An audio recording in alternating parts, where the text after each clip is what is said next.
gonna be a good one. Are we live?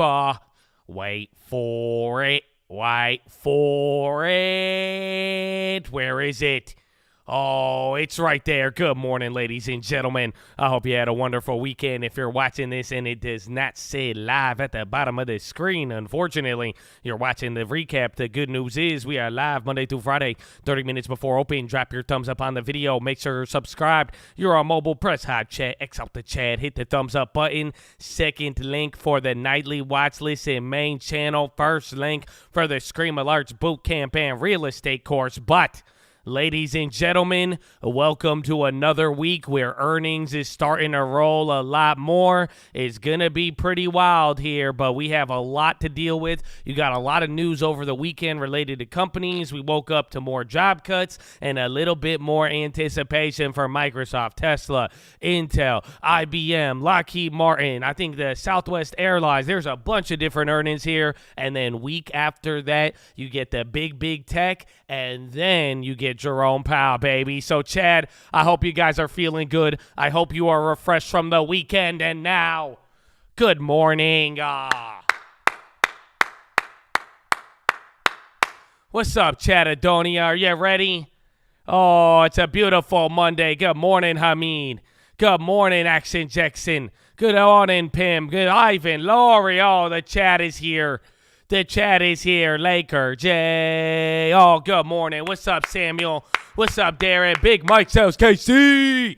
There's my guy right there. Good morning, Big Mike. How you living? Nick Halbeck. Good morning, baby. Lateral. CG, BMO, Chase, Hobby Life, Kira, Jeremy Diaz, Matthew Orman, Gunner, baby. What's up, Tiana? What's up, Blue Peterson? What's up, Doug? Oh, Gene Johnson. Oh, the man, the myth, the legend. How you living? Open face. Good morning. Colin Nepal. What's up, baby? What's up, Keenan? What's up, Data Junkie? Nate McAllister. Yes. Good morning, fam. It's Monday. It's Monday. Martin Screlly, tell him it's Monday. Good morning. Last one. It's Monday. Tell him. Good morning, Dinosaurus. Jeffrey. Oh, good morning, Chadadonia. Y'all feeling good? Are y'all feeling good or what? What's up, Yogesh? What's up, Marek? Oh, what's up, Voyager? Good morning. Dispassionate. Oh, aloha from Charlie. Oh, well, Charlie, you resubscribed? What? I thought you had it like forever. I thought they didn't. That's crazy. They even played you like that. Good morning, Mr. World Show. Match Picchiotti. Oh, Mother Liquor. Vic Man. Oh, well, GG. You're a good rabbit. Good morning, Chadadonia. What's up, J. Root? What's up, Rob Canton? Sneaky Tacos. Good morning, Chadadonia. Oh. Am I bullish or bearish? I'm an agnostic mother effer. You know that? I think though, these next couple of weeks, though, this is the final test. You know, I was just even listening to some technical guy on Bloomberg this morning. He was saying something along the same lines, man. It's just wherever we end this week or by this month, pretty much, you know, we're going to really find what happened to Microsoft right there. Oh, Microsoft pre-earnings getting very activity. Very. So actually, let's do this, Chad. I'm glad you're here. I hope your morning is good, man. And I hope we can make it a good one. And I hope you guys are blessed, man. Let's do this. Let's have some fun here this week. But let's bless it with the random play. Oh, Google down, Microsoft up. I could only imagine. Microsoft to boost investment in ChatGPT. Is that what it is, bro? Microsoft, Google down, Microsoft up. That's why I was like, yo, that's weird. This is all off ChatGPT. Would you look at that? So, Chad, here's the random play. If you don't know, here's the watch list. Hopefully you didn't miss it. You got a bunch of plays on there as well, too. A little bit of the breakdown. But this is the random play, and we need your help right now. So we're going to take the comments from here, and we're going to see what happens, and that's it. The first play that comes up, we're going to take it. I don't know if it's going to be Curtis again with Ford. I saw Curtis in the chat this morning, so we're going to find out. But, Chad, thank you for participating. Lord bless it. Let's go. Oh! Random play GameStop. February 10th or February 17th if they're affordable. I spent too much time looking at a certain subreddit. Damn. He hit y'all with the GME. The GME for February. Wow. Okay, at least it wasn't the same play. I'll take it. I'll take it, man. Let fate be the judge. Let fate be the judge. Wow. In earnings season, we're going with GameStop. We're going with GameStop. It's beautiful. What just happened? That froze my computer there. My computer said, what are you doing, bro? What are you doing there? Lord bless it, man. Hey, I'll take it as it comes. Sometimes, you know what they say, the present you want may show up in the wrapping paper you don't like. So I don't know, man. Let fate be the judge. You know what I'm saying? Let's see. What's the worst that happens? We lose $100. Shout out the balance, baby. You know what I'm saying? Oh, shout out the balance. It's earnings season, baby. Oh, I'm excited. So Chattadonia, looks like we just got Microsoft news that just came in there. I'm going to keep Tesla up here, but Microsoft up and Google down on news of Microsoft increasing ChatGPT investment. But I hope, I put the wrong one. But I hope your morning is doing good. I hope your morning is doing good, baby. Amen, amen. I know, I was kind of hoping for Ford after I saw that one too. But hey, who knows? I'd like to be surprised. Baby. But let's get into the news, Chattadonia. Ken Griffin's Citadel, speaking of GameStop, he churned out a record $16 billion in profits for clients last year, topping even John Paulson's 2007 bet against subprime mortgages that was described as the greatest trade ever. The top 20 hedge fund firms collectively generated $22 billion in profit after fees, according to LCH. However, losses grew among smaller outfits. Futures edge higher with stocks in Europe. The dollar slipped and euro touched the strongest level since April after more hawkish ECB comments. Treasuries ticked lower. U.S. natural gas futures jumped after 5 weeks of losses on forecast of colder weather. Oil rose and gold was steady. Elliott Management took a multi-billion-dollar stake in Salesforce, a person familiar said.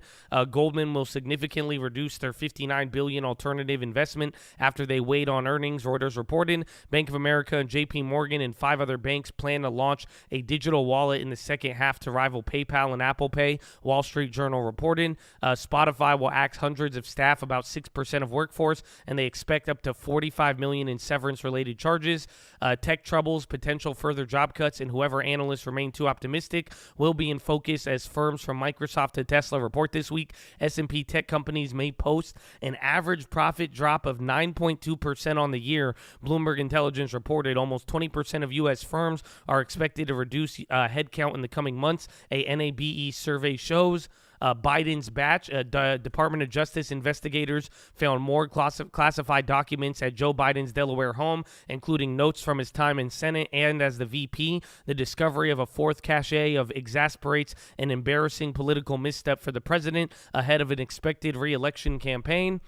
ECB hawks swooped. Klaus Knott called for 50 basis points hikes in February and March, saying the time to slow is still far away. It's a theme backed by Olli Rehn and Peter Kazimir. Though Yanis Stornis backed more gradual increases. Christine Lagarde speaks later in Japan. Bank of Japan minutes showed government officials sought an urgent timeout, indicating surprise at planned tweaks at yield curve control. And then JP Morgan says the odds of a recession have fallen sharply. 7 of 9 asset classes in the model show less than a 50% chance, a big reversal from October when it was effectively seen as a done deal. Morgan Stanley's economic team sees a softish landing in the U.S. or a shallow recession, but the firm's Michael Wilson warns that leading macro and earnings data points to an earnings recession. Hot dog. Today, 9:30, ECB Panetta speaks. 10 a.m. December leading index. 11 a.m. ECB Halsman is speaking. 11:30, $60 billion of 13-week and $48 billion of 26-week bonds. And then 12:45, ECB Lagarde is speaking. Earnings include Brown & Brown.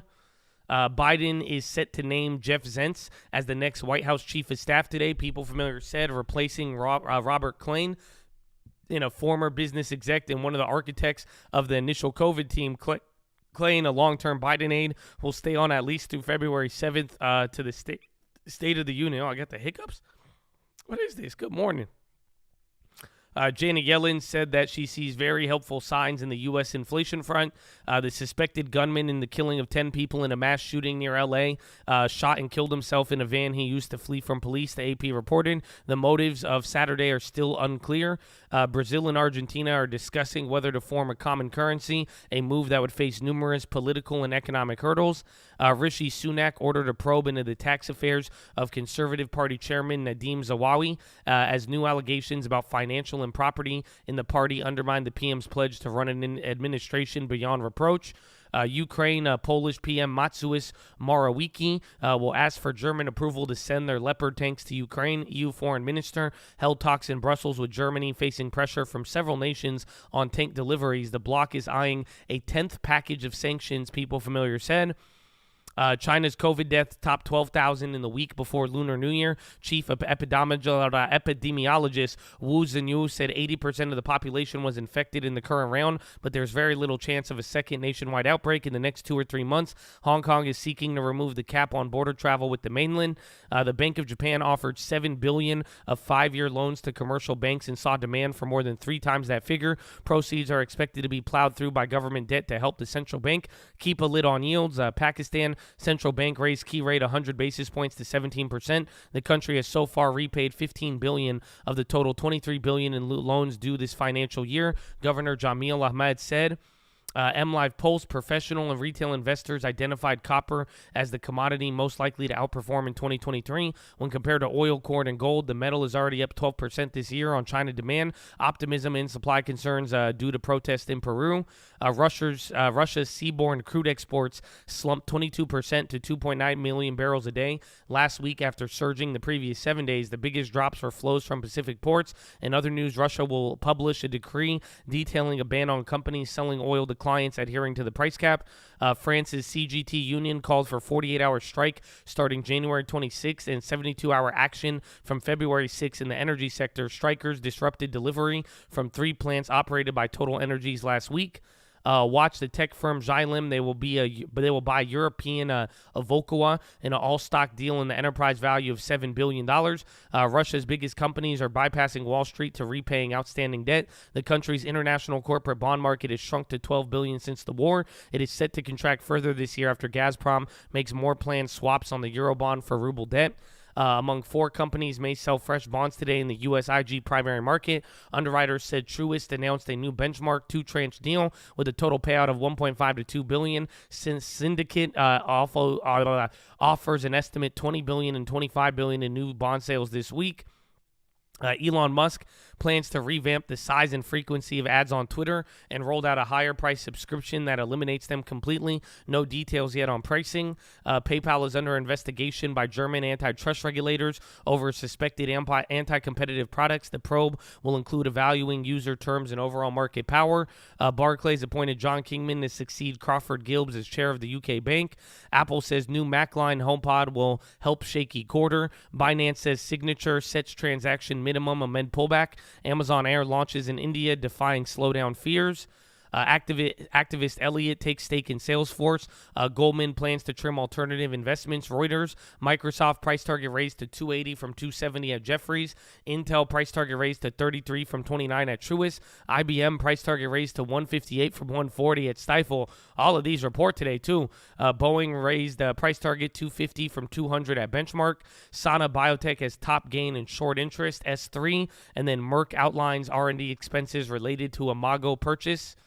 Love for DeMar. The crowd at Highmark Stadium erupted as Buffalo Bills safety DeMar Hamlin made his first public appearance since going into cardiac arrest after making a tackle against Bengals 3 weeks ago. He waved to fans and the teams met against for the AFC division. The Bills went on to lose 27-10.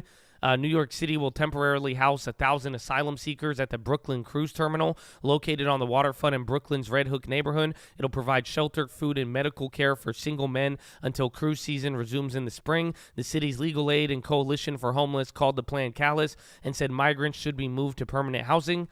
Growing pains, wind turbines taller than the Statue of Liberty have fallen over. Parts of a rash malfunction across the U.S. and Europe, ranging from delivery failures of key components to full collapses. The breakdowns are bedeviling manufacturers as a race for ever bigger turbines heats up. Queen Bay at the Royal, Dubai's luxury new hotel, opened this weekend on the island of Paul Jumeirah, featuring performance of Beyonce for a reported $24 million. Atlantis, the Royal, cost about $1.5 million and houses 44 suites in their 30.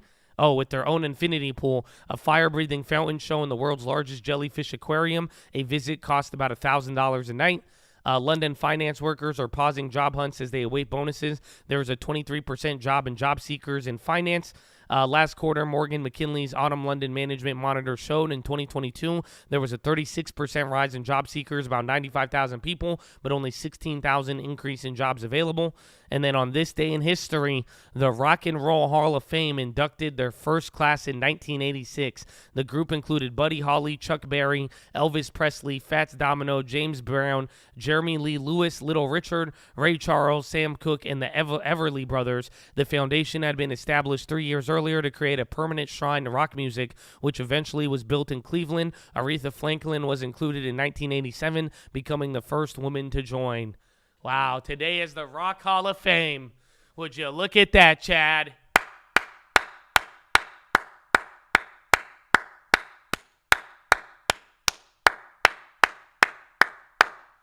Wow, Chad Adonia. I hope you're feeling good. A lot of news, as you see, a lot of company news, a couple of things there with ECB and also Japan. But for the most part here in the States, I mean, I think we are still waiting on all of the, where's my pre-market movers, man? We still waiting for all of the other earnings, man. It's going to be a good one. So I'm sure you already heard some of these, but let's recap a couple of pre-market movers. Atlas Motors share climbed 16% after announcing a 15-fold increase in daily battery cell output. Catalyst Pharmaceuticals, CPRX, they're said to have received a notice from Teva saying that they have submitted an abbreviated new drug application. Shares are down 13%. Caesars Entertainment reported preliminary net revenue for the fourth quarter that beat. Shares are up 3.1. CRM gains 4.3 after hedge fund Elliott took a multi-billion-dollar stake. Skechers rises 3% as Cohen upgrades to outperform and sets a new street high price target of $65 per share, citing meaningful upside. Spotify shares are up 5.2 after the audio streaming company announced they would cut about 6% of their employees in the latest tech company to announce job cuts. Synchrony Financial shares rise 2.7 after the credit card firm reported better than expected fourth quarter results. T-Scan Therapeutics, TCRX, gains 28% after saying the FDA has cleared their application for clinical studies on a trio of experimental cancer therapies. Tapestry is cut to equal weight from overweight at Barclays. Stock drops 2.1. Wayfair shares rose 12% again as recent moves to cut losses and costs have spurred upgrades from at least 3 analysts, which went from bearish views to bullish. Western Digital gains 4% after Bloomberg reports that the company and Kioxa are progressing on the merger talks. Western Digital would spin off its flash business and merge with Kioxa, creating a publicly traded company in the U.S. Zoom Video, ZM is down 0.7 after MKM Partners downgrades the stock. And then Xylem, XYL agreed to buy Avoca for $7 billion, a deal that combines the two water treatment companies. Xylem fell 7 while Europe shares gained 14%. Wow. Oh, what do we got? Carissa? Oh, you snitching on him? She said when you get a chance. Oh, we got 844 votes, 300 likes. All you're telling me is just go members only. You're saying go members only. Now we sell the likes for members. Oh, no, I did it. You got to like the video. We love you. Don't worry. I'm much more fun than that. I'm just saying, why'd you wake up like that, bro? You got to show support to the free news. We'll get you the news fast. You don't remember what happened last week with Goldman Sachs? Y'all forgot it. It's all free, bro. It's free. That's it. So just hit the like button. Just let me know that you're here, okay? In the meantime, I'm going to go to the bathroom, and then we'll double check where we're at after that. So I love you, and I hope you're feeling good, man. And let's get into this. So follow me on Instagram. Like the video so we could get out of this, man. It's free for one, free for all, you know? Okay, I love you. I'll be right back. Follow me on Instagram at the Trading Fraternity. Tech layoffs rolling in. Spotify, the latest to tighten its belt with plans to cut 6% of its employees. The CEO had this to say: an effort to drive more efficiency, control costs, and speed up decision-making. The move follows Meta slashing 13% of the workforce, 10% at Salesforce, 6% at Alphabet, 5% at Microsoft, totaling more than 44,000 jobs cuts among the 5 companies. And Katie Lyons, you wonder how much work Amazon's got to do, even with this recent announcement. Yeah, that's a really good point, because remember, just over the last 3 years or so, since 2019, Amazon has added more than 740,000 people to its workforce. This is really what it's all about for these companies, John. They added headcount dramatically. For Spotify, they have more than double the amount of employees today they did in 2019. Their total workforce right now about 2,800 people. So with that 6% cut, that equates to roughly 600 jobs. And then you look at the other companies you mentioned that have cut 12, 11, 10,000 people. In the case of Alphabet, Meta, and Microsoft, they all also added tens of thousands of people to their workforce really over the course of the pandemic when it was boom time for these companies. We are no longer in a boom time kind of macro environment. And to put it into perspective, how much things are softening in the tech sector in particular, just take a look at profit projections for the fourth quarter that they're getting ready to report. The information technology sector is expected to see profits drop by 9%. That would be the most going all the way back to 2016. Oh, man. How we living, Chad? How we living? We living good?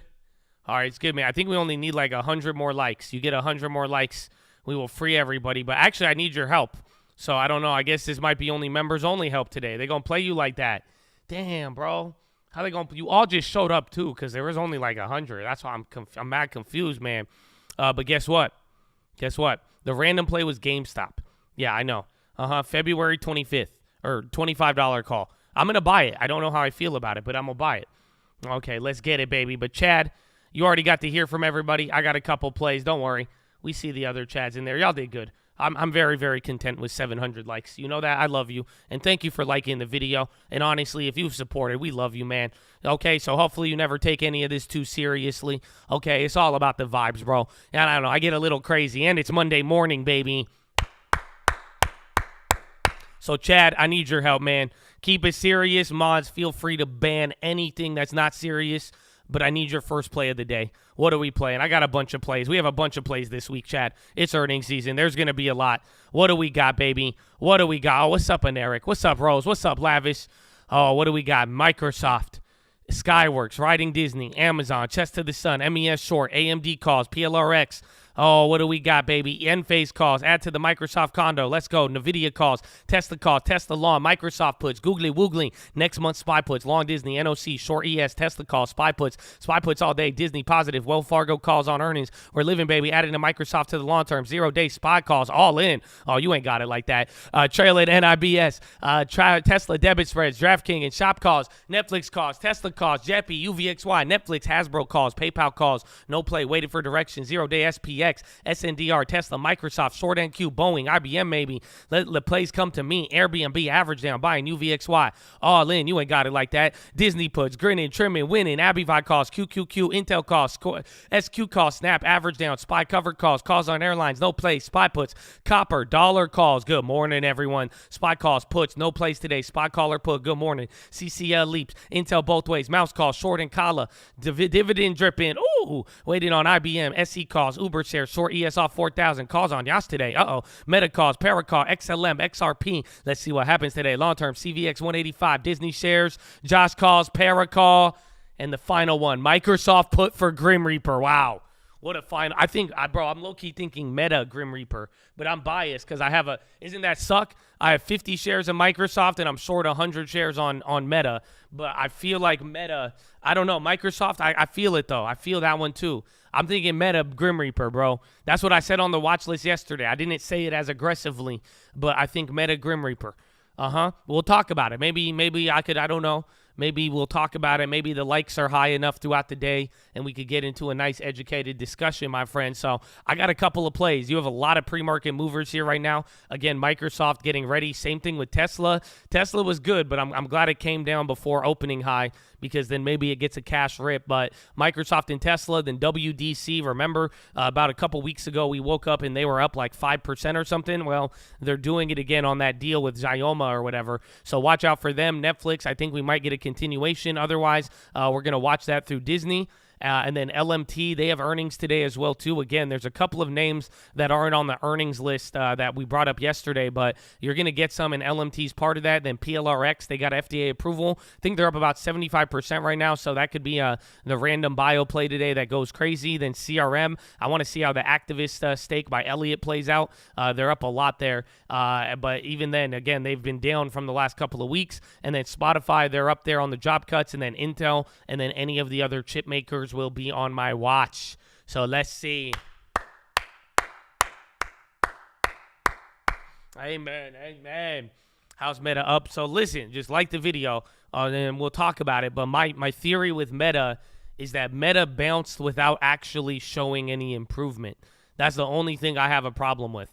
I like Meta. Again, I love it for our long term, and we're up like 40% on it. But I was just thinking, like, Netflix, before Netflix went up 50%, it had to have like 2-3 good earnings practically of like turning things around. Meta was just simply that one day there was like a report about them cutting costs, and then it brought them up like 10-20%, and then everybody went from there. So we're going to see. But then Microsoft still has a lot of premium. But hey, the beauty is, man, we're gonna get to watch all of this. You know what I'm saying? We're going to find out all of that this week. All of that this week. Oh, I need to get you your, where is it? Window capture. I forgot. Let me get my screen. Any other questions, though? Because we're about to pop off here. We got about 3 minutes. We got a little time. It looks like we're ahead of schedule. So that's always nice. You know what I'm saying? That's always nice. It's great to be here.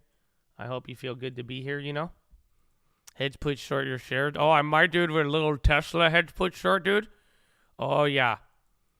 Bonds looking a little bit sad today, and they have been for the last couple of days. I think this has to do with the recession fears kind of going back and forth, and that's why I'm sure by the end of the month, maybe towards Powell, we'll find out more.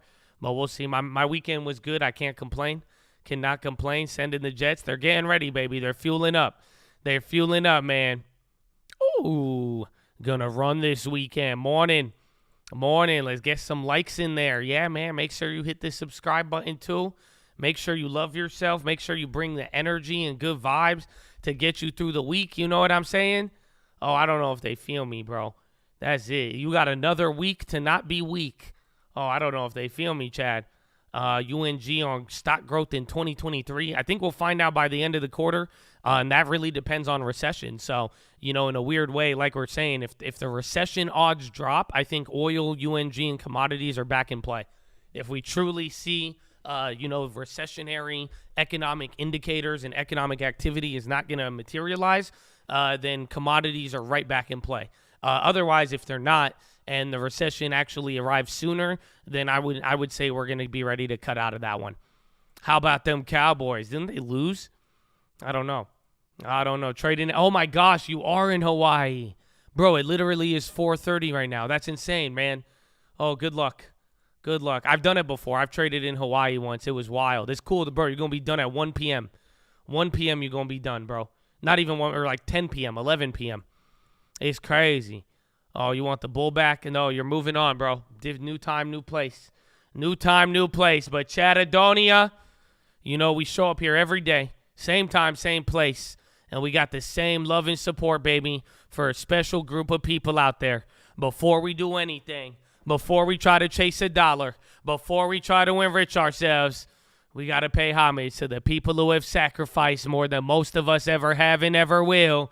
And that is the veterans of the United States of America, ladies and gentlemen. So on behalf of the cult, the people here, the people not here, I want to give a huge special shout out. All the active servicemen, past servicemen, anybody who has served this country, even the families as well too, man, for real.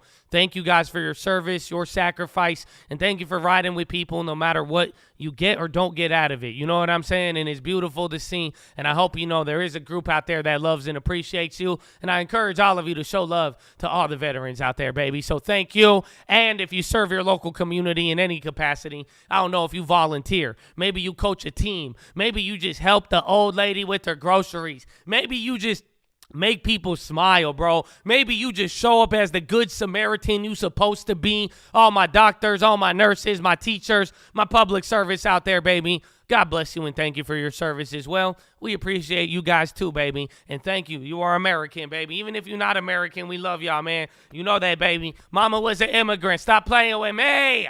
But ladies and gentlemen, boys and girls, please rise. Place your right hand over your heart. Say it with me. I pledge allegiance to the flag of the United States of America and to the republic for which it stands, one nation, under God, indivisible, with liberty and justice for all, baby. Yeah. Son of the Jets!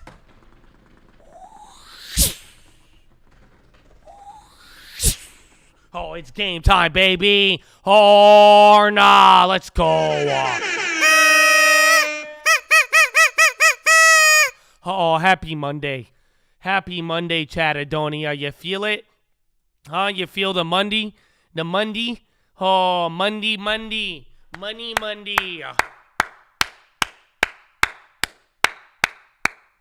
Hands in the air for the hype people in the world, baby. Amen. The people holding it down. Right? We fiercely, man. Shout out all the hype men, too. You know what I'm saying? Shout out to people supporting their brothers and sisters out there. Just getting them hyped, bro. You know what I'm saying? Oh, man. Oh, it's game time, bro. It's game time.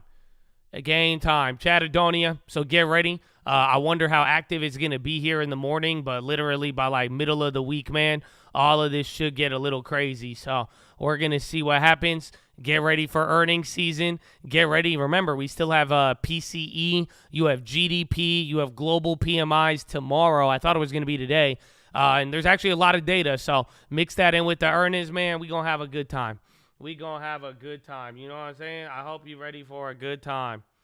It's game time. How much time we got? Oh, 1 minute, Chad. 1 minute remaining. Yeah, Tesla almost to break even. I don't know how I feel about that. I don't know. Maybe we should hold for earnings. I don't know. I don't know, man. I don't know. Everybody in the GME. We got GameStop random play. Chad, you're blessed. You woke up. If you're not feeling good, just go back to bed.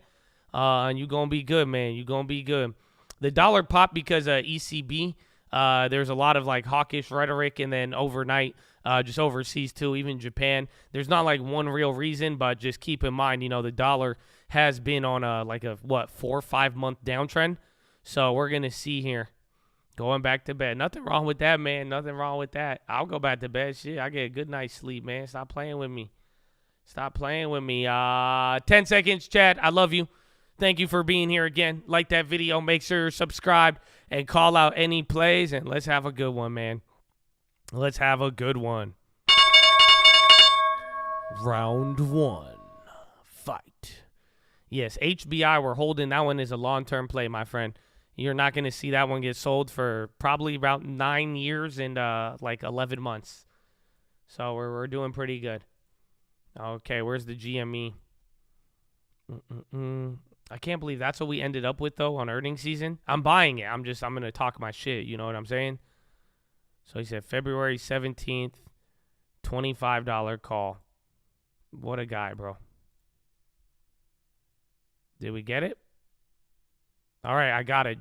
February 17th, $25 call, GameStop. That is the random play. It has been executed. All right, let's see. Tesla's up 1.42. We need to check Meta.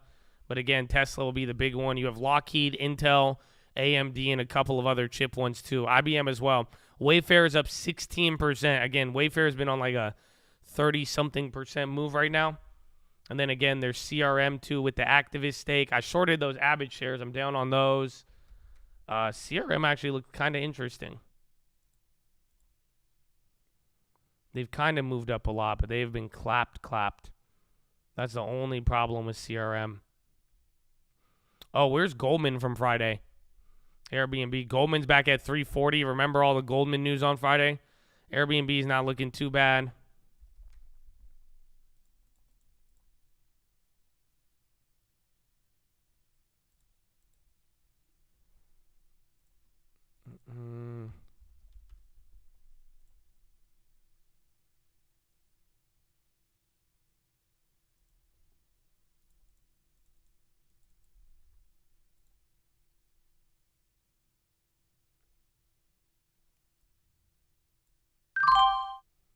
All right, I bought 50 shares of CRM. Bro, they love filling me awful. It was up 5% earlier, so I'm taking the 2.6.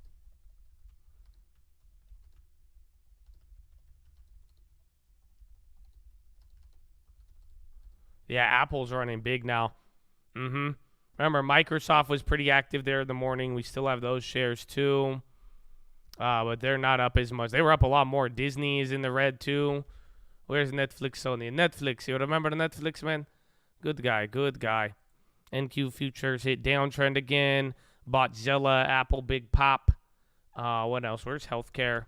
Again, actually, energy's green, tech is green, industrial's green, staples and financials are barely green. Then everything's red. Real estate and utilities, they are the worst on the day right there.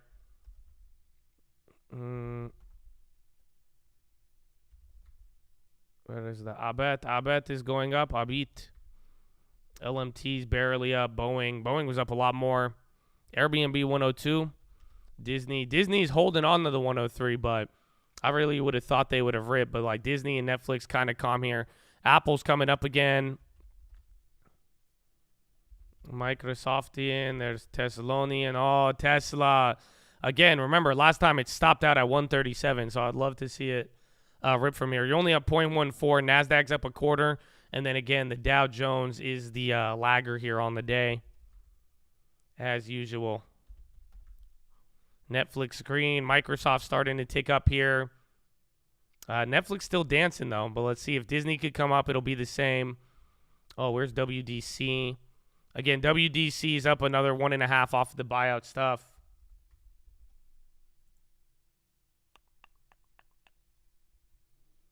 Netflix, Tesla. We still have the Netflix. Tesla about to break out. I mean, I don't know if we could say that out loud. Watch Citibank. They're on the high. Las Vegas Sands. Again, damn, didn't one of the casinos get an upgrade here today, too? There's Tesla now, 136. 137 is the level you need to break. Literally, it's like 130. I guess it's 136.50, but I'm pretty sure it was at 137. Yeah, 137.35. I'd watch that level. Goldman dropping. Remember yesterday or on Friday, the probe news. So it's at the 336. So again, it could go down as low as like 330 or like 329. Watch the low 300s. CRM keeps selling off. That one's not as hot. Ford's doing decent. Microsoftian, come on, where did your earnings on, Habibi? STX off WDC. Oh, yeah, they're up 5%. Damn. Good call on that one. XOM is on the high. Meta's on the high now. Wayfair, too. They're up 17%. SPY is just holding the levels. I haven't even checked where we're at. So literally 39.77. You're right above 39.60. So it's either we go to 4,000 again, 3,900, or we go back to 39.60 today. Meta starting to pop. Meta above 140. That's a big deal. Snap earnings, I'm probably not going to play them, no. If it does good, I'd be down to sell some covered calls, though. Amazon off the bottom. Again, even CRM's catching some. Apple's already leading into the top. Square. Again, PayPal was down, or PayPal and Square, but I think both of them. Yeah, PayPal's the one. They got, like, downgraded competition and then something about, like, overseas, I believe. They had news related to that. There it is. Netflix, one more candle. They're up 0.6 now.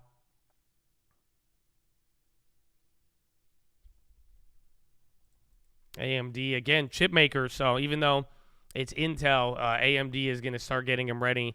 And then I think that WDC stuff is also getting things a little active. Even Intel's not down that much. Oh, Disney's fighting. Netflix, 345. So pretty much watch for the 380 or the 350. Yeah, but this was the high candle from Netflix's earnings. So this could be big for them. We're still in those small shares. SPY's still fighting a little bit. Again, CRM dropped on that. Supreme Court seeks U.S. views on social media laws. Amazon down 1.2. They are. Amazon is leading down. Google's trying to recover. Apple's still up 1%. And then Microsoft's like right at break even. Again, they were leading very good. Yeah, Goldman, bro. Goldman just flushing now. Again, that Friday flush on Goldman. Remember, we played it a couple of times. That thing is just still holding up there. NVIDIA, new lows. Netflix is breaking out. TSM is on the high. Bonds are trying to come up, but again, bonds are down. Dow is down, and then SPY is barely green, and then NASDAQ is ripping. NVIDIA going red. Please hold. Low key, but it's up 0.42. They got a little bit of meat on the bone. Tesla.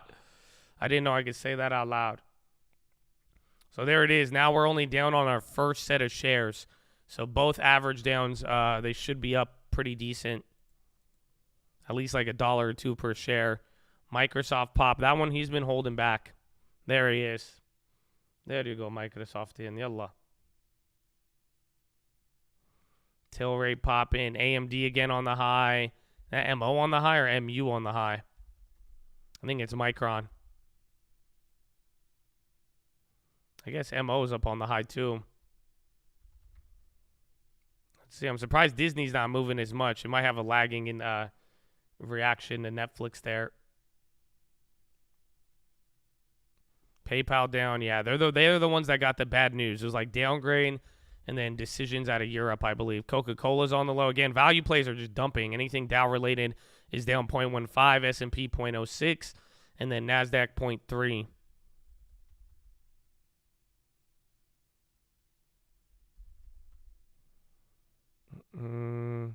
XOM all-time high. Wow. Yeah, actually. And then Wayfair's still up.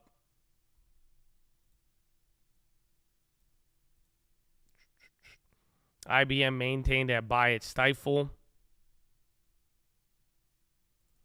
The IBMs, I forgot about that. They're actually doing pretty decent.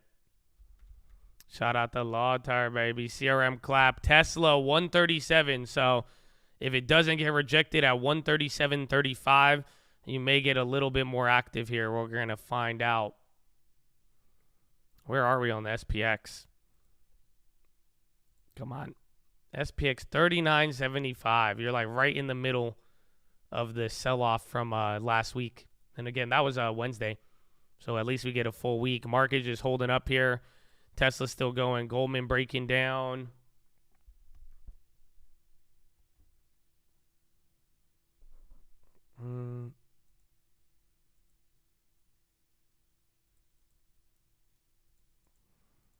Might take my 100. Well, if you don't take your 100, you're going to be playing for earnings. That's the only. Well, earnings are Wednesday. So if it goes positive here, that'd be good. But it's like if you miss out on anything, it goes positive, and then, or if it goes positive now but then goes negative before then, you might be tempted to hold in the earnings. So if I could get out green before earnings, that'd be nice. Otherwise, I'm probably going to have to end up holding and playing the Elon game. So SPY's going AMD or now Netflix coming down a little bit. Disney's starting to do the opposite.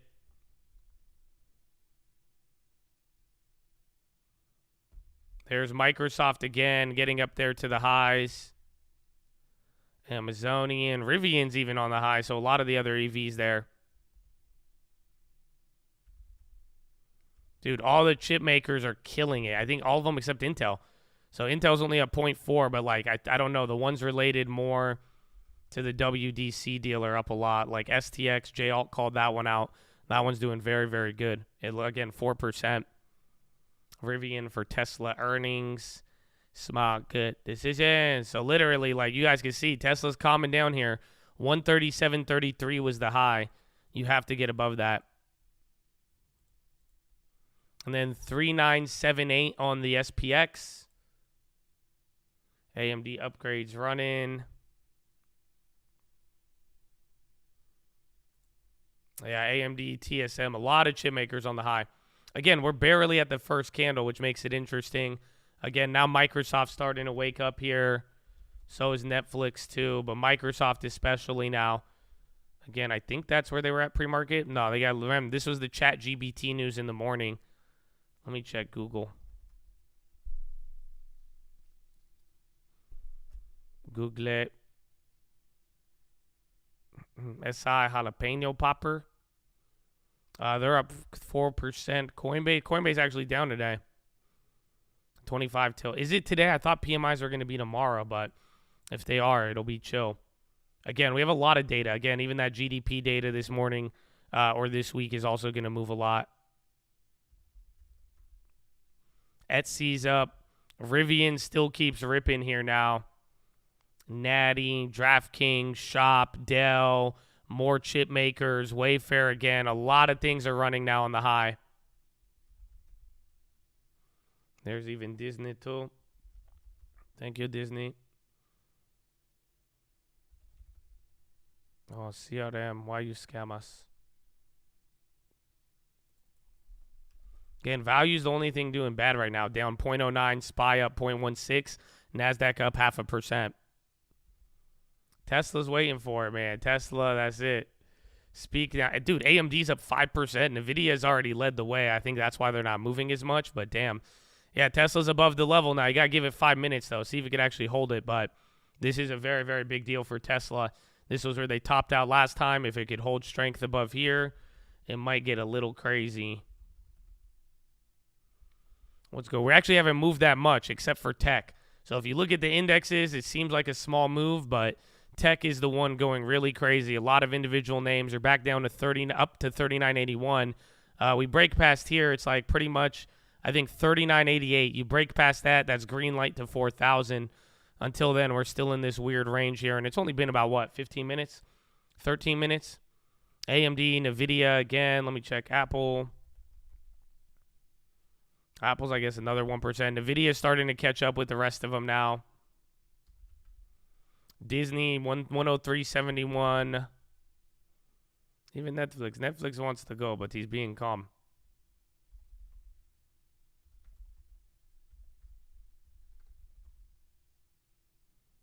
DV off of NVIDIA. Double verify. That one, I think there's a lot of, I think NVIDIA might be the one for anything chip related. I don't think DV is even chip related, though. A new CFO to lead Stanley Black & Decker. Is that earlier? Oh, see, Tesla, very much problem. Nikolai on the high. Tesla, no thank you. Damn, Redfin back up. HBI, where is HBI? Hainesbrand, oh, you go down now? Yeah, Tesla hit 137, but it's not breaking out. It hit 137.30 and went to like 40, but you need that level to like really, really hold. Redfin wants to get above here. BA, yeah, Wayfair's on a roll, bro. Wayfair hasn't been this high in a while. I think these are like record moves since like 2020. I think it's too late. That's how I think you might be able to find a play on it, but I think we've missed 2 like record days.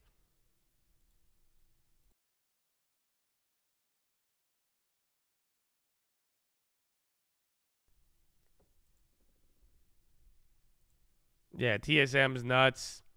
Tesla trying to fight back. Activision is on the high. What was that other one?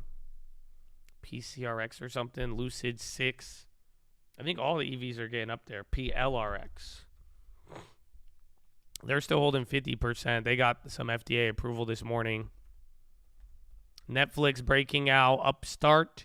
They're up 4.5. That's great. Again, a lot. Let's see if we get, because on Friday, you didn't get that many squeeze names. But if a lot of these most shorted stocks start to run up there, it seems like we're getting a lot from that list. Let's see. And now Netflix is getting close. It's at 348 now. I think this is it. I don't think it stays at 348. This is like the top end of there. It gets to like 350 to get to the lows. Otherwise, 348 is only there for a couple of days. That's big, though, for them. Come on, Tesla. Miss you too, Matt. Yeah, Redfin's doing good. Watch LC on Upstart. And the firm. I think they're all going up. Upstart's doing probably the best, I'd say, or a firm is. Watch it for a now. Thank you for being high. Well, God bless you, man. Let's go. I hope you're ready for more earnings. Yeah, TSM is going insane. Absolutely insane. So at least bonds are bouncing here, but bonds are still down while we're up now. Dow just went positive again.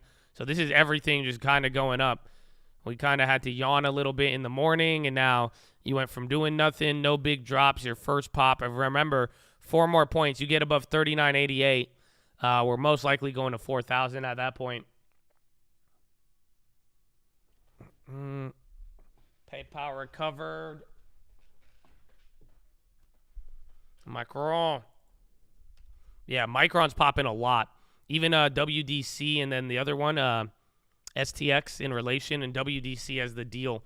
I think this is exactly what happened last time. Big candle on the SPY now to the green.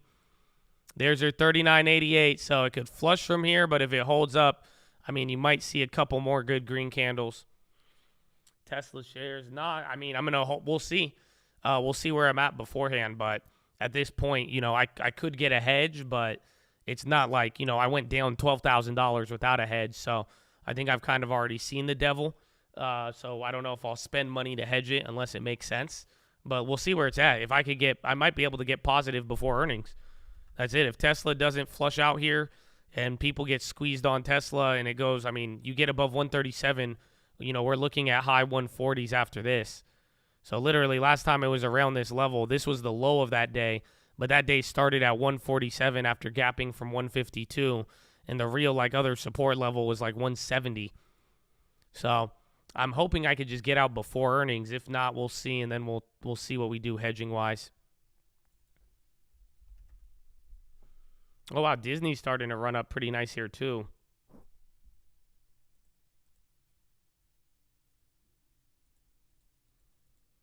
Morning, Chad. Oculus extends partnership with NBA and WNBA bonds and dollar and SPY again. 3988 still holding. We had a big candle, so we're kind of slowing down, but hopefully you see why this level is important. This is where we either chilled out and then we rip from, or this is where, any of your support levels, you've bounced from there, but once you broke it on the third time, you were just clapped out.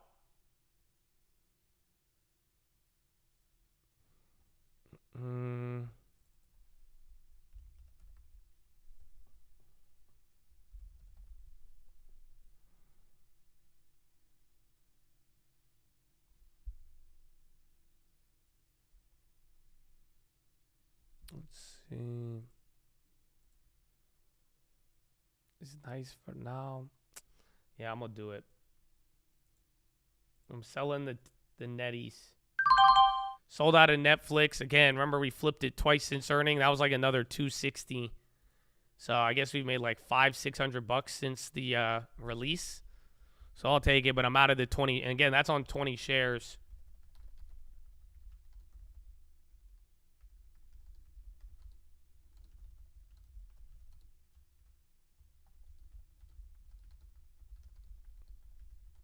I think it's going to go to 350 though. And then I think anything above 350 goes crazy.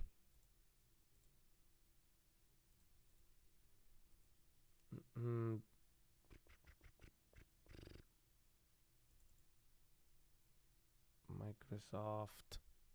There it is. Tesla. He's going.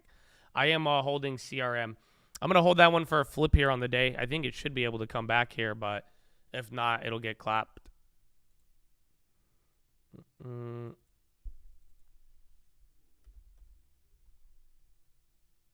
We still need Procter & Gamble to come up a little bit. Damn, 349 on Netflix. I did not get Walmart in the long term. I would love to. Small share strategy, yes, on the Netflixes. That one was a little bigger, but I mean, again, I don't know if anybody thought. I mean, couple days, $600 off of 20 shares. It's a pretty decent amount. And very, very accessible depending on your margin requirement. It's $6,000 total, but I think on margin you could have pulled off that play for $1,000. Yeah, Tesla 138. So if this keeps holding, we're going to be good. Wow. God bless you, Tesla.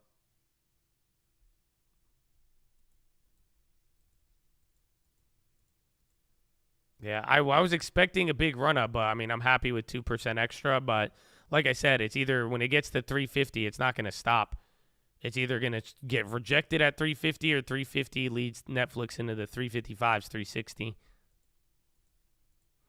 InterDigital is up on start of Dutch auction to buy back shares. Roblo on the high now. I think a couple of coin plays too. Disney. Now, again, I'm still in the Disney. That was the sympathy one, so we got a couple on that one. But that one, 50 shares of Disney, moves a lot slower than Netflix. And then again, Microsoft is still holding up for us.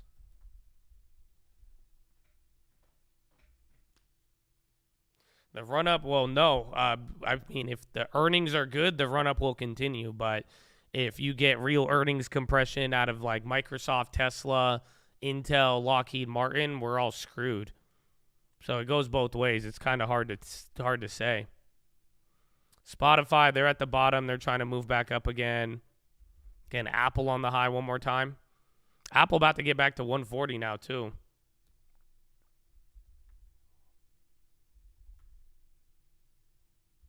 Disney, Bitcoin.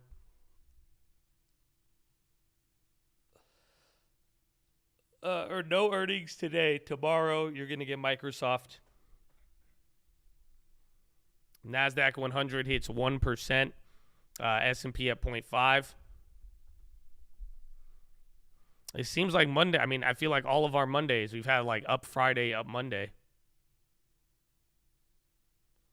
So tomorrow, you're going to get Halliburton, GE, 3M, RTX. That's all in the morning. And then LMT's in the morning. Then Johnson & Johnson, Verizon, Microsoft, and Texas Instruments tomorrow as well, too. So, again, there's a lot of names in between. You have, like, your big names, but then there's, like, Texas Instruments will have a big effect. Airbnb back up to 103. Now where it topped out the other day.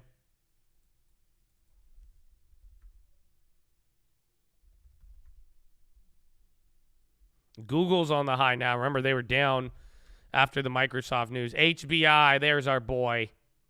He's coming back.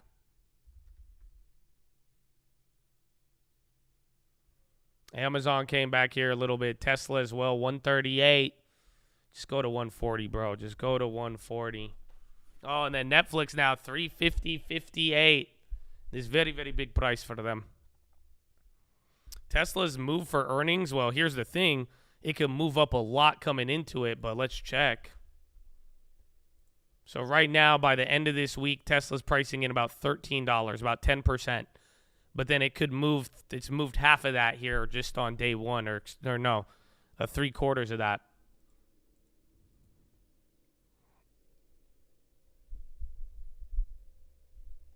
Yeah, NVIDIA is going crazy. NVIDIA is the leader. All the other chip makers are on fire today. That WDC and like Kioxa News did good, and then they're all getting ready. And then Intel, TXN tomorrow. But then NVIDIA is the one that went. NVIDIA is at 184 right now. That's crazy. I guess even Disney. I mean, Tesla's almost at 140 now, too, so I don't know. Taboola, Carvana's on the high. Expedia, again, travel names are up here, too. SPY still holding. Again, we're slowed down here at the 39.88, but just remember, this is the spot. You're actually at 39.94. Damn. No, you're about to hit 4,000. So, again, that is a big deal there. Tesla, 139.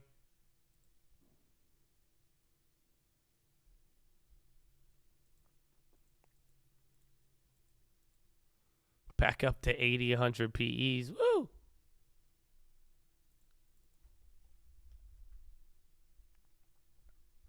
Even Apple's about to hit 140. I think Apple at 140 is also a big deal. I guess this is where you've gapped up before and the top end of where you closed on September. Boeing is a going. NVIDIA, dude. Oh, my gosh. NVIDIA is going insane. Bro, 186 now? That's like huge. Man, we got it. I sold out so early on that. We did good on it, but damn. We would have made like another $1,500 on that. GG if you're still in those NVIDIAs. Yeah, Apple at 140 could be good. Big Wick. Whoa, is that real? I don't think that one was real. It looks scary, though. Netflix at 350, Disney 104. I don't think that one was real. That looks scary, though.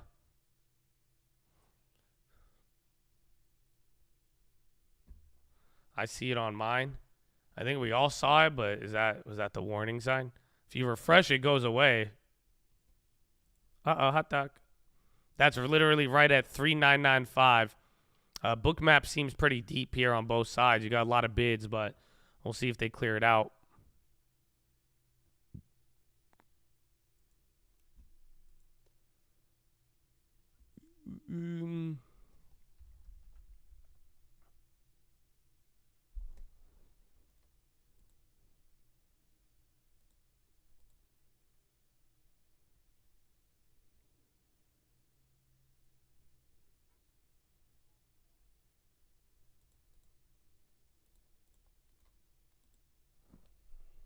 Hold that one. Caterpillar, CRM not doing good. Abit. SC on the low.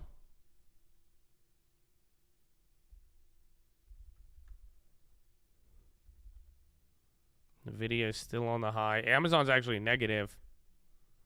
Believe it or not. And then that's your like first decent pullback of the day. Again, decent volume. There's orders on both sides. Back to 3990. You're still not in a danger zone. If there's no respect at like 3988, it'll make 4,000 tougher. But if this could hold, it'll be decent. U.S. coal prices are down.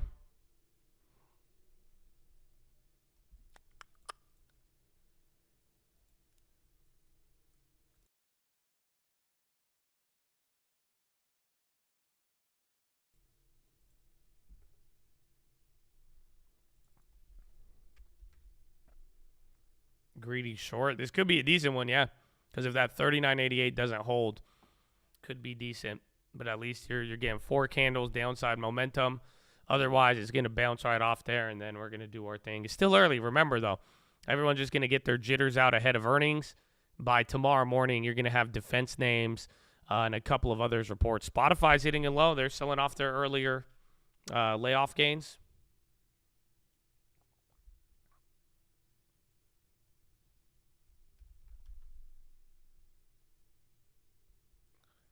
Qualcomm's up. Damn, back to 128.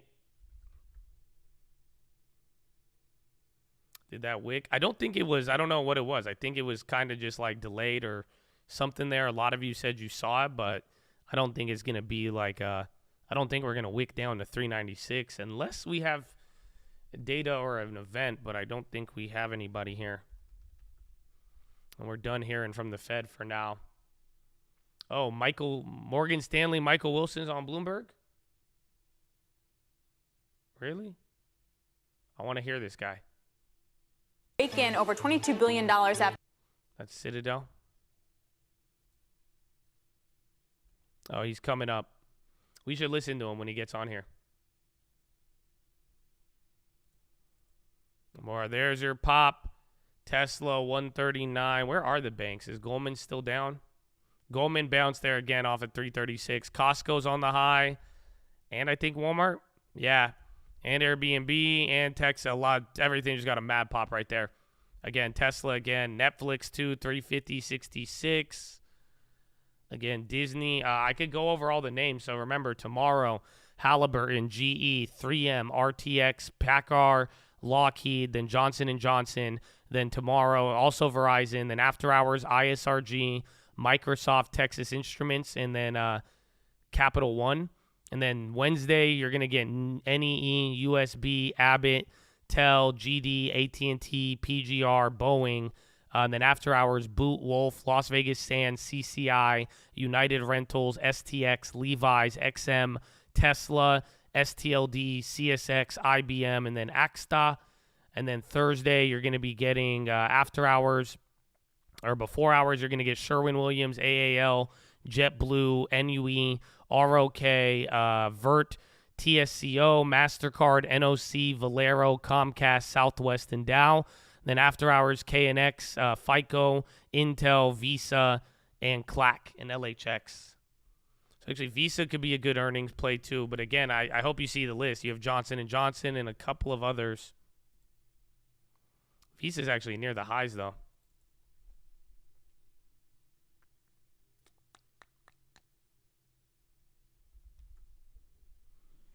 And didn't IBM get upgraded?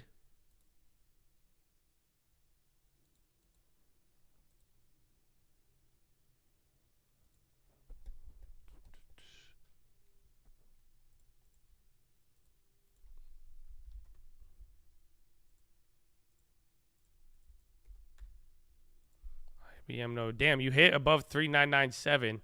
We didn't hit 4,000. I like Sherwin-Williams. I like the company. I just haven't looked at the price as of late, though. So if it still has a large premium, I wouldn't be down. But I know it's, paint, bro. Everyone going to always need paint. So it looks like they have a discount, but still kind of elevated. Oof, 2020 levels. I don't know. That one's tough. I think you could justify it. You could start with one purchase for the long term and then average into it, but I would prefer it at a much lower price, like lower 2020s. And then again, here's the logic here too, is that if we really get a real big bounce this year, you know, it's going to show up in growth. It's probably not going to show up in value. So that's where it's like, in a weird way, I don't think the opportunity cost is that bad waiting.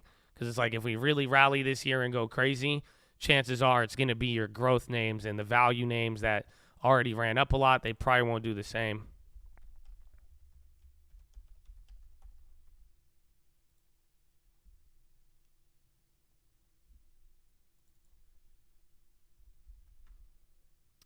What about Abby Vi? Come on, Abby Vi, do it for the people.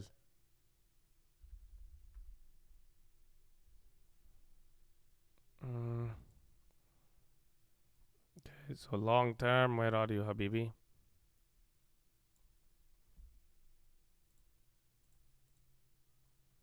$10 and 0.97. Wow. So one of these is about to go green today, if this could continue. Damn, Redfin. Oh, Uber. I forgot about him. And then Tesla's coming down. Yeah, Uber 3080. Uber's actually holding up great. NQ Ripper 12,000 on the way. I'm hearing downtrend Ripper. What's happening? Welcome to earnings. So everything kind of taking a candle here, at least all the big tech. I think you're going to need one of those big pop candles to revive it again. So we'll see.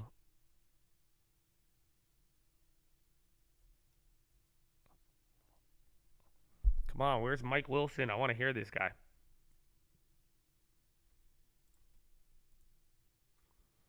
Chile's central bank sells 75 million FX forwards.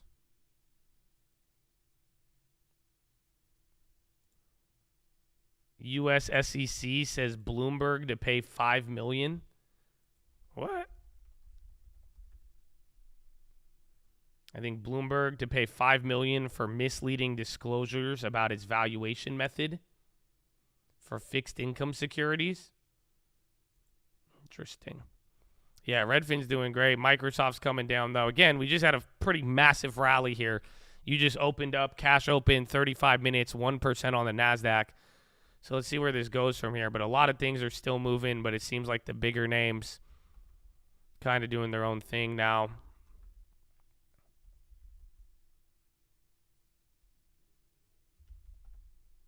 And then again, Johnson & Johnson, Lockheed Martin, RTX, they're tomorrow morning.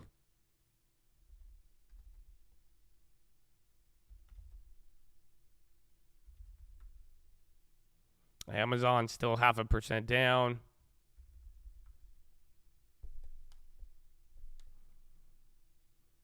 Mike Mayo says bank earnings show no evidence of U.S. recession.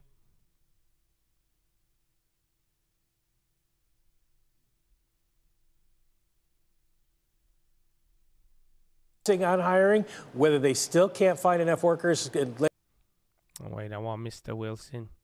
So SPY a little bit. I think this is down to the 39.90. Yeah. So watch. Again, if there's no respect at 39.88, this will be a point to watch. Yuri and Etsy. But remember, Yuri, they have earnings here. Meta's hitting the high. Google might follow along. Overstock's even on the high. Netflix is killing it too. They're trying to downplay the recession. Well, I hope you watch yesterday's watch list. So pretty much recession odds are going down, and the bulls are saying that there's no chance of recession, or it doesn't look like it did in October. But actually the bear case, the bears now are saying that this is exactly what's supposed to happen. That's what makes it ironic, is that the bears are saying, well, yeah, even if recession odds drop right before, they're saying this is the final stage of the bear market where everybody thinks it's all clear, and then you just get smacked in the face. So in a weird way, both bulls and bears kind of have their own view. They have a different interpretation on the same thing happening, a.k.a. you're watching sentiment and everything start to chill out a little bit.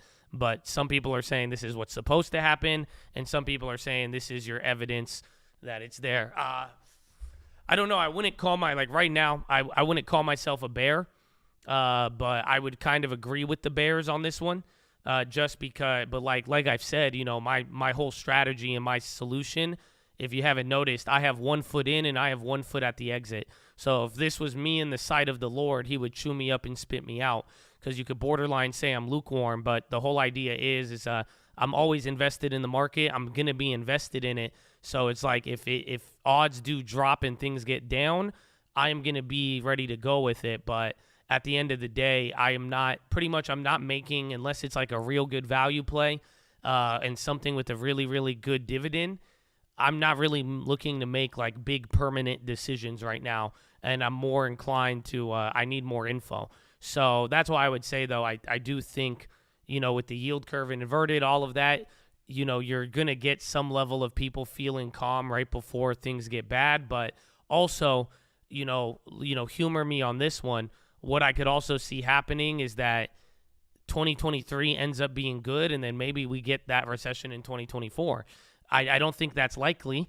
I think it's more likely we see more shit fall off by middle of this year, end of this year, but, we'll see. So, but at the end of the day, I'm not letting a downside bias or upside bias. I'm not going to let it stop me from my plays, more or less.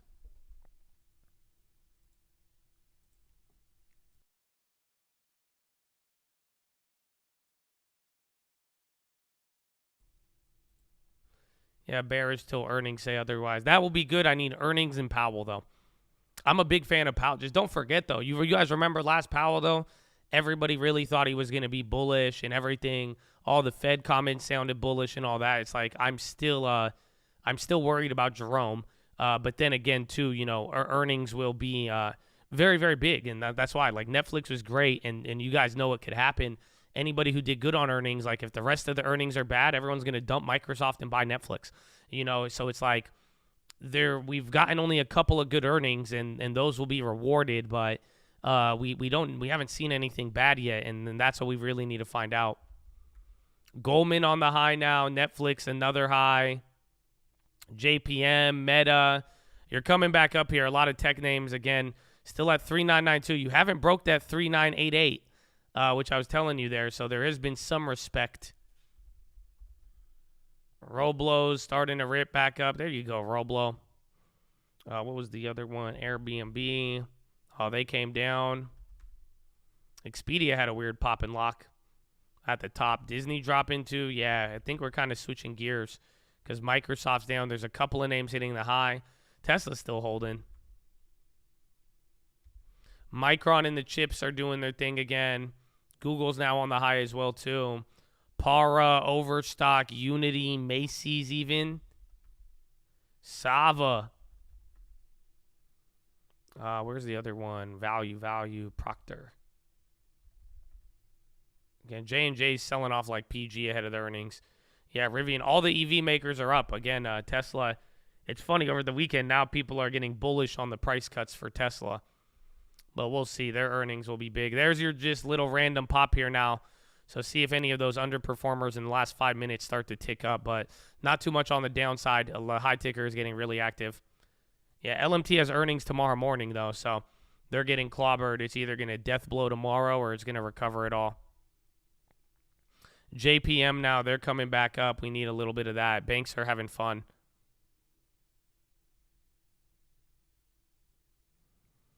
Maybe if Ukraine is ended and China's reopening goes without a hitch, we'll dodge recession.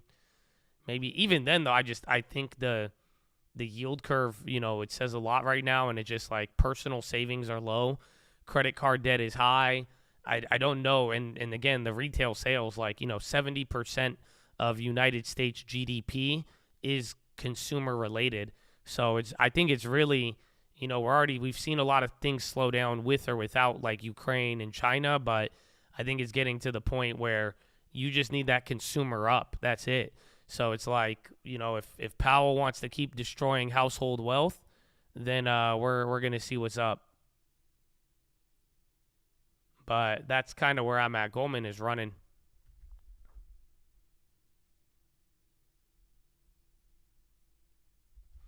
SPY is positive. SPY, dude, NASDAQ's up 1.1. SPY's up 0.68, man. Even the Dow got in on this one. Uber now with a decent pop, 31. That's good. Let's go. You should start lifting, Habibi. We need 0.75% here. Where is Uber?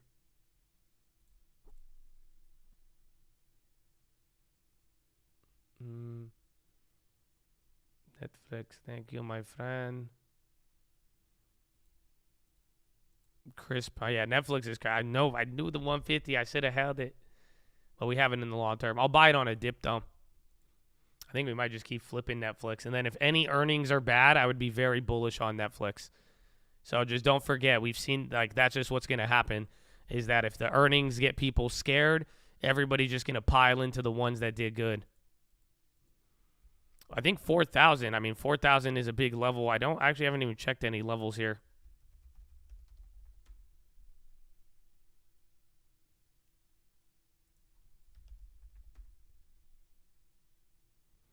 Let's see. Here are your levels on the day. This one's brought to you by like the video. Your daily levels. Make sure you're subscribed. We're live Monday through Friday. Here are your daily resistance and support levels brought to you by the like button. Like the video now for more data. Thank you, and welcome to the Stock Market Live. So your levels today, 4,000. Again, the 200 DMAs at 39.68, 4,014, 15, 17, and 37. These will be the next levels we need to get through. And then on the downside, this is kind of where we open, 200 day, and then 50 days at 39.29.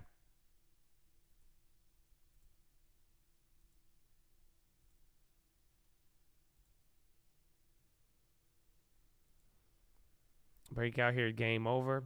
Maybe for the day, but just don't forget, this could all be cushion, though. That's the part that's going to suck, is that let's say, like, hypothetically, tomorrow's earnings are abysmal. We're just going to end up right back here. And then, sadly, this is just right back into the it's like the upside gulag that we've dealt with from the beginning of November. That's the only part I don't like about this. Coinbase on the high. That was for SPX. Not the SPX cash. Oh, I missed the Michael Wilson. Oh, Michael Wilson's talking now. Okay, here, listen. I'm going to go P2. Follow me on Instagram, at The Trading Fraternity. I love you. What's happened? This is the boy. Good morning, Alex. Now, I mean, look, I think if the economy rolls over into recession, then it's very unlikely stocks will hold up. That's not priced. And the reason why it's not priced is because we don't know the answer yet, right? I mean, there is an opportunity for the Fed to perhaps orchestrate a soft landing, meaning no labor cycle. But that's where we differ, I think, from most people, which is if we don't get a labor cycle because companies are hoarding labor, that's actually going to be worse for margins in the short term. And then secondarily, you know, if you don't cleanse it, you don't really have anything to get excited about. There's no reacceleration then for growth next year. So as bearish as we are on kind of earnings in the near term, we're actually probably more bullish than most on 2024 because we think we're in this, you know, boom, bust, boom environment that we've been talking about for the last several years. And you can't have your cake and eat it too, right? You can't say, oh, well, I'll just look through this valley and then play the next boom. Well, I mean, that's not really, you know, advised. I think if you agree with our earnings call next year, then you almost have to agree with our earnings call this year, and the market won't look through that. So in terms of how you think this is going to play out, you think this is a near-term phenomenon. You think this is going to happen soon, Mike. Yet at the moment, I'm looking at the soft data rolling over. We're going to get the PMIs tomorrow, but I'm looking at the hard data holding up. I'm looking at the employment data in particular holding up. So which piece of data is going to get the market to pay attention on the economic front and mark stocks lower? Yeah, I mean, what it always comes down to is earnings. I mean, earnings is the hard data series that drives stock prices the most. I mean, we've always said that, and we continue to believe that. So we're just trusting our process, which is that, you know, the leading indicators for the hard data is soft data. And the soft data has rarely looked this weak. So you have to be basically assuming it's different this time for the hard data not to follow. And, you know, that's not a position that we want to take, particularly given that we just had a rally over the last 3 months, which has been spectacular. We sometimes get coined with being perma bears, but last time we called for that rally in October. and we basically got chased off the screen then. So, what's amazing to me is very few people wanted to play that rally in the fall, and now people want to play it after it's already happened. And the last thing I would say about that is what people are getting most excited about are three things. Confluence of China reopening, which is good, and we agree with that. Secondly, gas prices have come down precipitously in Europe, which is maybe keeping them out of a recession, at least in the near term. And then you have the hope for a Fed pivot, which is also our call that the Fed's going to pause after this next meeting. But the problem is you already priced all those things. The valuation now does not reflect the earnings risk that we still see in the U.S., which is not going to change from any of those three developments. So, Mike, on that point, Evercore had a note over the weekend that said that a China reopening is in the early innings and could unlock $1 trillion worth in excess household savings. As the bear is speaking. Either you disagree with the number or you think that that's already priced, that amount is priced. Well, first of all, there's a timing to that. Okay, so there's, $1 trillion is going to come out in the next 3 months, number one. Our intelligence and our sources would tell us that consumer confidence in China is still very fragile. So, yeah, they're reopening, and that's a good thing, and it's going to get there. But the average consumer is still skeptical. They're still a bit scared of the virus, as they should be. They don't know how it's going to play out. There have been increased death rates, et cetera. So it's going to be slow. So that's number one. Number two, I would say, and we've done work on this. So he's pretty much saying everything's priced in. China's reopening is good for China. It's going to be very good for the Chinese stock market. We're bullish there. But it's not going to necessarily drive revenue and earnings growth in the U.S. And that's what, he's saying that's what earnings I was saying are earlier. Going to be shit. China everything else is 3% of the S&P 500 revenues. So, even if it is a faster reopening, it's not going to move the needle in the short term. I guess by extension it might, Mike, and hear me out on this. China reopens, good for Europe. Gas prices coming down in Europe as well, probably add some wind to the sails. Home advisor to European pay $7 stocks million. have been massively outperforming. Everybody floods out of the US equity market into the European market, into the rest of the world, basically. Can I kind of join those dots together, do you think? Or do you think that trade has already worked? Well, no, but that has been our call, right? We've actually centered on Asia as opposed to Europe as the place to be. But, the charts don't lie, right? I mean, they basically are showing the relative strength in EM over S&P as well as Europe over S&P, which is the first time in recent memory that that's happened. And that's real. We think it's a function of a couple different things, Guy. Number one, exactly what you said, that the relative growth profile maybe is improving outside the U.S. But number two, in October, the big tech stocks, almost all of them had a really difficult time with earnings, and the stocks came down sharply. And we think that money is now being reallocated around the world, and that could be persistent. That could take years for that capital to be redeployed in areas of the market, global market, that are much more attractive on a relative basis now. So on that sense, for U.S. tech, how much money do you think still has to come out of those guys? Well, we don't know, obviously, but what we do know is that the capital concentration that's occurred over the course of the last really decade has been somewhat unprecedented. Maybe the tech bubble was the only other time. So it'll be persistent, okay, particularly if relative strength continues to underperform. And if you just look at those charts, because you did start off this presentation by looking at technicals, I mean, that's probably the strongest technical I can see is the relative underperformance of that sector compared to everything else. I mean, it's the mirror image of what we've experienced in the last 7 years. And to think that that's all completed now, I think would be naive. Okay, well, let's wrap it up with the technicals. What do we think about those October lows? Do you think we go through them? Do you think we have formed a base with them? What is it for the S&P? 35, 70, circa somewhere around there. Mike, do we go through that or do we hold with that? Doctor. Yeah, I mean, our fundamental work would suggest that we will take out the October lows. I think at a minimum, we will retest those lows. Because what we don't know, Guy, is probably two things. At the minimum. We still could have other policy support dynamics. We're hearing about now fiscal stimulus perhaps coming out of Germany and France in sort of a coalition. That could be a positive. The Fed could pause, maybe even cut rates. We'll see later this year. That could be an offset on liquidity that has been a headwind. So, but we think that at a minimum, you'll go down and retest those lows. Our base case would be 3,300. If it got really nasty, it'd be 3,000.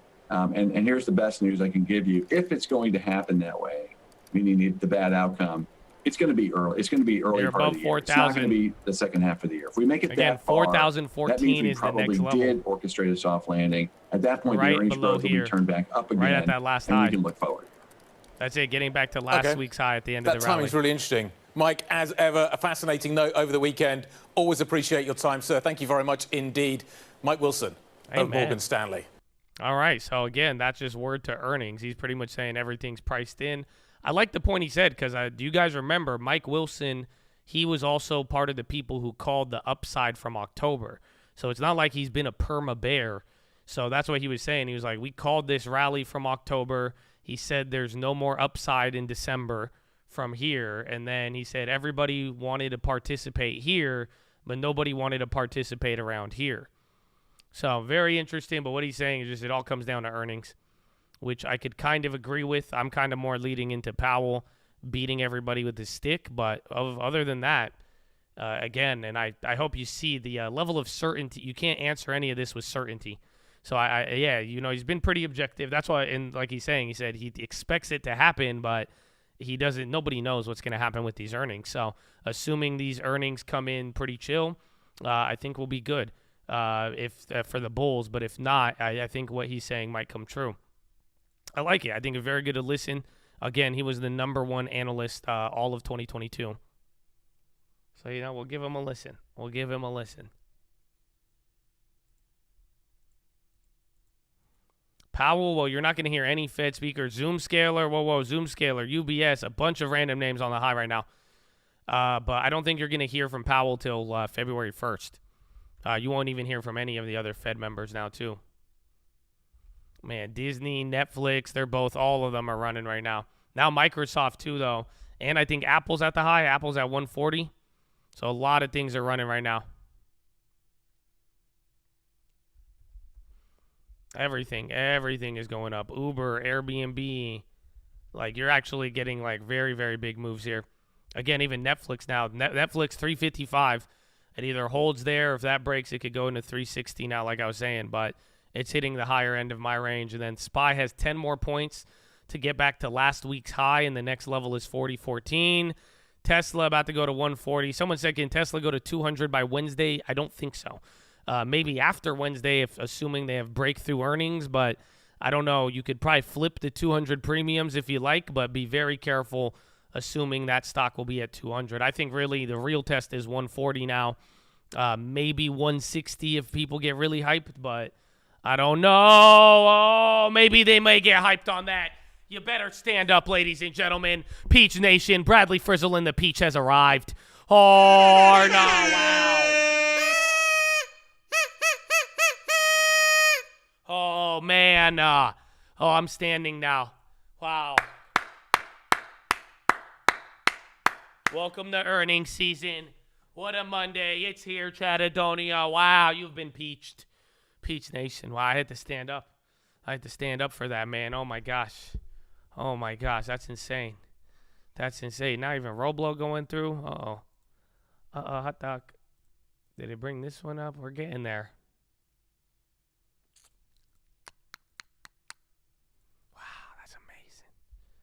That's amazing. Redfin, Roblo. So you hit a new high and then calm down there, but like Roblo keeps running up.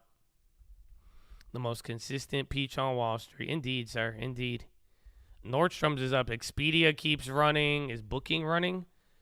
Yeah, I think Airbnb is just leading a little bit, but they're not moving the same way. JP Morgan, very, very good. Very, very good. I don't know. Dude, the banks are like getting really huge right now. Goldman would have been nice at that 337 low. Yeah, Goldman's now back at 344. Even the CRM is up now too, but only like 50 cents a share. Where's the chips in NVIDIA? Again, 399.23 on the SPY are still climbing up there. Yeah, NVIDIA is still holding. AMD still holding. Intel, Texas Instruments. All of those chip makers are killing it. WDC came down a little bit. Google's now on the high. Again, they got killed a little bit with that Microsoft news earlier. Microsoft's not doing the best. Still up, but not as much as any others. And then Amazon just went green here now too. TDD, 4%. They're running to the high. Energy is still up. Again, we're like slowing down here, but you're just like slowly melting up. And then the bonds really haven't been playing along. Netflix 355 again. Microsoft is investing. The news this morning was them investing more into ChatGPT. And then Google went down on it. Other than that, though, the only other news is Microsoft for tomorrow morning.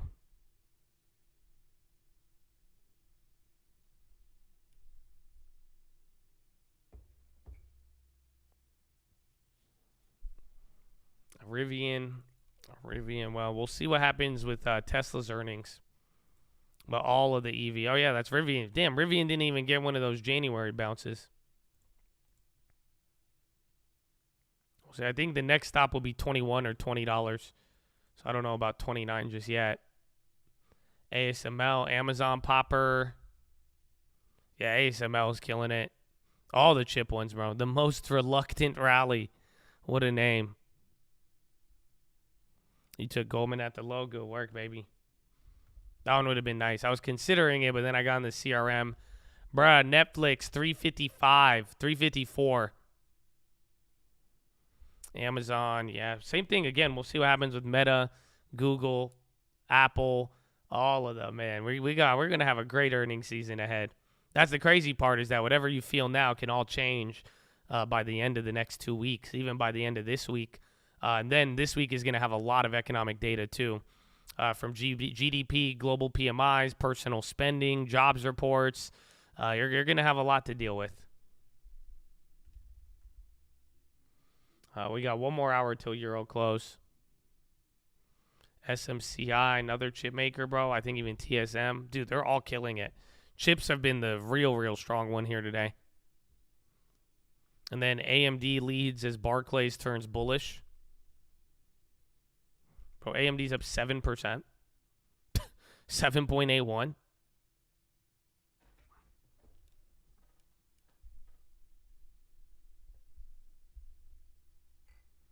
If Gates, I know it's sad. If Microsoft ends up owning ChatGPT, I'm like, what?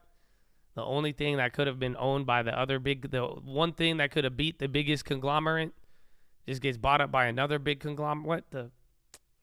Man.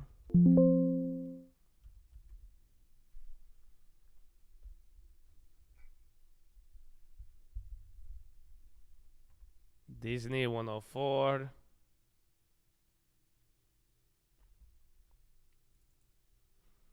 Unity. Meta's on the high too. Microsoft now another high. I think you guys said Amazon was running. Morgan Stanley says, Michael Wilson says U.S. stocks aren't pricing in weak data. Point of reckoning could come during the current quarter. Survey indicators point to earnings recession. Pretty much a written of what we just heard from him.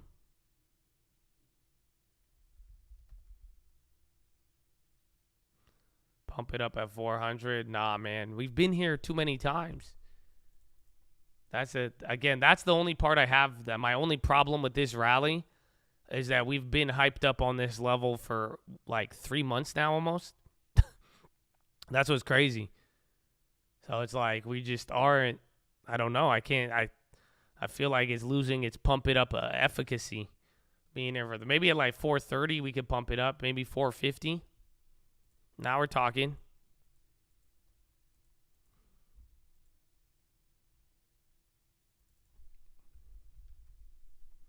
There you go. Airbnb volume. Bonds are actually coming up. Maybe we get a green bond day. I mean, even the Dow Jones is damn up here too. Tesla, just go through 140 and go to 170 right now. Come on. Okay, I'll take 144. I'll take 144. All right, everything kind of popping again. Dude, you're just melting up here. Like, look, I think today's a great example of a melt up. It's actually kind of vicious to the upside. You're at 4,008 now. You are near some of the highs of when you sold off on Wednesday.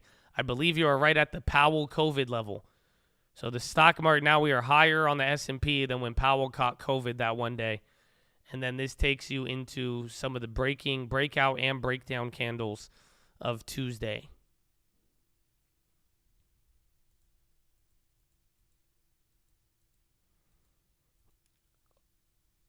Dollar flush. Yeah, dollar's still up, but it is selling off there. Apple on the high now, too. The yen falling. Weird if the bonds are coming up. The correlation has been nice lately. Yeah, they dropped and popped.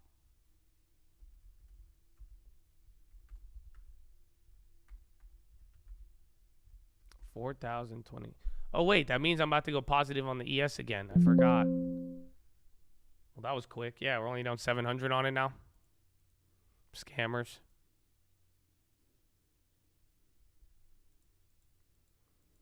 You missed the peach. I think you missed the peach, my friend. I think you did. We're good. Did you forget to like the video, too? Here's what you got to watch out for. I had a great weekend. Great weekend. Can't complain. Feeling well rested. You know, I really want to work out. That's how I feel. I feel like I just want to hit the gym and go crazy.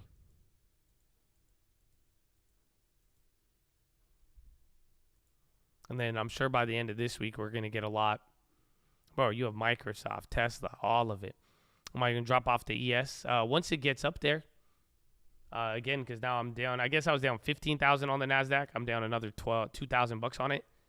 So, but I'm just going to hold it out until I get more answers from earnings and as we get closer to the Fed. But it'll be cool because then if I have the ability to walk away with ES with profit and then cut out my Tesla even with profit right before Powell, that might end up being very favorable. But then I still got to fight with that NASDAQ. No Tesla pop, Habibi. It's popped, but it's still, you know, I'm content with Tesla.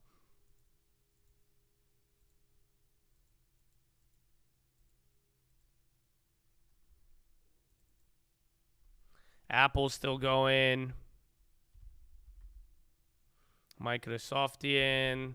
Netflixonian still very, very high price.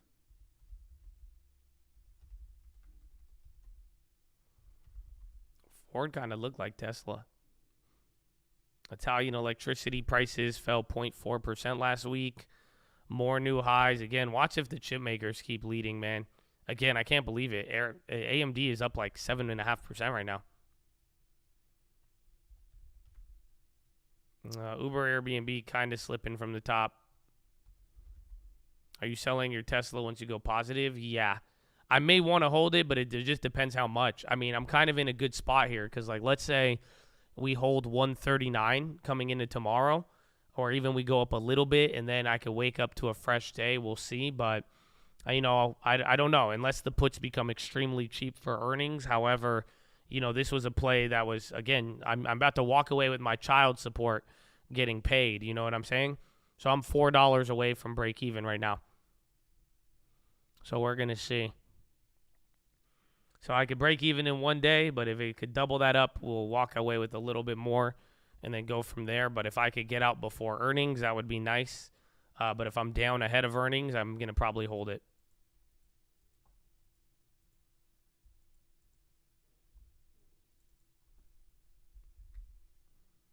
Maybe that GME random play might end up hitting right here.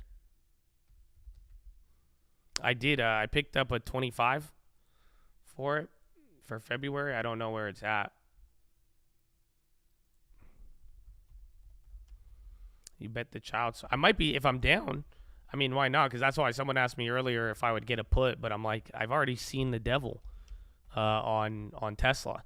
So unless Tesla is going to drop 30% off of earnings, I won't even be down the same amount I was down earlier.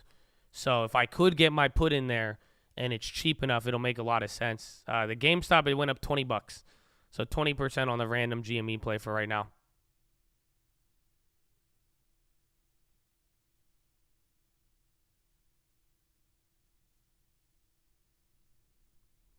And then the gold plays are still hitting on the random. Yeah, it's at 123. We got it for 95 cents or 97.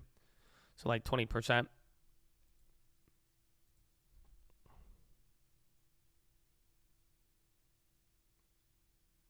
IMBS. I put it up earlier when you called it out. It's already at 400%. Just be careful on that. I feel like M&Q better than Tesla. It just depends though, because it's going to be earnings related. So there is a possibility Tesla, uniquely has its own bad earnings, and then everything else does good. That's why I'm saying, like, Netflix is going to be a real shining star here if the rest of the earnings are bad, because people are, again, there will be names that could hold up, and then everything else does that. After earnings, I definitely think Tesla could go to 160. I think if Tesla's earnings are good, I think it'll go up to 170.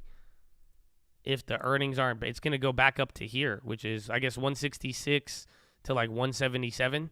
Because remember, it was selling off, like, compare it to everything else.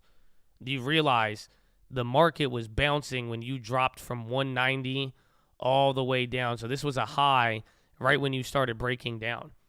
So in a weird way, since about November, the whole market bounced, but the market broke off from Tesla. As the market had that rally there in that October low, Tesla didn't do good.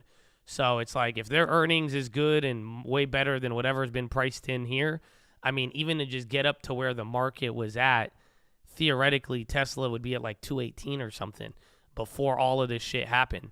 And then at the low, it'd be like low of 170 to like 196, a midpoint of like 185.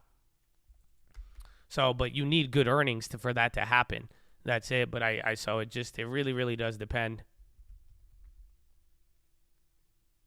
That's just my opinion.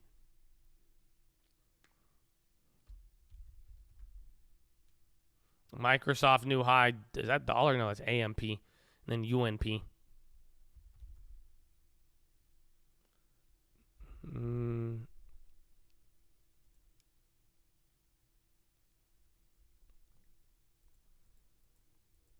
Solid opinion. Well, thank you. But even then, though, that's why if I, just because I was down so much on it, though, I think it could go up a lot. Maybe it would be worth the risk, but, if you could get me a green light and I could walk away green from, playing one of the worst times in history on Tesla, I will be totally content with that. But that's why I like the average that we had here, because I'm like, it's pretty low, but we'll find out. Crowd running. Tesla co-founder on CNBC? Who's the co-founder? Is it Nikolai Tesla? No? They got him on payroll still?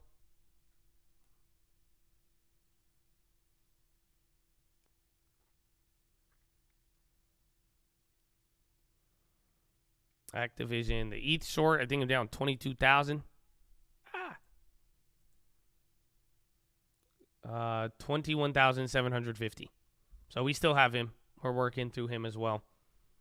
So him and NASDAQ, I mean, that right there is like, what, 39 grand between both of those? But then the funny part is, in the process, I've made back at least, I think, 24,000 or 25,000 between 35,000 because the bonds too. So I just switched out my plays, sadly. I was down on Tesla, 10, 12 grand. I was down on the ES, 10, 12 grand. And I was down on the bonds, 10 grand. And then they all just flipped. And then now I'm down on these two, or Ethereum's not up on there. So we're going to be holding those out, and hopefully, that's why I'm saying it looks kind of, we've been dealing with a lot of back and forth. But, if we could pull this off, walk away with gains in the earnings, get out of Tesla, get out of the ES, hold the bonds, and then those shorts come back, I mean, we're going to watch a nice swing in the account.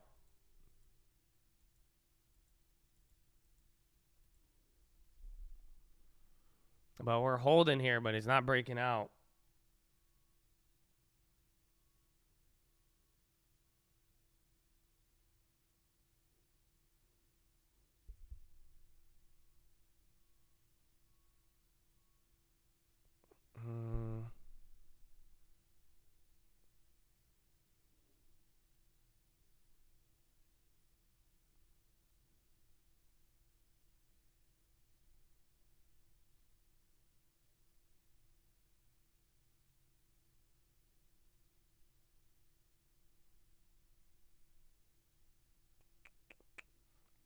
NVIDIA is insane. The bubbles I've not checked, actually. I'll have to check here in a second. Let's see where we go. But remember, Friday was a wild expiration.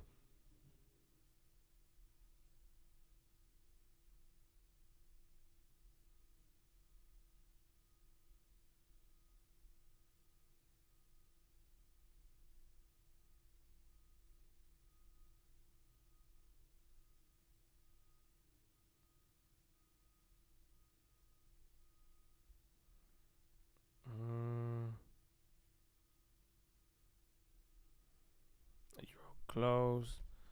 You see Albertson's divvy? No, did it actually pay out? That'd be hype. Everyone love a good divvy, you know? Can't go wrong with a solid divvy. And then CRM starting to come back up here. Well, when was the last time this thing moved?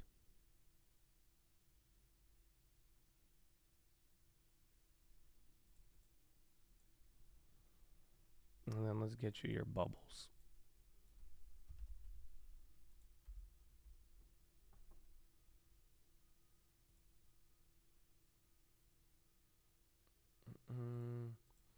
When does this week end?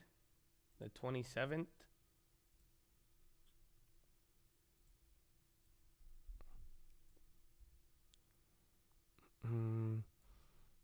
$390 puts seem to be the highest open interest, but not dollar amount.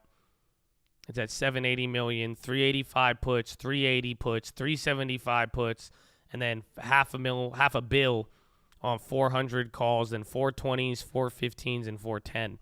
So the puts are worth more money, and they have bigger open interest, but there's still a pretty sizable 399 to 410, 400, all the way up to 420.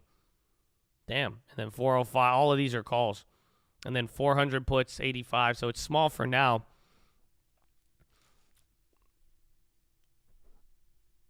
I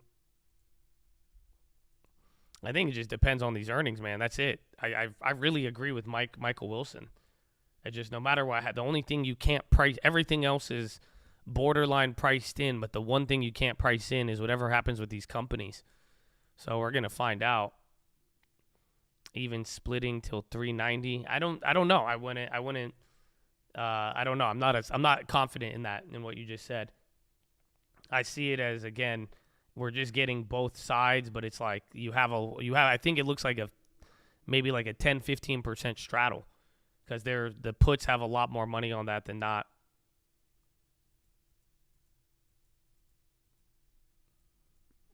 FedEx is popping here at the highs.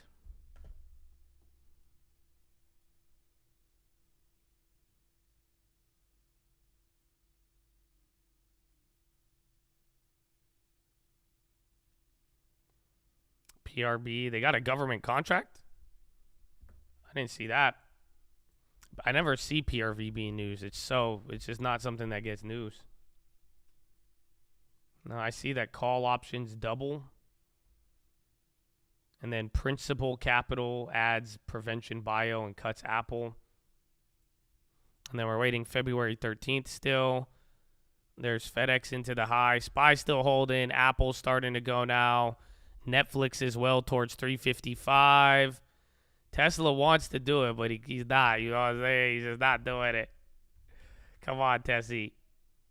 Adobe's on the high. 3M. Goldman again. Yeah, Goldman's running. It's almost, what, $10 there if you got it at the bottom?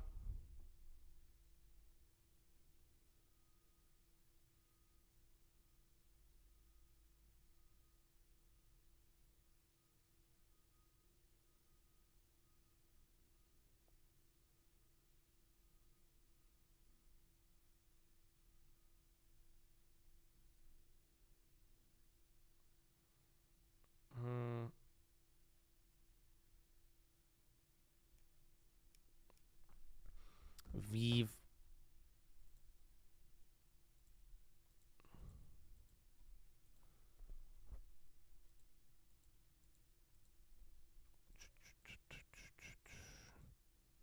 Rob got no way. Get out. Yo, humble yourself too, bro. Calm down. Don't clap back at each other. If you do, both of you get banned, and that's why just be nice. Don't puff up your chest and flex. Nobody likes that, and you are blessed. Amen, amen. Amen. Okay, good. Yellow card, both sides. Keep playing, keep playing. We got to run through its earnings.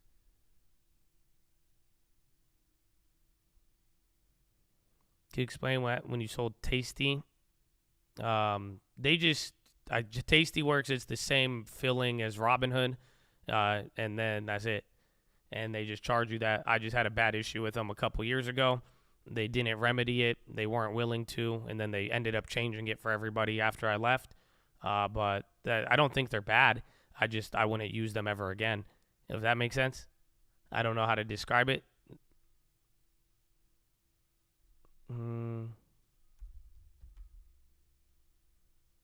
It's like excess in Las Vegas. Like that's a dope club, but like I'm probably never gonna go there again. You know what I'm saying? So I don't know how to describe it. You remember that day? You a real one, baby. All right, SPY's going up again. They scammed me. That day they did, but they ended up changing the policy. That's all. Because they sold me out of a play, and I let them know. I was like, hey, I'm monitoring this play. This was years ago. This was before even, like, Robinhood would do it. And I told them, I was like, yo, like, I'm monitoring this play. Don't close it out. And then they still did it. And then I asked them, I was like, why can't you just set it to, like, dude, I have the money in my account. I am an experienced trader, like, all of this. And, like, the dude was just being a real asshole about it. So I just said, okay, man, that's fine. And then, like, 2 weeks later, they changed the policy where you could just click a box now that says you're monitoring it. But by that point, I already left, and it pretty much, I didn't lose much by leaving. So that's why I've always been kind of cool, like, dipping out. That's it. That's the beauty of it, is that, you know, TD Ameritrade, E-Trade combo, you could accomplish anything, my friends. That's the and then I've had really good support with TOS. You guys have seen it. Like, even on my futures, they've increased my limits. You know, anytime I've ever had a problem, it's been chill. Megal is back. Do we still have that one? I know I got a couple of random bios. No Megal. I think we sold it. Oh, wow. You're at 4,012? Jeez. And then Microsoft at the high. Netflix again. Oh, man. I left another hundo on the table. That's the beauty. You play small, you don't leave as much. JP Morgan as well, too.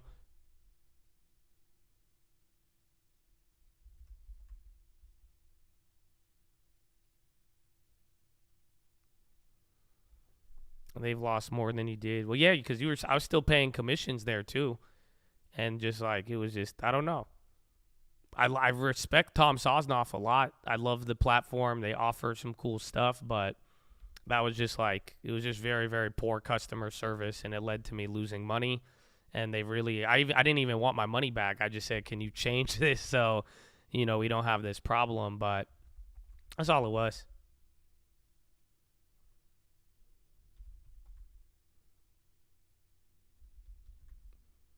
NVIDIA, Brent crude, Tesla's 50 and 1. I forgot.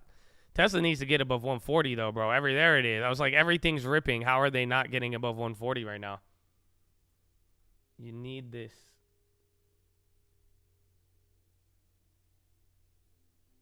And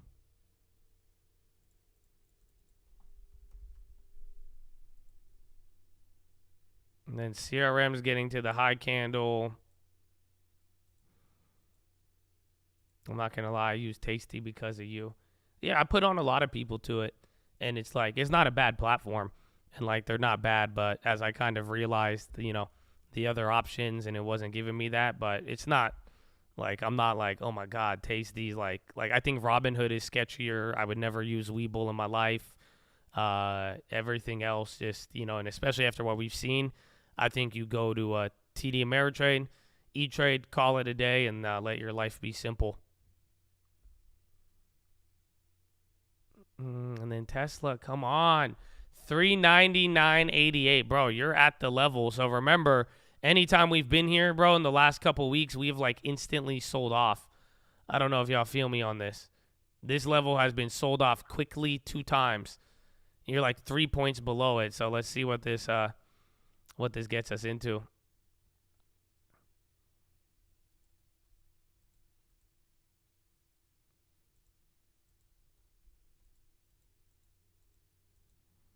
A Webull. We've talked about Webull. I mean, I just don't trust them. And, you know, they harass me trying to do advertisements. And, like, really, I think if the FTX thing taught us something, you probably shouldn't trust the things that were mass advertised on YouTube. or through YouTubers and like a lot of stuff, because everybody, like, it swept the wave, but it wasn't based off of like people found out like they like certain things about these platforms and whatnot, and it's not like their platforms were bad, like the actual user interface, but it's just anybody spending that much to onboard people has left me very suspicious. And then not to mention the China linking and all that. NVIDIA's on the high.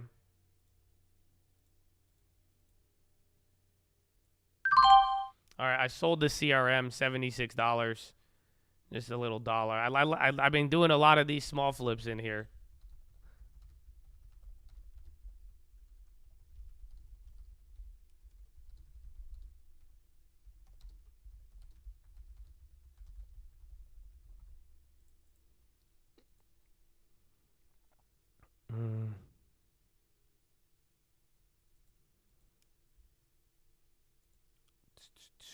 Webull, like other platforms, is insured. I feel you. The thing I always say is just,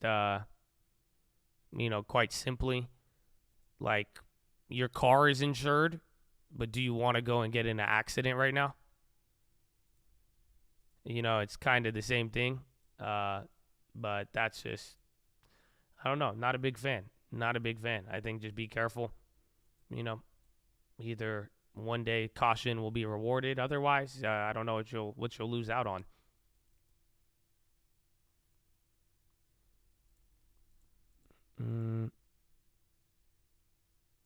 I have not sold my Tesla shares. Nah, we still riding through, baby. We still riding through. We sold out of Netflix, CRM. I still have the Disney and Microsoft. Oh, I forgot I went short on the XLB too. And UAL and AL suck. And PG, and then that's it. And we're like right at the low. Dude, Netflix 357, my goodness.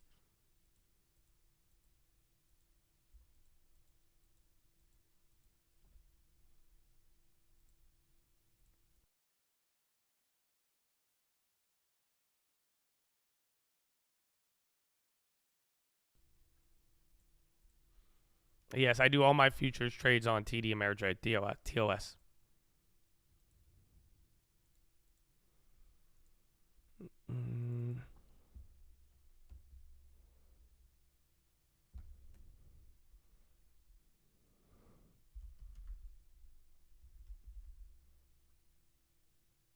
Shorting Netflix the next earnings.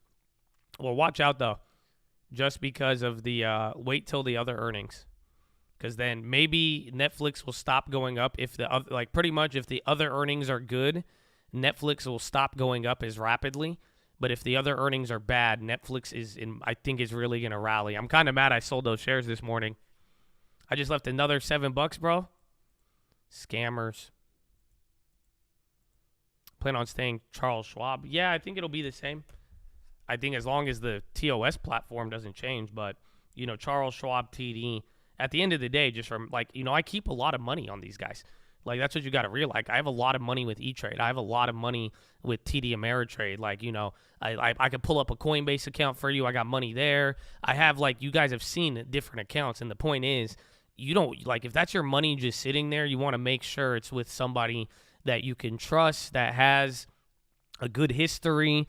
Just like we're saying 10 years with stocks, why wouldn't the same thing apply for the where you're holding your money? Like, think about it. Our long term, I haven't sold out in 3 years, and that's my money just sitting there. You know what I'm saying? So that's what you got to keep in mind there, because it's just you want to make sure you're not, who knows what will ever happen. And, you haven't really seen something in a long time where you haven't really had to worry about it. But, it's just keeping your money with somebody reputable, a long history, and Charles Schwab and TD Ameritrade, combined, their assets are crazy. They have over $1 trillion of balance sheet, so it's good. They at least have money on there, and it's just something where, again, they've been through a lot too as well.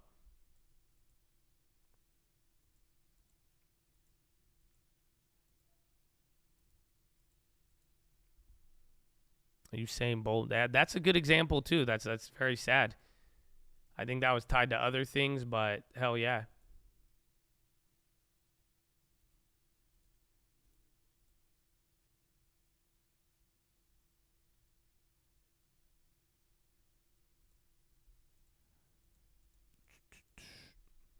$420. That's it, Chad. You're 1 point away. Bookmap is clear.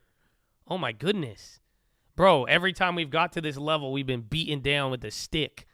And Bookmap, there's not even any order stopping this. So let's see, actually. Bookmap is very fascinating. I think it's like 40.34. I'm about to go positive now on my ES. You're going to be in the last transition group. Yeah, I could still log in at tdameritrade.com though, right? That'll just be stupid if I can't log in. Holy crap, this is weird. I want to see. We have to get batted down here. I thought it would be like at least one bat. I don't even see one single order. I guess these orders are just not as big. Wow. 40.31, 40.14. Bro, Netflix is about to hit 360. There's Tessie, 140.23.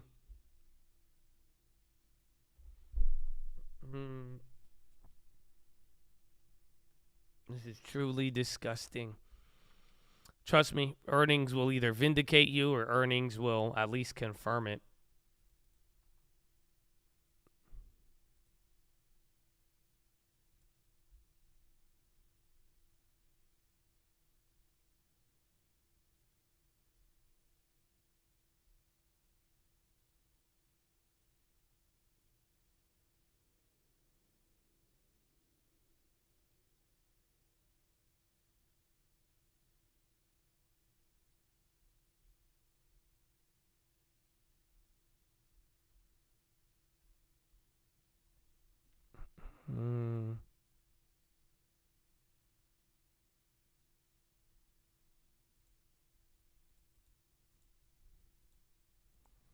Fat candle on SPX for now. That's why I'm surprised. Let's see. There's the order. That's that red bar right there. I think that's the order there. If you could get above 40.15 or not. Ay.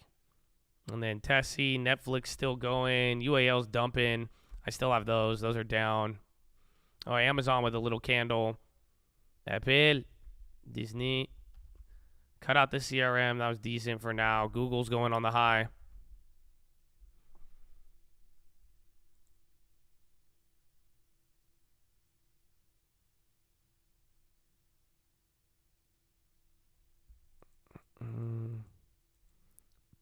It's a fire bull market.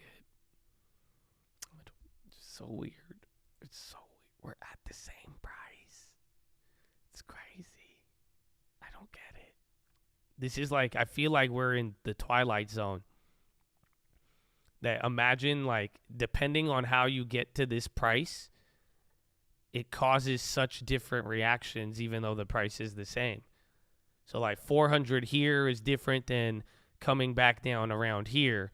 And then from 400, from 4010, it was crazy. Like, it was just like, that's all. That's why I'm like, Chad, we are still gliding. We are gliding.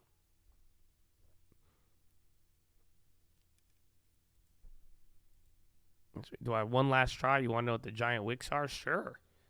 Did I miss it? Were you telling me a couple times? I forgot, man. Amazon is a value stock in topsy-turvy new world of investing.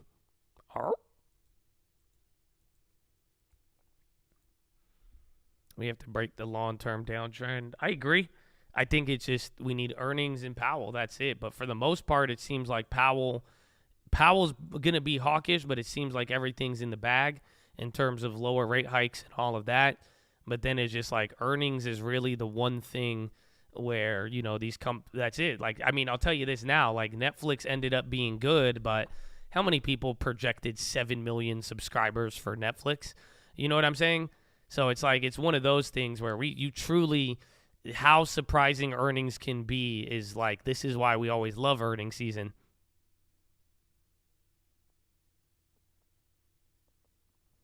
I've been seeing the Bank of America news and people missing money in their accounts. That was last week. We talked about it a little bit, but I didn't see anything over the weekend. But that one was definitely eye-catching. JP Morgan on the high now. I have heard of ChatGPT, yes. Coleman, there it is. There's her pop now, chat. I think I'm positive on the ES now. Just about. Damn, wait. It cleared out one red line. Another one came. That's 40.17. Holy shit. So 40.17 is the June 9th low. Next level is 40.37. So it's 20 more points from here. And I already have it up here a little bit. And that would be what? You haven't been there in, let's see, how many days? Last time you were here was last year. So this is it. This is a new high to this rally. So the New Year's rally is now hitting. This is a new high right here, right now. The Fibonacci, dude.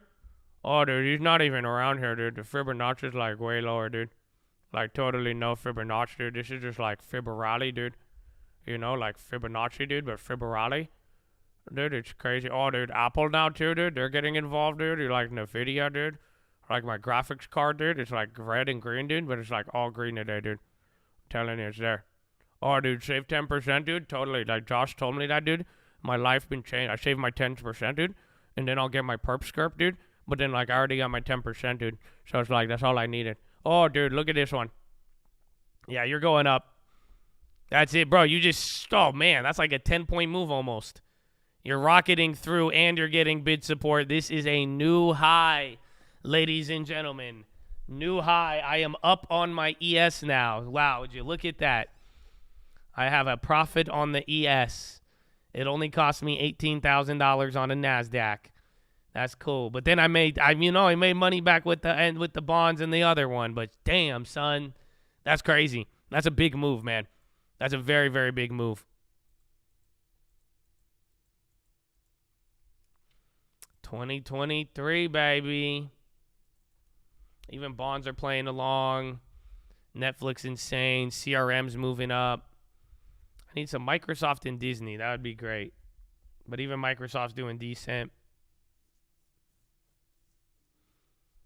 Where was Microsoft ahead of December? They're at 250. My goodness. No, I'm down. I have the short on Meta. Let's throw it up here. I'm down like $1,000. Yeah, $10 a share. I'm going to hold that into earnings. I really think Meta is going to do awful.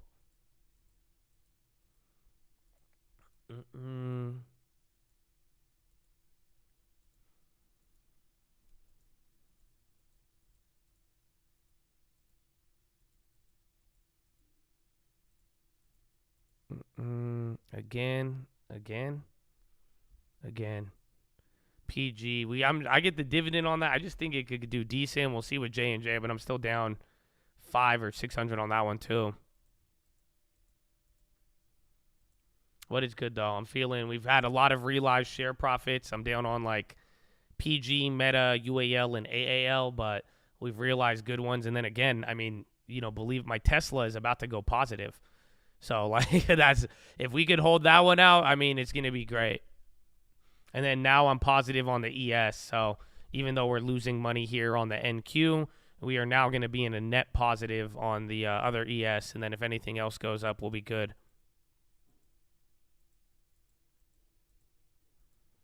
So buy Meta if you want. I think it's going to do bad. If you think I'm going to be wrong, buy that shit, dog.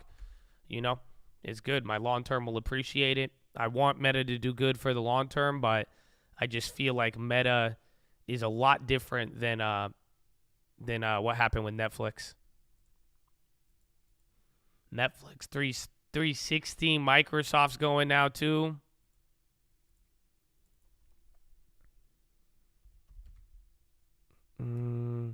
Tesla's moving.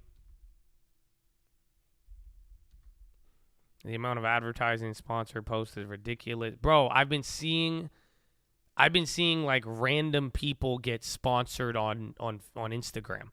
Like I'm seeing random accounts. Like people are just running ads to get followers and they're not even selling anything. That blew my mind. Like, that's it. Just, like, people, like, I just saw people, like, posting their cars, driving, and, like, I was like, what? I was like, that's crazy. Damn. You're at 40.26, so you're about 5 points below the level. This is some vicious pumping, as they would say.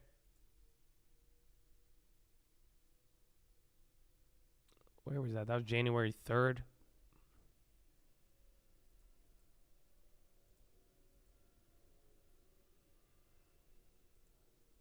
Literally just promote. Yeah, I've never seen that, but I've been seeing it.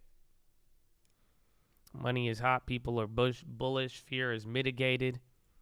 Well, there's been a lot of back and forth with recession odds increasing or decreasing. Oh, dude, Boeing's running there. Bookmap had no orders, but they started. You're getting sells here now, but you're getting a lot more support there on the bid. We'll find out. We got to make sure this holds. That would be nice, but I mean, we will see.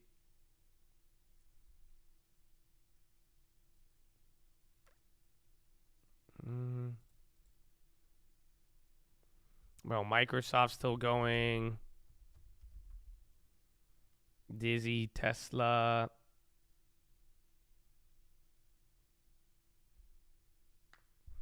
Nope, still running. Dollar, it is, but the dollar's still green. But that was like, that's what gave us some, upside coming into last night. People were feeling really good about Europe.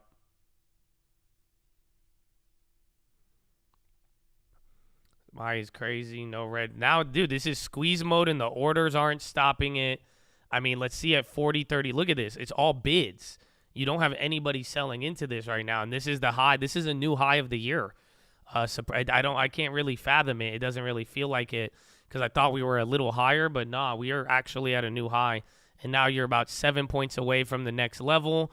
There's a soft level, 3-4 points from here, and then we're going to see what's up.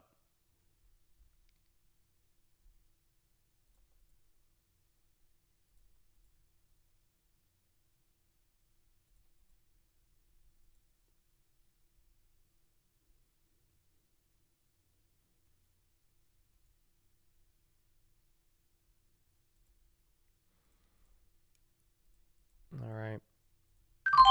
I sold out of the Microsoft, about 470 net. That was from Friday. So if it drops tomorrow, I'll play it again. But, I mean, 400 or 500 on the pre-earnings. I'm cool with that.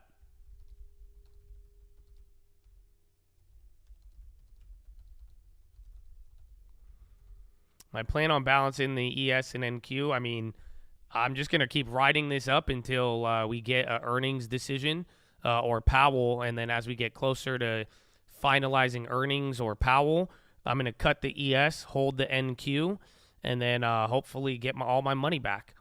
If I could play it out, if I could time it a little good, and then, I get the broad factors working in my favor, I think we'll be good.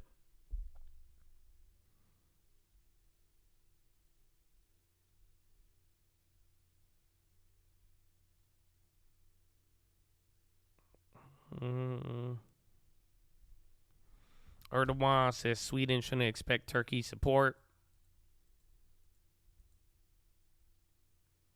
And then Tessie, I got out of the Microsoft. So last earnings play that I'm in now is Disney. And then I'm also going to be holding LMT for tomorrow. And I still have the Procter & Gamble one. I'm still in the ETH trade. I'm down about 17 or 20,000. Depends on how we're feeling. 22,000. It was down a little earlier, but I'm still negative on that.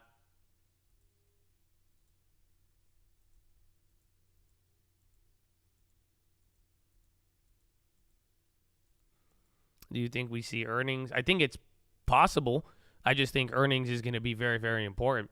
And if we do get it, then everything's coming back down. And then that's it.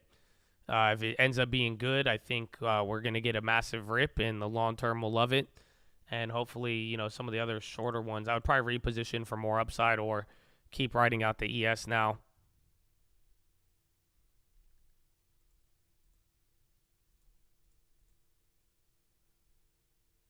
That's it, man. You got to go.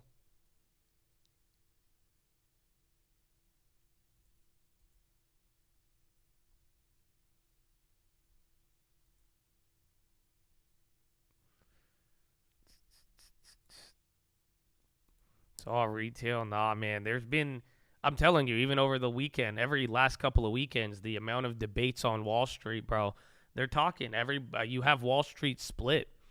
I know you like to think retail is like dumb, but don't underestimate how many like dickheads there are on Wall Street who just like, bro, there's people fighting. They're like they're arguing between no more recession. There's going to be a recession. This is like earnings. I think this is pure emotions when it's all said and done. And, I think everybody wants to get ahead of something. There's a possibility, and everybody is just going back and forth with it. But you definitely have big money, and you have big people who are saying this is the bull. And you also have the same thing on the reverse side for people saying this is the bear.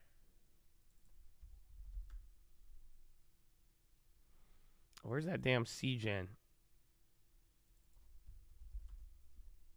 I'm still down $25 on that.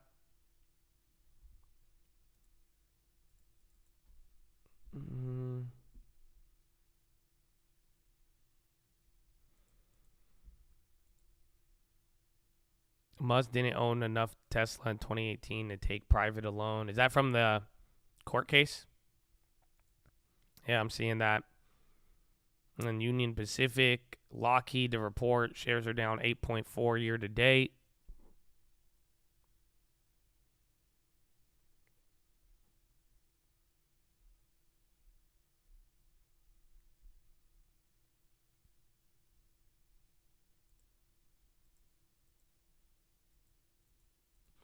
I think Euro close got 15 minutes.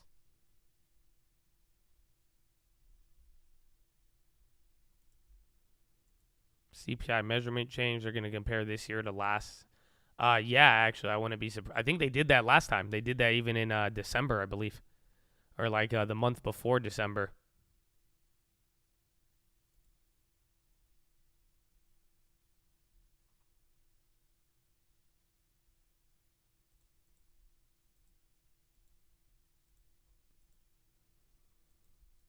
Can't wait for another bull market. It's you and like 70% of the world, bro. That's why we getting so excited here. We still up though. These are the higher candles. You get above here. You've only traded above here like 3 or 4 times now, since even the end of last year. That whole logic. That's the reason why we like up like this. Like literally, everyone's like, I can't wait for it. And then they literally cannot wait.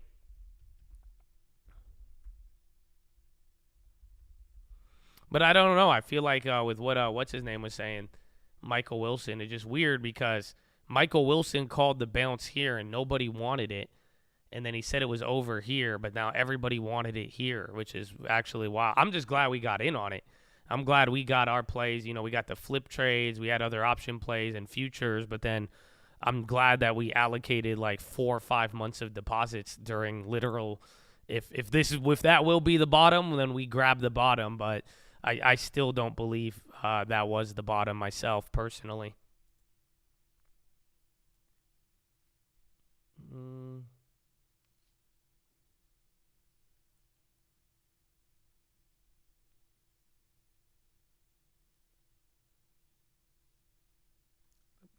WBD.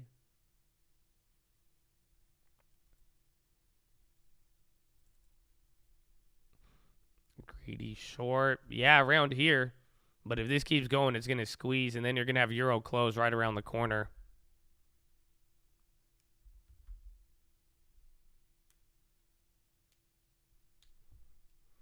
Happy with Meta. That pickup was my favorite. It was a good one. We got 2 big tech, Meta and Netflix. We got 2 big growth names like HBI and Redfin. I'm just content. I'm glad we got some, but I don't know. I don't really believe it. So we're going to find out.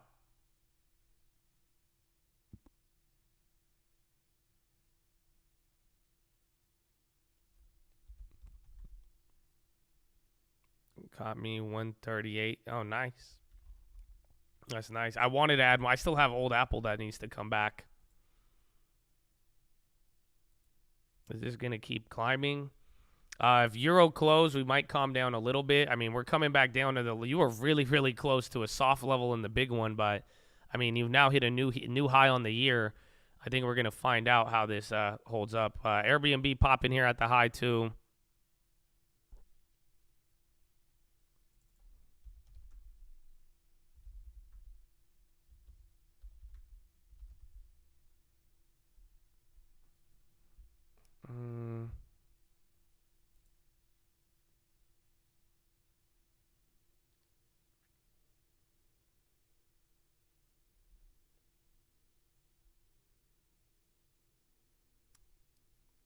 We go to Meta's again on the high. I don't know. You're holding here, but this could be a decent greedy short. But I mean, it's just we're 10 points to the next high, and then otherwise you go back to like 40.17 or back to 4,000.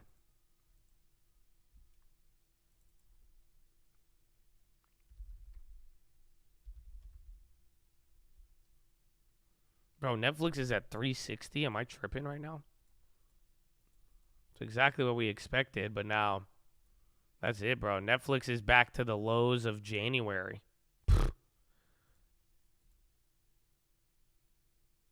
I guess it's still not even at a premium. That's the wow. I guess Netflix was at $600. That's crazy. So even then, it's still trading at a relative discount. You're still getting Netflix at 2019, 2018 prices here.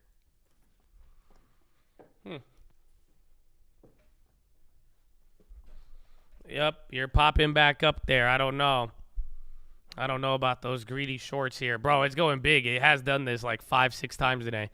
You just consolidate, pop, consolidate, pop. I mean, it's not slowing down. So 3 points till 40.33. And then the next level is 40.37, which is the September 13th high. And then you're at 401, about to be 402 on the SPY. Is bananas, B-A-N-A-N. That's a good song, bro. Even Tesla's playing along. I'm now down less than $1,000 on Tesla. Who would have thought? Dude, from child support to a new car. Let's go. Let's go. I hope he buys me a car. That's it. And if Tesla goes to 160 before earnings, I will buy a Model 3. Okay? I will buy a Model 3 if that could happen. I don't think I'll have enough money to do it off of that play, but I'll just to support Elon. Let's go. Wow. Didn't think the judge is, I'm getting paid back for all that child support, man. My average is 144. So we're like $2 away, $2.50 or $3.50 away.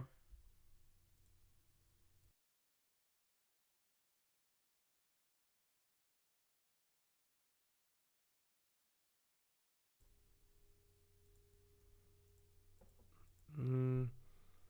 160, I think that's like pushing the realm of probable. I think after earnings, there's a lot, but I don't know about before. Thankfully, we have 2 days, though. That's the thing. If Microsoft ends up good and everything else is good, I mean, who knows? I mean, the market is literally hitting the high of the year. And now this time around, Tesla's actually participating. But, you know, we already went over it. Just don't forget, the market was rallying all through this Tesla drop.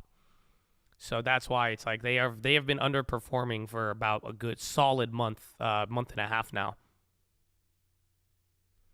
If earnings are good, Powell's going to be pissed. Maybe he changes his tone, but I just remember the December meeting. We were all feeling very bullish, and it read very bullish, and then Powell was still an asshole. So we're going to see. Why are you guys all selling your Model 3s now? What the hell? Hold on. I saw like 2 or 3 chads be like, I'm selling a Model 3. What happened? I thought we were in this together.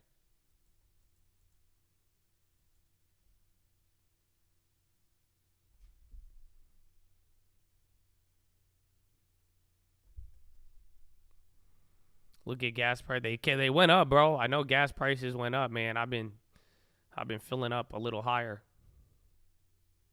Making room for the Cybertruck. There you go. There you go.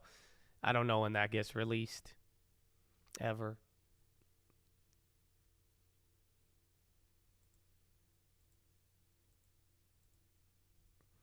I would say Powell's not an asshole, just trying to keep the inflation down. Yeah, I feel you. That's just my colloquials. Tesla 3 reliable. I don't know. I've never had a 3.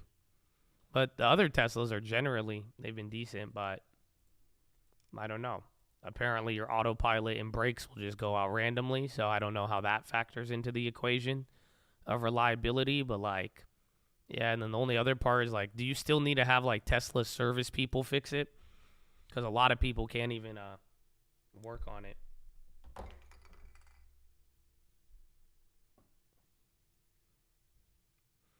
Tesla worth it if you don't have a home charger. A lot of apartments have it, but I don't like it without a home charger. It's annoying. Even in general, I just don't. Like, I don't know. Even for real estate, like LT likes it, but you'll spend a lot of time driving. You'll spend a lot of time charging, excuse me.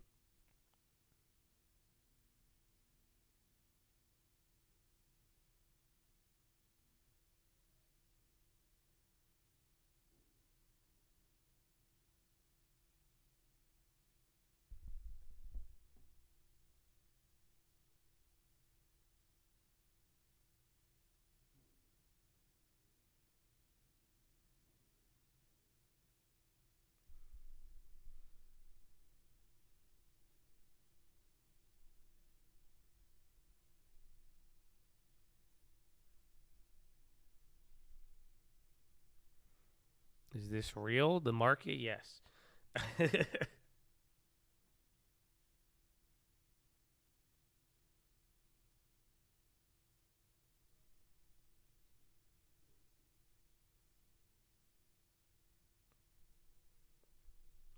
Pop, pop, pop.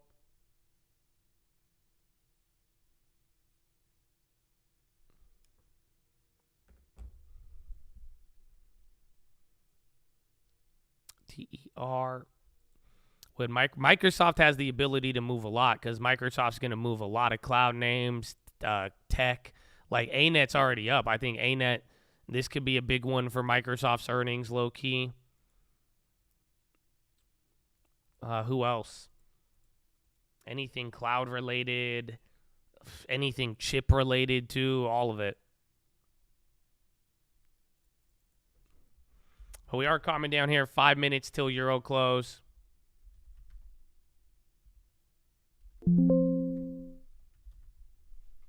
Thessalonian. Are these long? Not the ones I'm making here. I mean, I've made a couple. Like the ones you're seeing on screen are not long term. And like we've been making a couple plays. Nothing in this account is long term, except for maybe Roblo. But like I technically have not added that to my long term. But these are our long-term plays. Again, the big account is now down 9%. We're up year to date, which is great, and then we're down less than 0.5% on the small account. So things are looking good. And then we have our deposit. We're going to get another deposit here in about a week. And I'll let you know on long terms. And we have the free long-term alerts if you want a text message. Hopefully you didn't miss out on anything last year. There was nice. We went like 7 for 8. In one of the worst years, so the long term is still your friend. Good guy, bro. Good guy.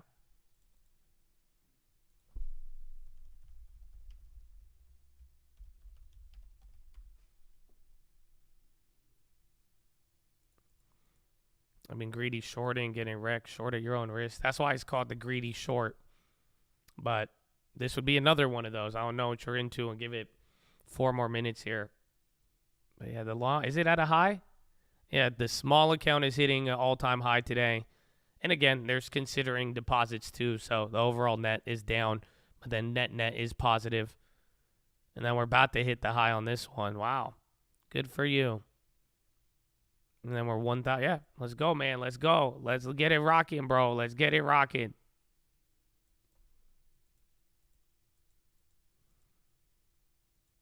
I do need to hydrate. Amen. I feel like I need to take a dump, though, pretty early this morning. So I don't know how I feel like too much hydration might make me go crazy. I like Intel a lot. I would have liked it a little lower. And then, again, they've rallied up there since the bottom. So, like, it sucks because I had a lot of names I could have bought earlier and I just didn't. I mean, we bought other stuff, but I'm not buying anything for the long term until I get earnings in Powell. And I say that because everything has rallied, 5 to 30% in 2 weeks, 3 weeks now. And honestly, that's just not, I'm not down with any of that. So it's like, that's the problem here is like Intel, I still like the company. I think it has value, but, literally 20 days ago, it was going for $3 less. That's more than 10% less on a stock that really doesn't move too crazy. I don't know if things fall again. I mean, I think the probability or the likelihood is still there. I'd rather be safe than sorry. So like I'm showing you, my account is doing good. We're really making things back. We had, multiple 30 to 80% pickups on the long term recently. So it's like, why would I add anything after we profited off of that dip? So what's the point of, buying into it when I don't really need to? So I'll have my cash. We'll be at just under 10%, I believe, cash balance around there, and just wait. And then, we have a long year ahead of us. And the point is, whatever happens this year for the long term, by buying low and, stacking up our cash, we're going to have money for all of it.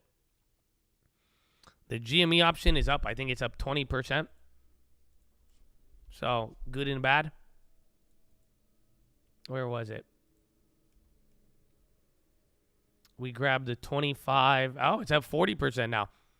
I got it at 97 cents in the morning. I was one of these guys. So not bad. Tomorrow's coffee on me. Amen. Thank you. Thank you. So you're breaking the first greedy short level, but this ain't even the danger zone yet.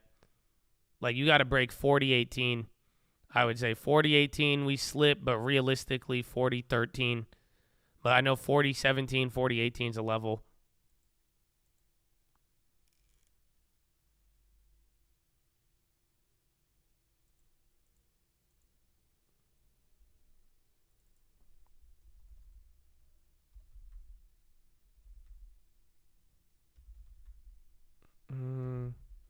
Musk lawyer says 2018 Tesla chat with Saudis can't be verified.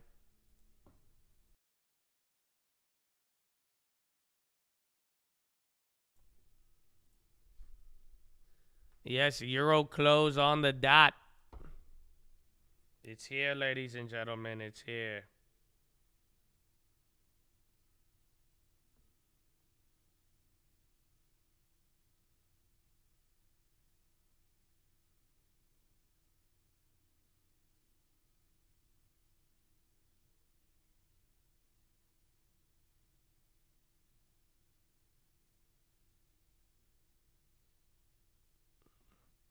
Meta, I don't know.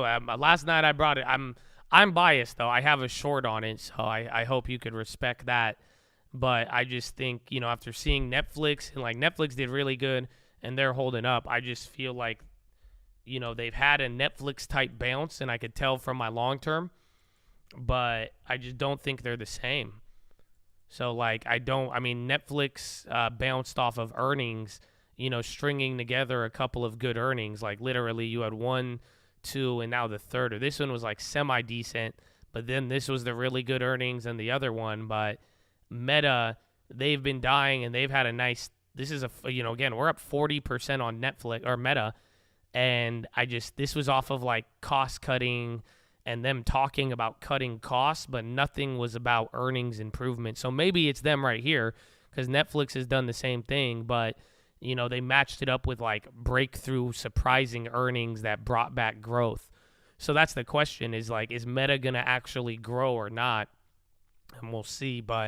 And obviously they're two way different businesses, but I'm just seeing like how Netflix went up 50% was based off of a lot more fundamental data than what brought Meta up 50%, is pretty much what I'm saying. So I could be wrong on it, but I think if there is going to be a Grim Reaper, Meta or Microsoft, and then maybe Apple, but I think Apple is kind of already priced in a lower amount. Valdez, welcome. 3-month bill, 4.575. A lot of that high, 81%. There's 6 months too.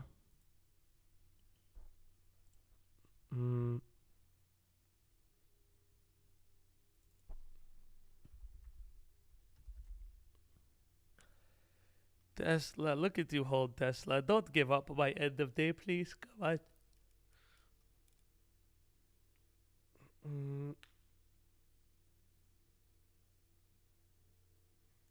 Strong day.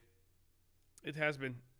And then 1.8 on the NASDAQ. That's strong as hell, man. I think companies getting in AI will be good. I mean, I sucks that some of them will be owned by some of the bigger ones, but I mean, there's a lot of AIs coming out here soon, and whoever's in the position to take advantage of it, I mean, I think it's going to be very profitable. Like even ChatGPT, they're coming out with like a $40 a month thing, and pretty much, it's like if ChatGPT gets like 2 million of their members, and they've already, gotten so many up there, but they'll be doing $1 billion a month very, very fast.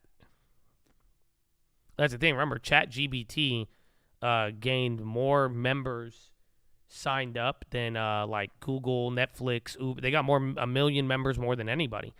Like anybody you could think of. It's actually pretty wild.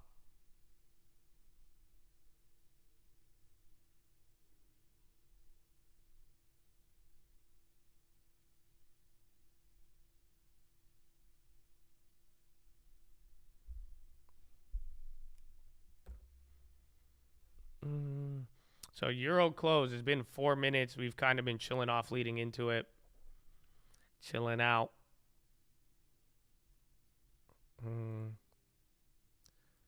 Why would you pay for it? Because then you get like, it's like faster. You get like slightly more features, and then you could use it when demand is high. So the problem right now with ChatGPT is that, like, remember I tried to access it the other day. Like, if you try to access it when too many people are up, it won't load.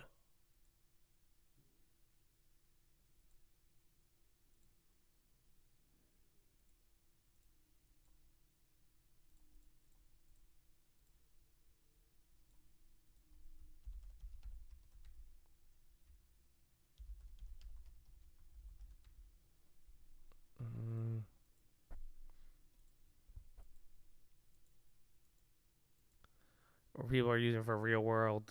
Yeah, a lot of people. I've even, my buddy has a big company. He's like, yeah, I do all of the emails with ChatGPT now. I said, what? He said, yeah, I just do that, and then anything else. He'll even call me when he can't. He's like, yo, what's another word for this? I'm like, what?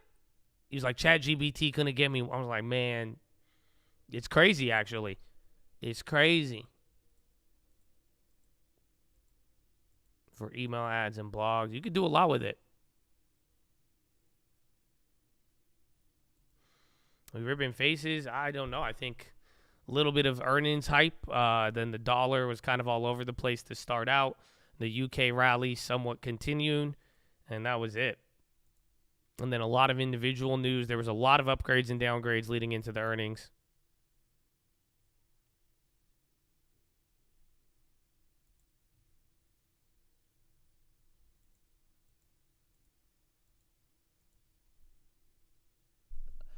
Okay, you're still coming down. T-Mobile on the low. Oh, T-Mobile's kind of getting dumped on. I don't know if that's news or just normal, but then now, what's it called? It's coming down. Corporate security weakness. I mean, oil, that will depend on earnings in a weird way, too. But Finland's foreign minister speaks to reporters. Essentially, if recession odds go down, oil and natural gas is going to rip then. If you mean to tell me there really is a possibility that the recession won't hit this year or that the soft landing, oil's going to rocket. If not, then oil is going to keep getting clapped, but then so will the market.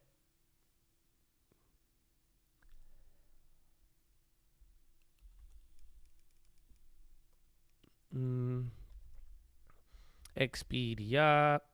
Yeah, they're doing better than BNB right now.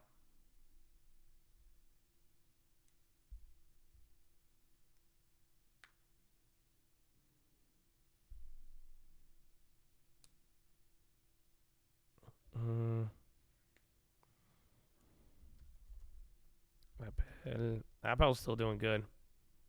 And NVIDIA, dude, that's insane.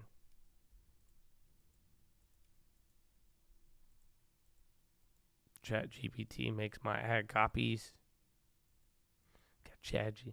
A lot of people like it. We'll see. But I think we're entering the era of AI Like, or at least this is like the first time it's getting public. Like, you're getting mass adoption of like very simple AI stuff. And there's a lot. There's like 5 other AIs that are supposed to be released here throughout 2023. And, you know, a lot of people are getting really into it.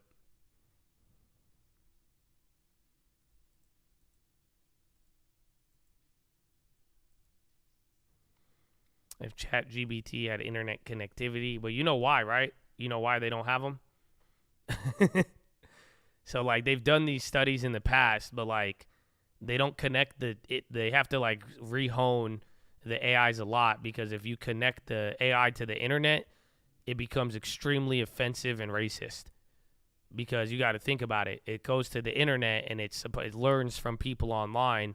And so now take all the racist Xbox comments, all of the degens on the internet, and that's why, like, there's a couple of studies where they plugged in AIs to the internet, and it just becomes just super offensive, racist, and hell yeah. I mean, think about it. It just takes up all of the stuff on the internet, compile. Where do you think it gets the info? You know, all of us have been a part of creating these AIs. You know, it skims, and what's the term called? I forgot what it scrapes. It scrapes the internet, but if you gave it too much, I mean, it turns there based off of what is on the internet. Yeah, so pretty much AI learns from everything. So even if it's hateful or not hateful, it's still learning from it.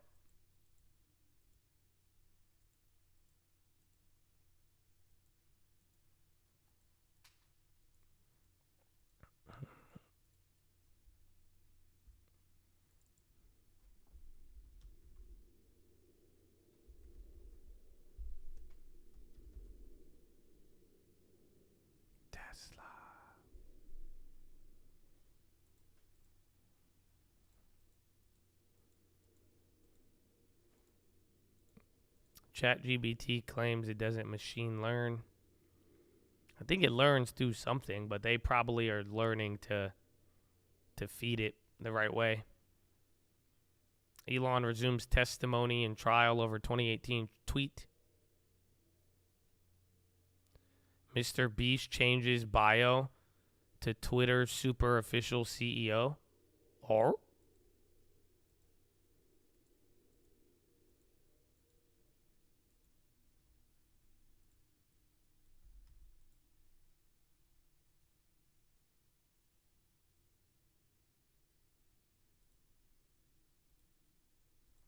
That'd be interesting.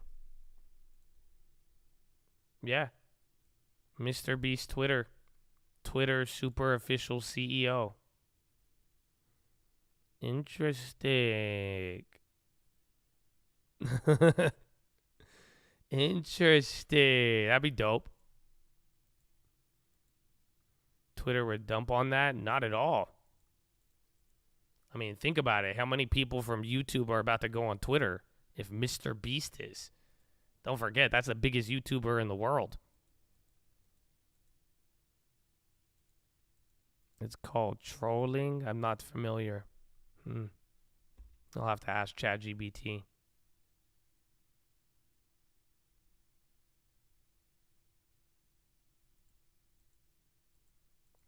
Yeah, Twitter isn't a stock anymore, though.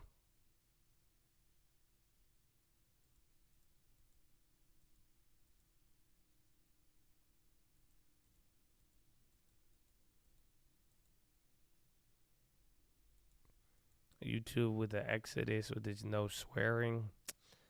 You think the swear words was the problem?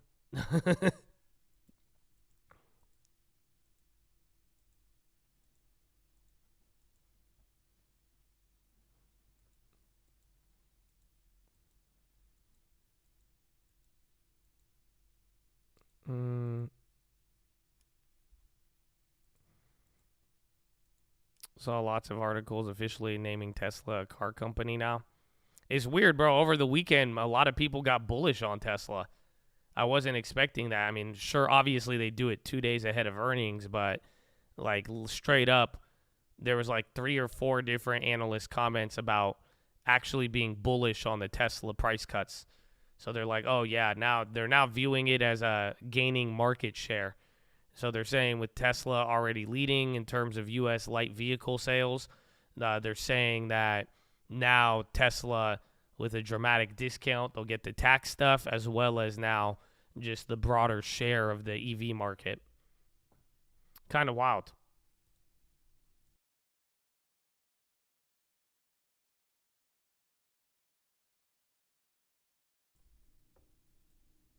So Tesla's moving up, and so is Apple. Not everything's with it. Again, you're under 2% right now on the NASDAQ. About to go higher. 1.3 on the SPY and then 0.94 on the Dow. What is it? Oh, the Dow bounced up a little bit. That might be a decent short.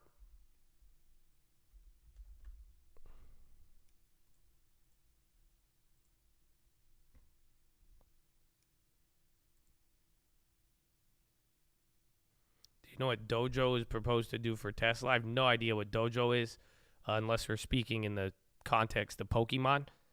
So I don't know if there's going to be a Tesla Dojo. That would be awesome. I'm sure electric Pokemon will have the advantage in that dojo. But other than that, I'm not too familiar. J.C. Flowers said to consider sale of Romania's first bank. Musk held talk about taking Tesla private before July 2018.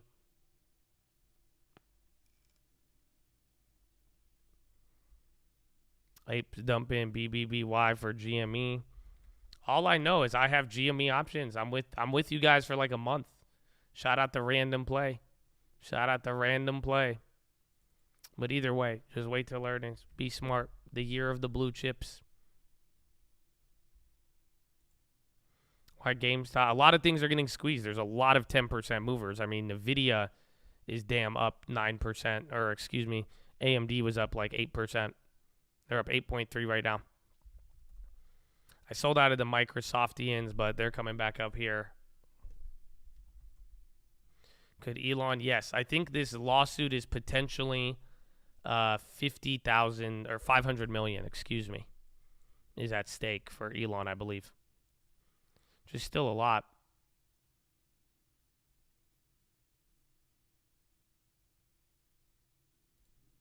I found something cool, though. Are you ready?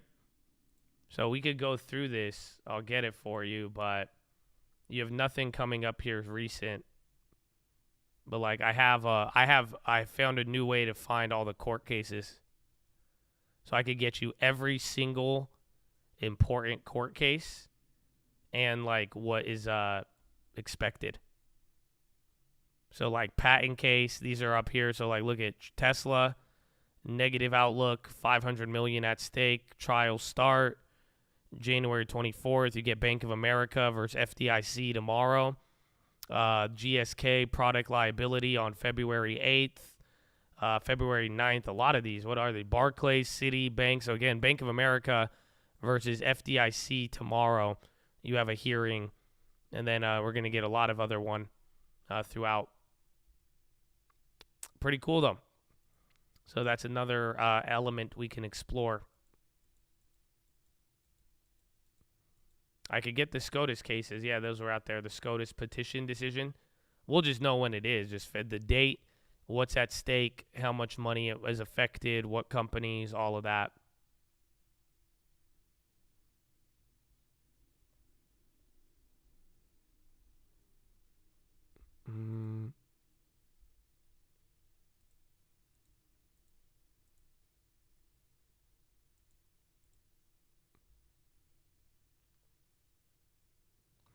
I wonder if they managed to get Tesla back to 200.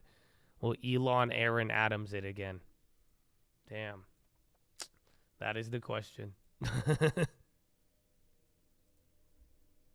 Where is AMC? 574. Nice. Nice.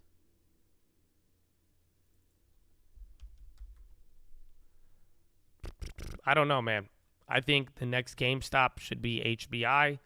Next AMC should be HBI. All in favor, say HBI. Okay, that's my motion. Again, why not?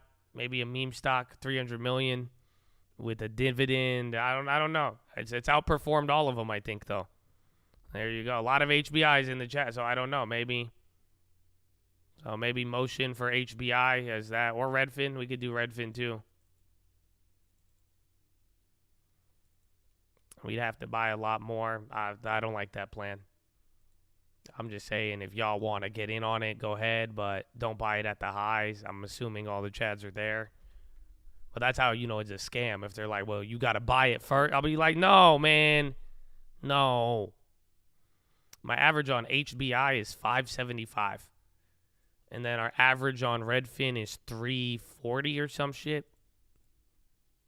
Redfin's surprisingly the biggest one. Yeah, 346. We're up 80% on Redfin in the long term. And then we are staying pinned, bro. How much? It's been what? 18 minutes?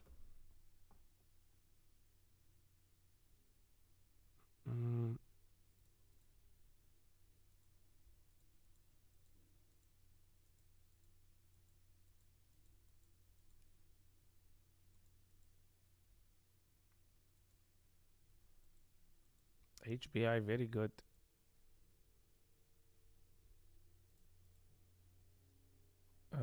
Tesla's going up here too. Okay, we're starting to climb here. Bonds came down. Tesla running. Is it on the Mr. Beast thing?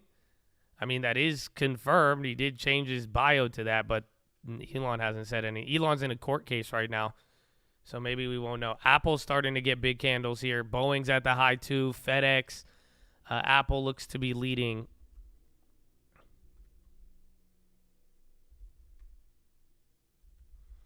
All of these analysts saying SPY will hit the teens. What do you mean the SPY will hit the teens? Like, what does that mean? Like 30, I don't know. I'm trying to figure 3018 or 3000 teen, 20 teen, like 1900? Or is that what you're saying? Or I don't know. Musk amount needed from PIF was potentially less than 10 billion. 3,300, I think we've heard that a lot. You heard it right, like SPY 1900? No, I think you're smoking some good shit. Or 415, I could see that more likely, but like SPY like at 18, 19, no way. No, I don't think. Ford, Europe job cuts will be concentrated in Germany. Ford plans to cut 3,200 jobs in Europe. IG Metal Union says Ford to axe development and admin roles in Europe. So Ford job cuts, kind of moving a little bit here.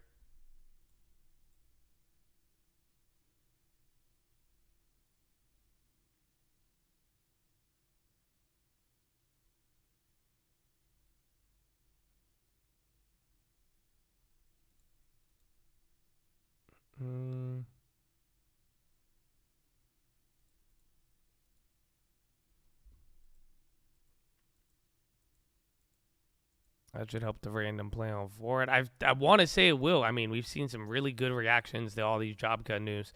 The market's kind of slowing down. I mean, maybe 2000 on the SPX will be possible. Never? No, I'm kidding. We would have to be, yeah, I guess that would be like 2015. I don't know. Maybe, I think like 220, man, or like 200. I don't know if you'd hit like 1900. But that would have to be like you need the gigantic recession no one's ever seen. That would be the reason why the Fed raises rates, or cuts rates. But I don't know.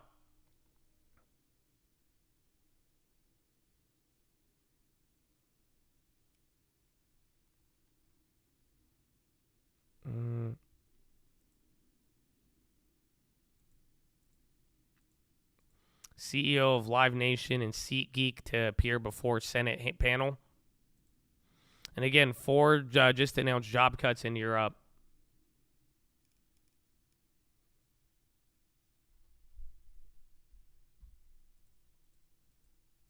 Too much money in the system, possibly. I mean, you'd be surprised what fear could do, but I definitely agree. It's weird. I was even thinking about it the other day. If we don't end up having some level of like recession or crash, that's it. We live in a different world. That's all I was thinking about. I was like, man, if this actually, like, if we go through all of this and not one level of recession is like, or big slowdown is caused in the next 12 months to 10 years, that's it. The world, I don't know. I don't think we'll ever return back to the world we were previously in.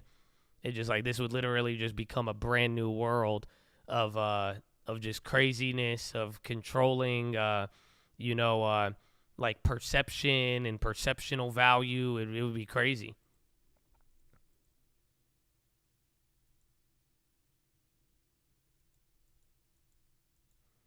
It would be different this time. It really would be.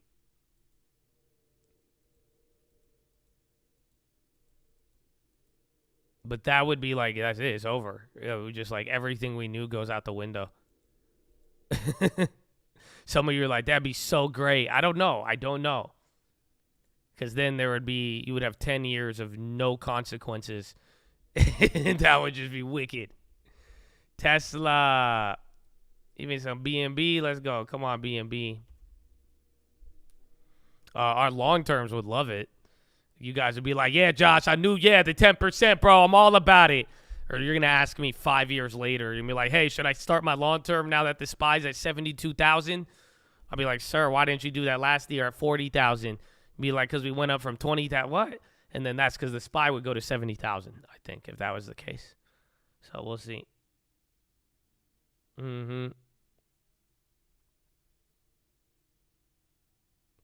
Stupid inflation, and houses would probably be non-existent. No, your houses it would cost you like $10 million for like 1,000 square foot house. But again, your stock market's at 70,000, so everybody's rich. It would have to adjust. It would have to adjust. Yeah, eggs would cost like $2,000 a dozen. But you'd be like, that's a deal. You'd be like, I was paying $20,000 last month. You'd be like, and then I just got paid my dividends. My dividend stocks now pay me $25 million a month. And again, the distortion on money would be crazy. But now $25 million would only get you. Okay, I'm gonna just stop with this.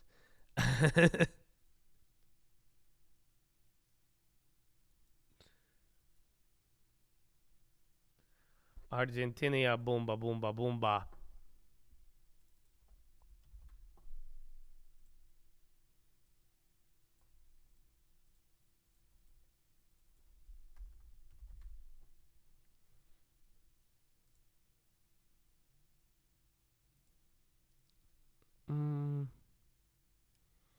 Run it, Tesla. Run it.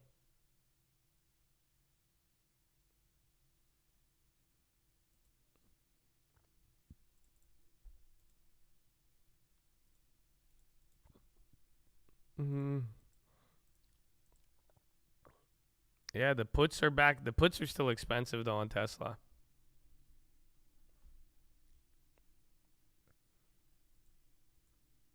If earnings are great, Powell is in a hawk. We'll be at 40.30 or 4.30 on the SPY, in my opinion. If earnings are great, and Powell doesn't, want to be a dickhead, I think you're going to 4.30 on the SPY easy, maybe 4.45, which is scary to think about because then at that point you're only 10% lower than all-time highs of 480. But yeah, 4.30. I think minimum 430 if people really want to get bullish, 440, 445-ish. And then you're back to February to April levels on the market. Powell is Wednesday. Not this Wednesday, but next Wednesday.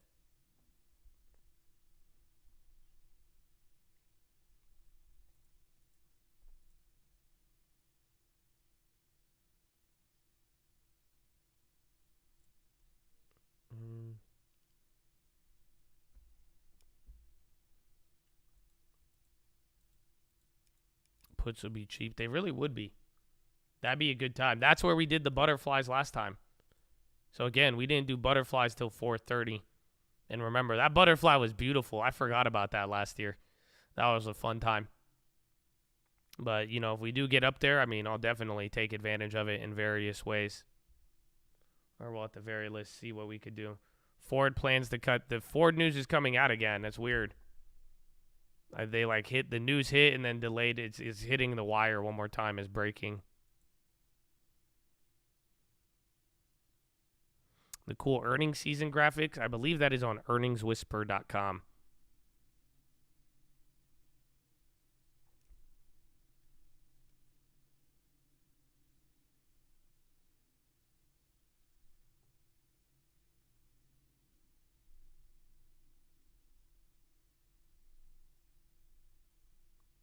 Argentina says something in Buenos Aires must tender second section of Vaca Muerta pipeline soon.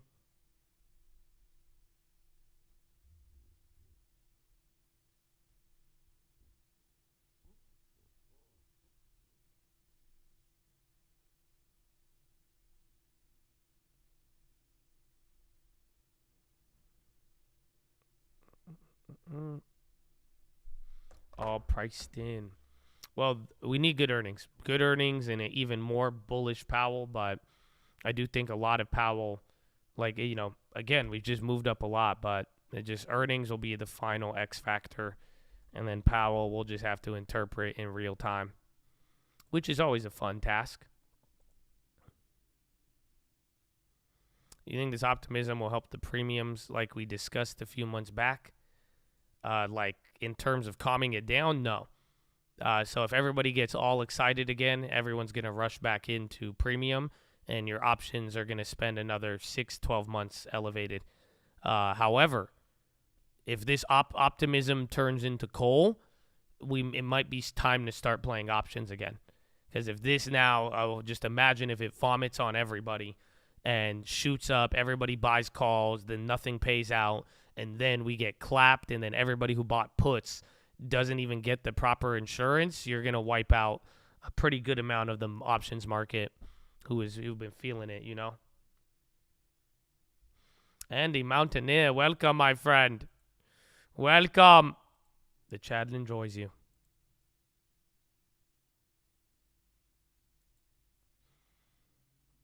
Everyone, it doesn't matter. Wall Street will do what it wants, which is right now just ignoring everything. Well, just time. Just don't underestimate, you know.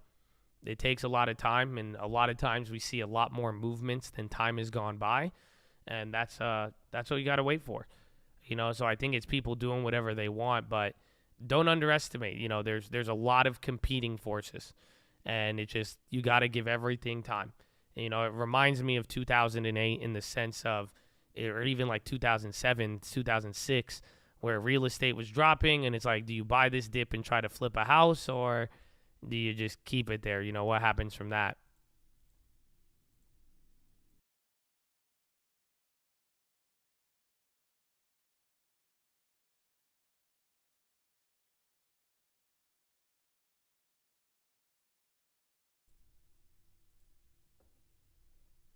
Lockheed, I'm just holding that. I'm going to hold that for earnings. I still have it.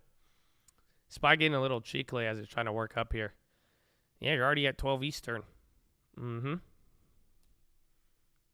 FTC finalizes order requiring Credit Karma to pay $3 million. Qualcomm 6. Yeah, bro. AMD's up 8.5%. Nvidia up 7. They're all just going crazy.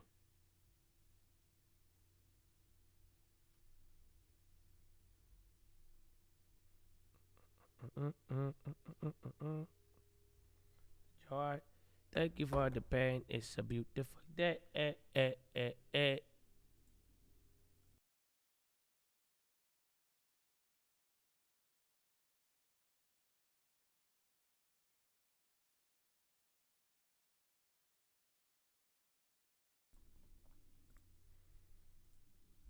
Tesla Palantir, I think it's decent, but I wouldn't really long term that one. I'm surprised it even dropped below that IPO price.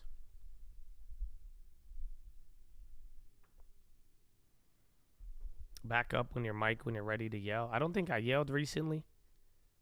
So I don't know, but you know, viewer discretion is advised. Josh is known to be a psycho.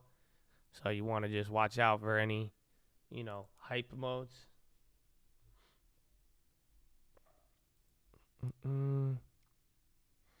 Tesla, DoorDash. Bro, I need to go to the bathroom all of a sudden. I don't know, you guys. I might just make y'all listen to, like, I don't know if I could take a dump in 2 minutes. I might be able to.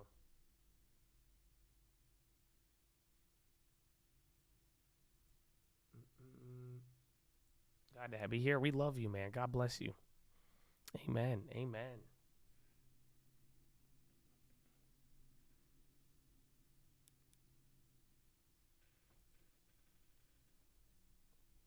So I do need a poop. I need a big one.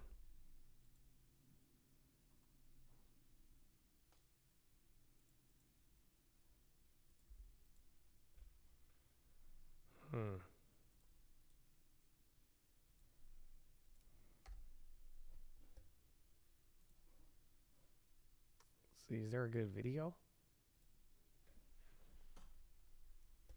Yeah, I'm gonna play you Bloomberg. If it goes to ads, forgive me, okay? But I'm gonna make y'all listen here. I'm gonna be right back. I got a G2G. Please hold. Follow me on Instagram at the Trading Fraternity. I love you. Okay, hold on.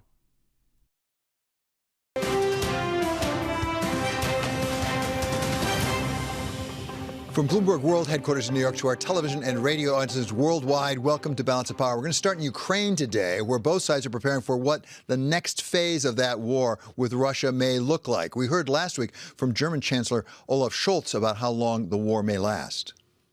We must fear that this war will last for a long time to come, and that's why it is important for Ukraine to show that we won't stop our support and act as long as necessary.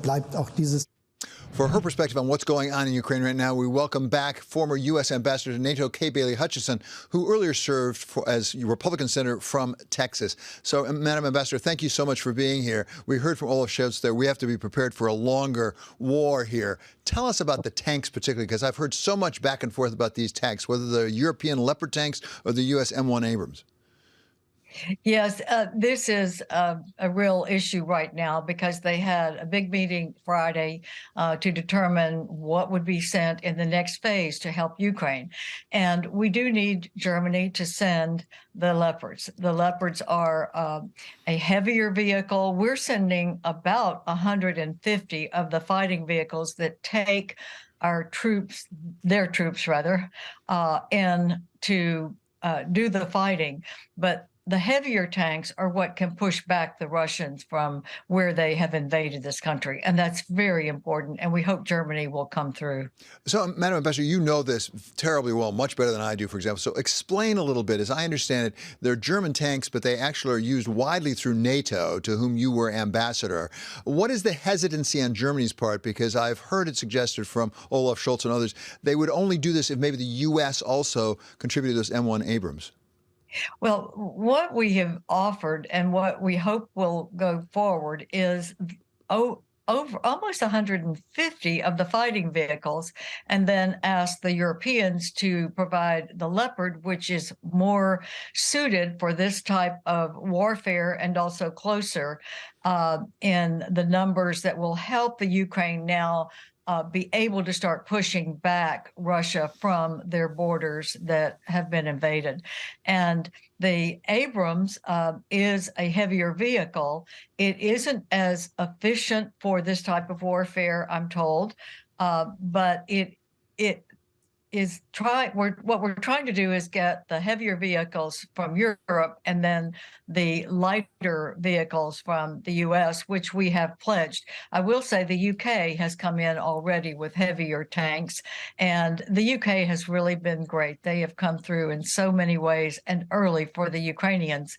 And now we need Germany to free up the Leopards so that the Europeans that already have the Leopards can offer them to Ukraine. Well, now that's an important distinction, as I understand it, which is it's not so much we need the Germans to actually send tanks to Ukraine, but rather allow countries like Poland. The report is Poland would be willing to send over a Leopard 2 tanks, provided Germany gave them permission. So is it just a matter of permission? And what makes the Germans hesitate? The Germans have always hesitated to lead when it has come to military and defense. The Germans have been very generous with contributing money toward all of the NATO causes, but they are not willing. They're in the aftermath of World War II. They are not willing to lead in security, and I hope they get over this because we need Germany. They have capacity. They could be such effective security allies, and I hope that they will do it. The U.S. has urged them to do it. The U.S. and the other Europeans have urged them to do it. And I will say, David, that the foreign minister of Germany did say that if Poland, for instance, asked to be able to send the Leopards, that Germany would say yes. She said that this weekend in a French interview. That would be very important as a beginning. And then we want Germany also to come through, since we're doing so much with the fighting vehicles that are somewhat lighter and carry troops. We would ask Germany and the Europeans to do these heavier vehicles. And so it's a joint effort in the contributions. Thus far, Madam Ambassador, NATO seems to have spoken very closely to one voice, which has been remarkable to some people who weren't sure that would happen. Is there a risk here that over the Leopard 2 tanks there might be actually something of a rift developing in NATO? You know, it isn't a rift, David. NATO is very united in helping Ukraine, but I think we need to stop talking so much back and forth about what we're contributing and what we're doing. We're all in support of Ukraine. We do think Germany should do more with these Leopard tanks, because now is the time that... Well, I'm sorry you had to hear that whole thing. You got to really... I'm glad they took a long time. They gave me enough time, but you guys just heard them talk about Leopard tanks and Leopards for a while in NATO. In Abrams. Yeah. So I'm back, though. It's good. We're feeling good. I hope you're feeling good. I hope you know you're blessed. Amen. Just send in more money.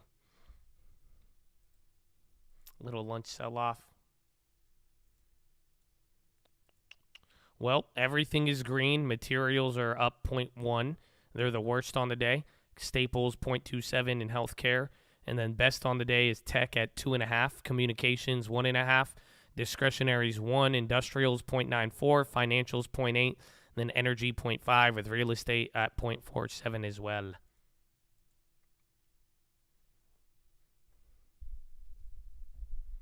Yes, we're sending leopards, straight leopards there, indeed. Oh, it's a beautiful day.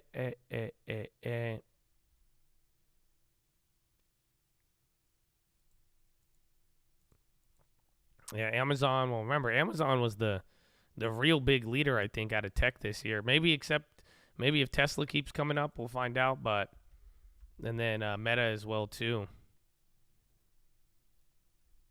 There you go, Tesla pre-earnings, man. Wow, down 680. Never would have thought. This is weird.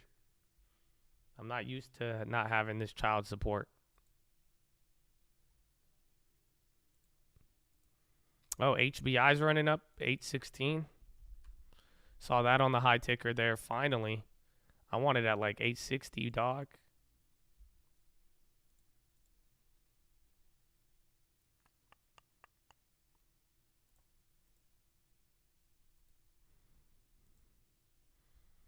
Good Lord. What time? It's only 9. It's only 9. It's actually still very, very early.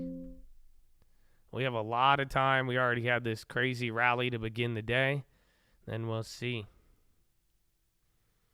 What do I think about Forex trading? I would do it on TD Ameritrade with stock futures, or I like the futures market. But I wouldn't go sign up with a Forex broker unless you're just trying to lose your money. But other than that, I think currency plays. I mean, we did it last year. I'm in one right now with the yen. If you could trade the futures contracts on the currencies, and that shit hits. And then that way too, it's more stable, regulated, and you won't get scammed by a lot of the Forex broker tricks. Ralph Lauren's on the high right now. Oh, ISRG, they have a report tomorrow. Intuitive Surgical.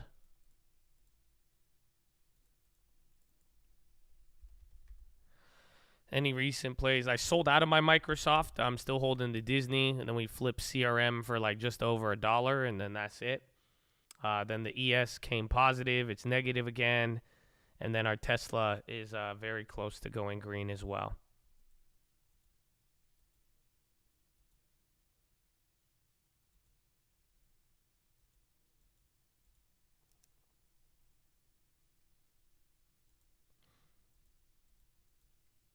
There's a massive bill with sales tax, payroll. No, I did not hear about that. I did not hear about that. I think even then, though, like, I think politics has kind of ran its course here in terms of financial markets. And, like, really, I think we might even start because it seems like the Powell is going to go opposite of whatever the government does now.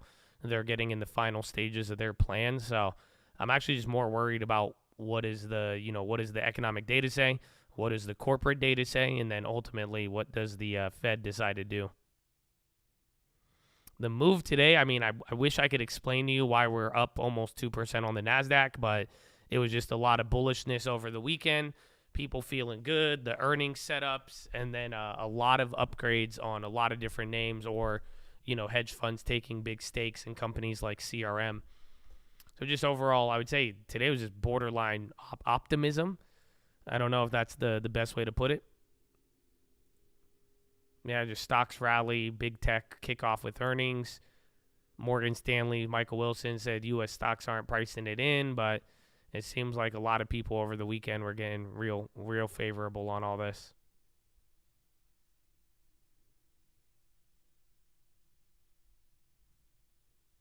But there's still some negative comments, but the market's not really reacting.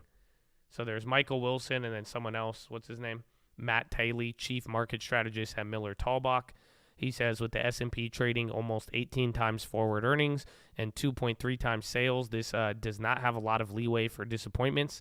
With long-term interest rates still trading twice as high as they were this time last year, it's going to be tough for the markets to rally much more when they have already having earnings priced in for 2023 to come down. So we'll see. You have Verizon, I believe, tomorrow morning or Wednesday morning, one or the other.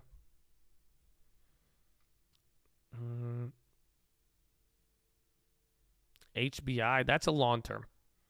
So we grabbed that at the end of last year. I wanted to add some more to swing trade it, but I haven't gotten around to it. So, and I think I've already missed it a little bit, but we have the 80% in the long term. Or no, not 80, excuse me. Redfin was 80. HBI, 41%. We grabbed it December 19th. I just wanted it for the dividend. And I knew it was a high risk play, but the logic was one high risk play with an ultra high dividend at that moment could really pad the stats and just make sure we increase our dividend income for next year in a fairly safe way.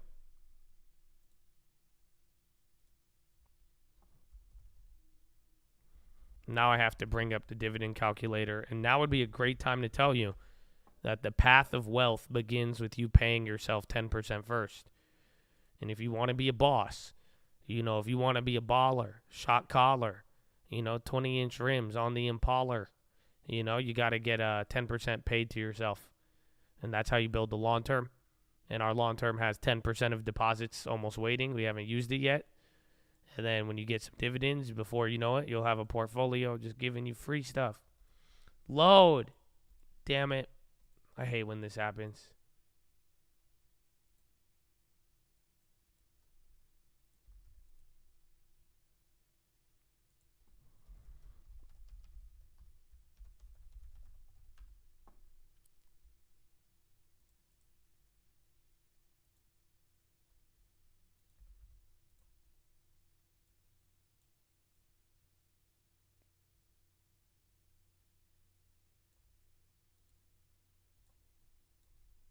I don't think it's going to load.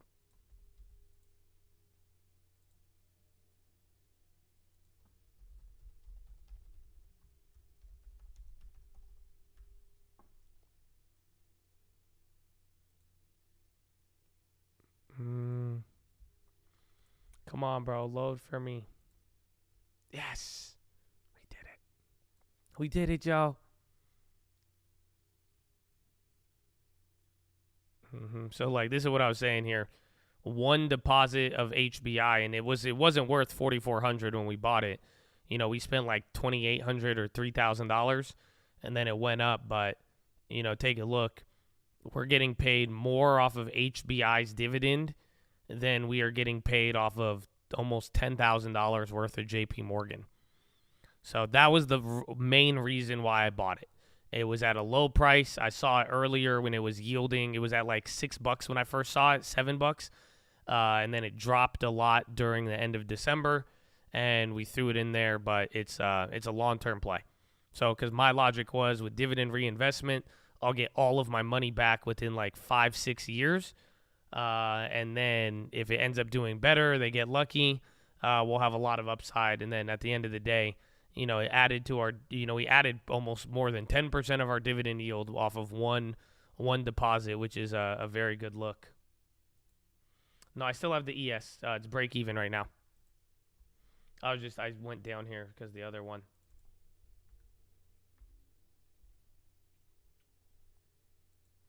I still have UAL down like 200 on that one, I think.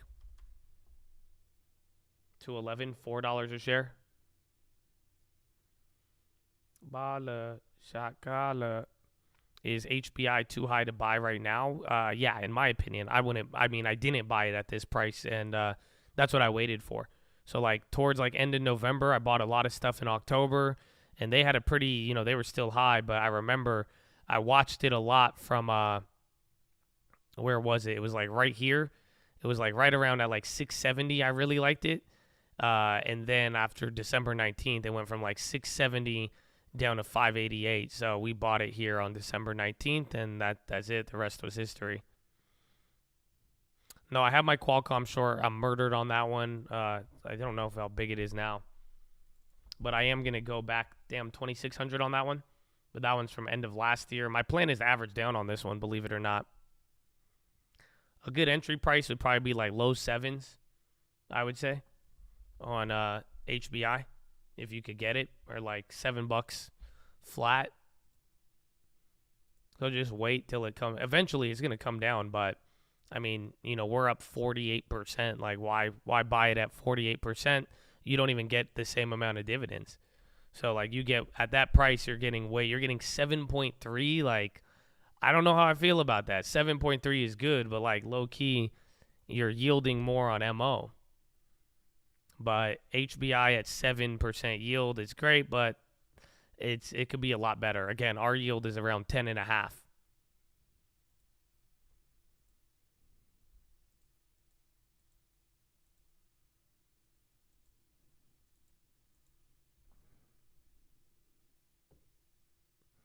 Rising to show health of consumer business.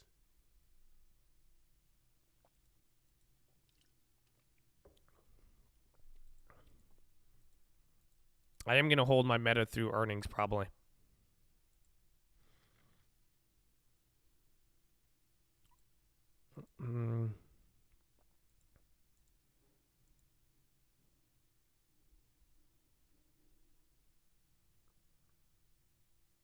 If I should be looking for an exit on HBI.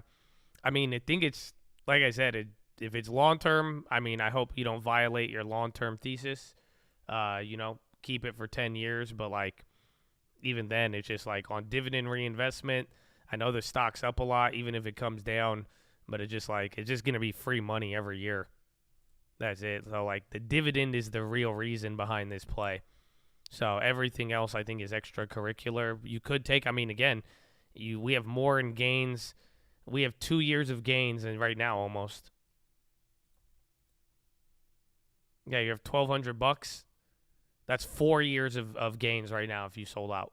So you could sell out right now on HBI, take $1,200. That's how much it would cost you if you held it for 4 years of $300 a year on just the $2,000, $3,000 deposit of it. Otherwise, if it does hold up though, you get that money in value, and then, like I'm saying, just reinvest in those dividends. You're going to keep getting that back every single quarter and year.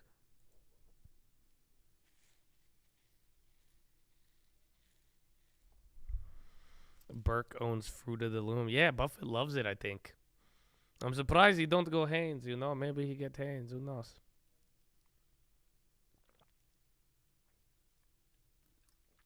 No, I'm still in the Yang trade, still in UNG. Those ones we're going to decide at the end of the quarter.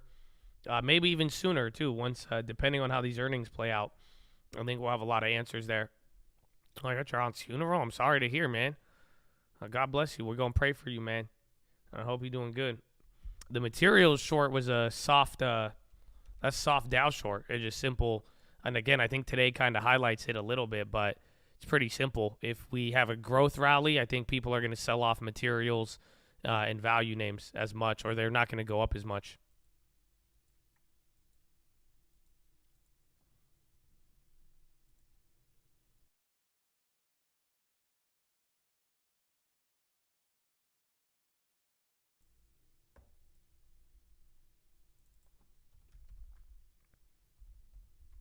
SI's on the high. Oh, Apple. Even Netflix.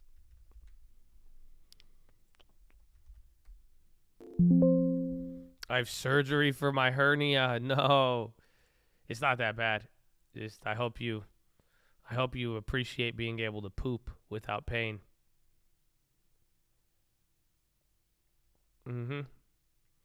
That's all, bro. That's all. But don't worry. You'll make it through. I made it through. I streamed every day afterwards. So, like, I had a hernia. I was out for a weekend. I was out. Bro, I was streaming. So, you'll be good.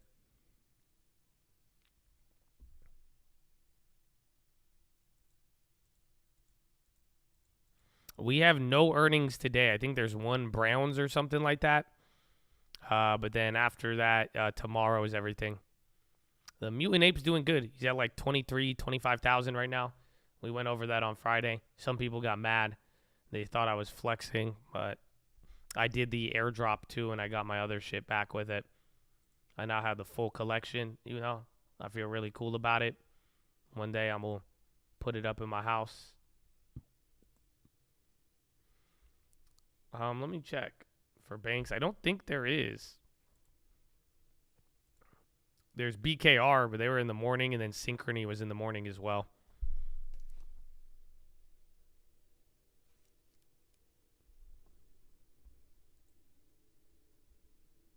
AEO on the high, American Eagle. Again, we've kind of chilled since Euro close, if you guys notice. So this was Euro close right around here. You're actually at the same price. So we'll see if it kind of leads to one of those pops. Tesla wants to move.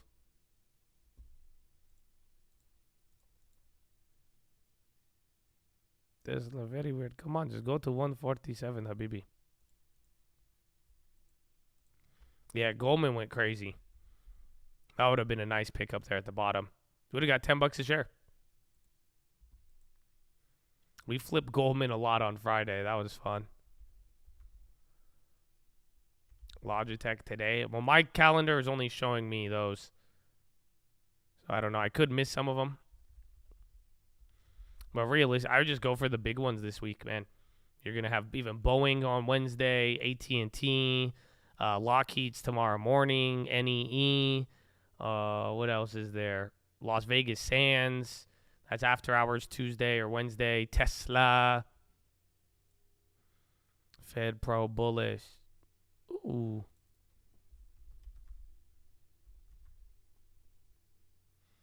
Healthcare. I'm seeing it's up at 0.31. Yeah, healthcare is still up, but hasn't been doing as good.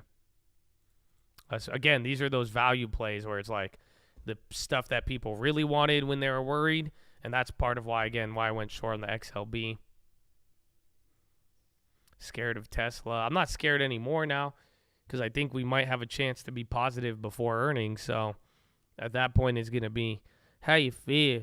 Tell me how you feel.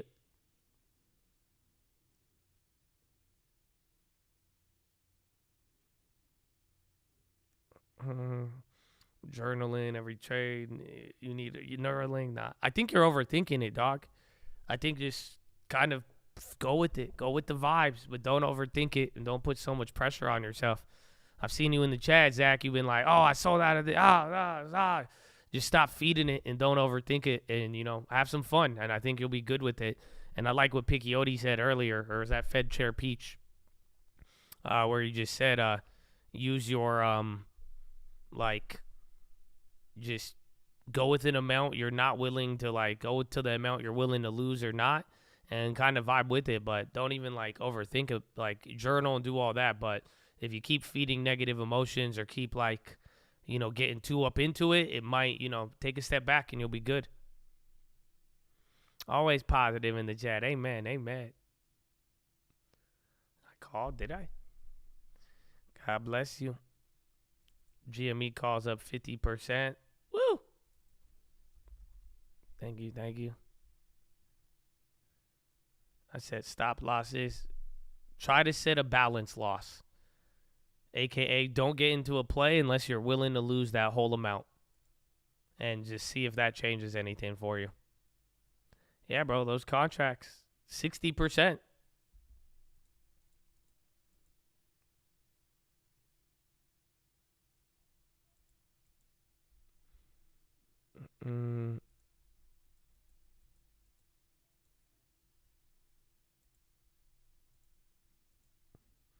Like the video. Amen. Amen. Good casino mantra too. Amen. Amen. But it's like, have you been to the casino? It's like, I have one of my friends. He always gets like really like tense at the casino, and he doesn't win as often. It's like, if you care too much about it, that'll be a big deal. So it's like, obviously have a strategy, get good, play your defense, hit your free throws. But at the same time, there has to be a point where you let go. And where you can't be, where if otherwise it'll knock you out every single time. That's why I just use the amount you're good with, try that out for a little bit, and then apply your rules with that amount. And then that way you won't even worry about certain things. But even then, whatever you're coming with, just like chill out. And I think it'll take you a long way. The best way to get not emotional is don't feed any of them on both sides. So don't beat yourself up. Don't get too excited. No complaining. No celebrating. It'll work wonders. I'll be venting a lot of times. It's cool. I'm saying the venting is for you. That's all. That's why I think I've given a PHILO on that. Like, sometimes be careful of venting, but even then I don't mind it. I mean, as you see, you got a lot of people in the chat here for you. But it just at the same time though, if you give in to venting all the time, just don't underestimate that is feeding those emotions. So it is feeding it, whereas, live and let live, amor fati, ride with it, and you'll be surprised. The less you kind of focus on those things, you'll start to see a noticeable improvement. This guy says, scared money don't make money. I ain't heard that one in a long time. I think it's because everybody's scared right now. Welcome to the 360 or 340 low till 400 today.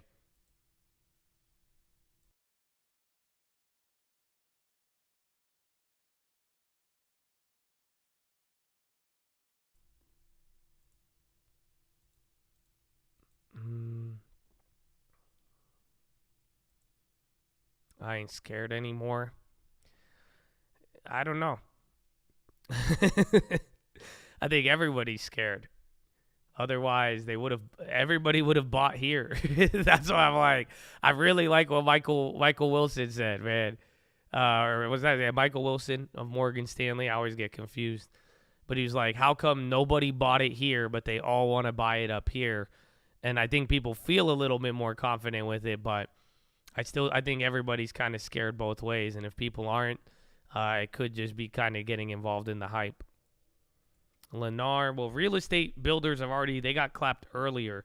And I think the latest real estate builders, believe it or not, their outlook was a little bit more stable than not.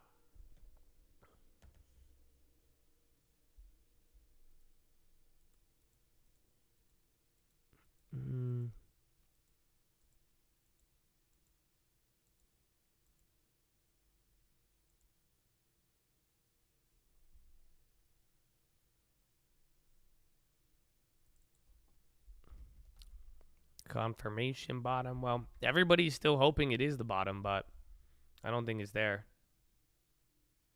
Musk possibly talked about retail investors with PIF at meeting. GNS. Wasn't that the one on Friday? Yeah, I think it was around the same price. And Hellbiz. Hellbiz that's not EV. I don't know. I don't like the name Hellbiz. That's a penny stock. Qualcomm on the high.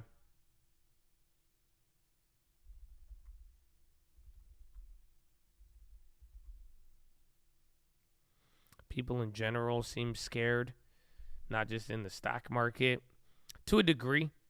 But it's still kind of like, it's just weird. Everything is still kind of, everybody lives in such different pockets. Is like, you know, the disparity between people who care about finance and don't, the people worried about food prices or gas prices, the people who have a higher paying job versus lower paying job. It's like there's such a disparity. I think it's kind of hard to kind of pinpoint, but I definitely see what you're saying.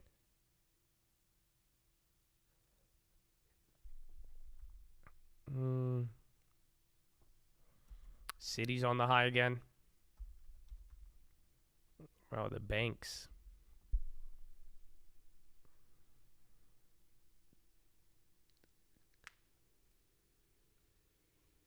We're living at unprecedented times.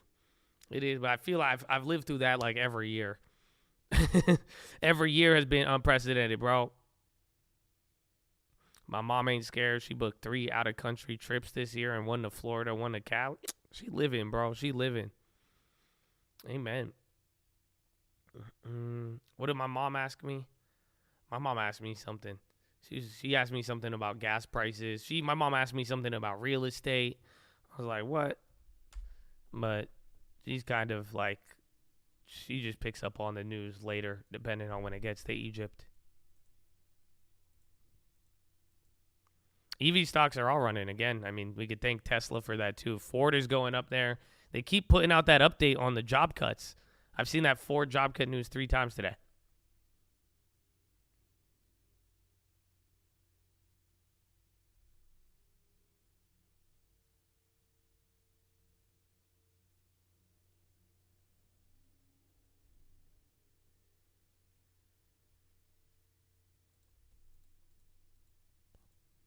I don't believe gas prices will ever drop.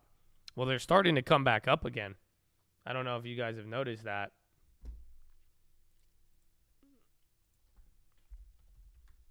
What is it? RB? We're at 269. Yeah. So, like, your gas prices bottomed with the market. That's what I'm saying. I'm like, if we don't have this recession, the gas is going to skyrocket again. But literally, since the bottom of the market there around December, I mean, gas prices have gone from 204 to 260 again, at least on the futures. Well, we'll find out because, again, by this earnings or not, it'll either reject it, drop again, or if everybody feels good again, you might get a little bit more inflationary pressure from gasoline commodities.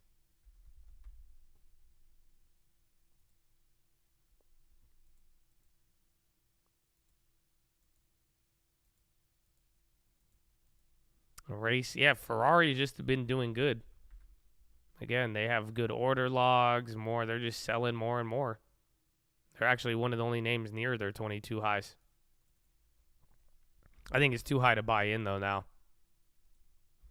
Tesla, I think, is going to be pretty exciting here leading into earnings, and then earnings has the ability to really make it run, or earnings will ban it to the gulag here for lower and lower prices until the next quarter or event. But then sometimes Tesla prices in a lot, and then it just doesn't do anything. I'm sure we've all experienced that.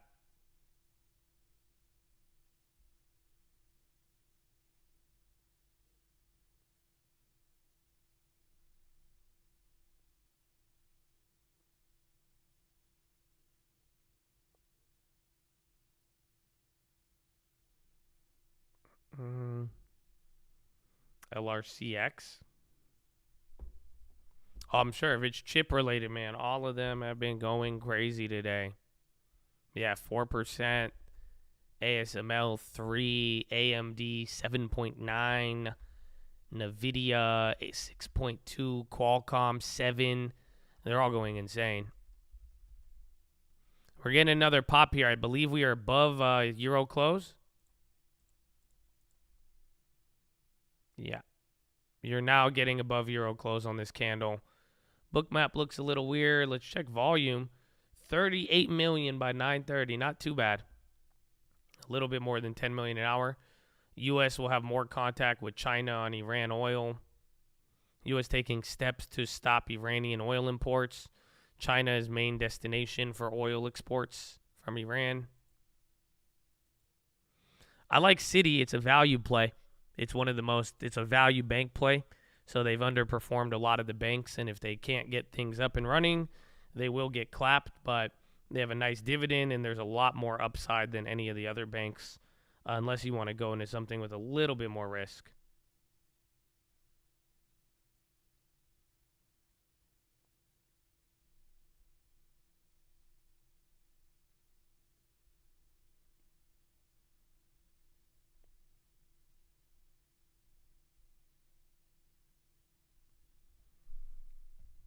That's terrible volume.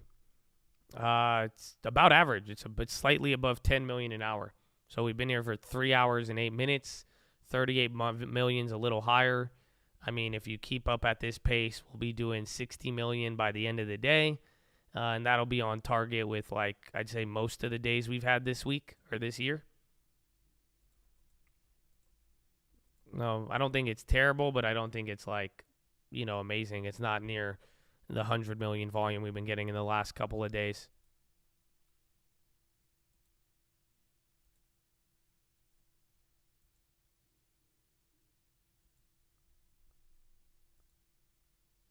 Yeah, Intel, I think, is lagging because of earnings. So, again, they're going to report tomorrow. So, I don't know if people will bid it up as much.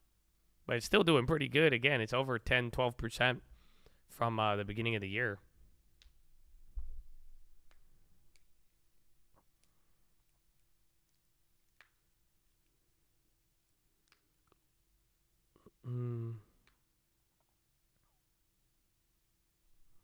This week is going to be crazy. I know. Even the week after it, too. Next week after that is Powell and then Apple, Amazon, Facebook. Like, you're going to get a lot. And now this week still has enough. I mean, Meta or Microsoft and Tesla, I mean, those two names are going to be real big. Microsoft's still up. It's about where we sold out. Next 2 weeks really are the main event. It's the main event. UNP shares up 2.4 year to date. They report. The market, not much, to be honest with you. Other days we've had a lot more reasons why we've been up. I think this was just earnings anticipation, things not getting too bad, and then a lot of upgrades and even like market activity from the weekend, but mainly a lot of upgrades.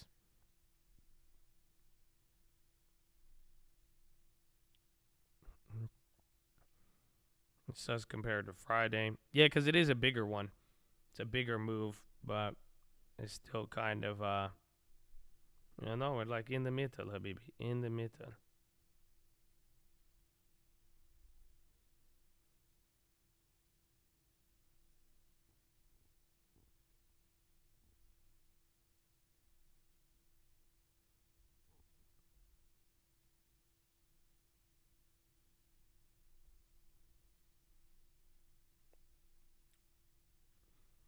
Proverbs, we're just still waiting till February 13th.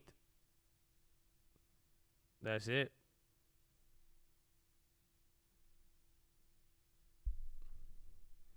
Tomorrow is red. Well, we'll find out by the morning. We'll have a lot of earnings, but then after the market, even if the first earnings are bad, it may not even move that much as people get ready for after hours.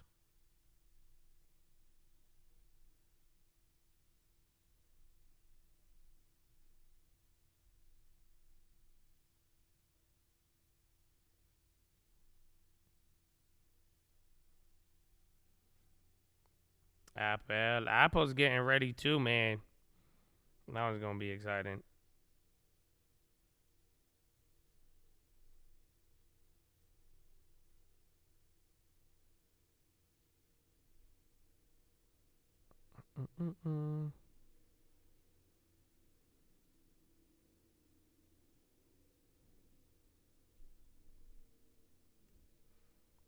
Man, we still haven't got above Euro close high. Lunchtime, how are we? You hit a new high. I think we're actually near a new high for the year. A lot of upgrades in the morning. A lot of people still kind of confused by it. And then now really, ultimately, just getting to the final setup here for Earnings. Earnings tomorrow. Tesla, Microsoft, all of them.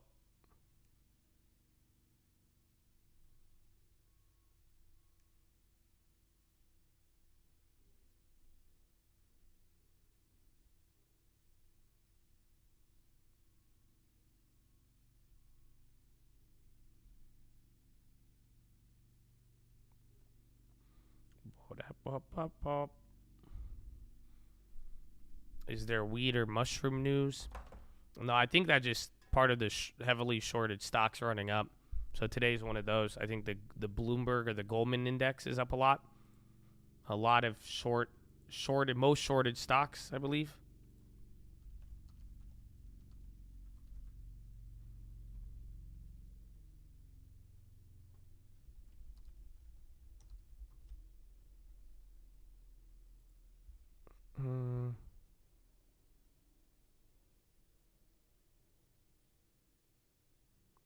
Where is it?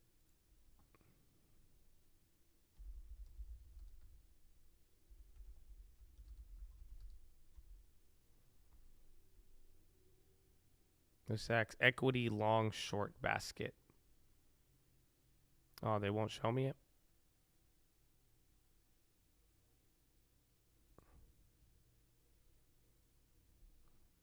Well, I know they're up a lot.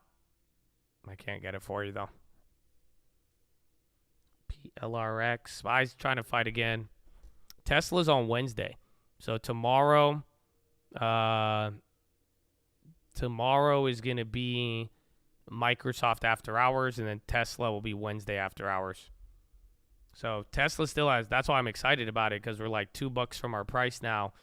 And if it had whatever happens today and tomorrow, we'll still get the day before the earnings. But they're still going to have a little bit more time. And there's a lot of other names. Boeing's on Wednesday morning, LMT tomorrow morning, Verizon. Oh, what else is tomorrow? RTX is tomorrow morning, Johnson & Johnson, and then United Pacific. All of those are in the morning tomorrow. A lot of travel plays. Then tomorrow is ISRG after hours, Microsoft, TXN, and COF.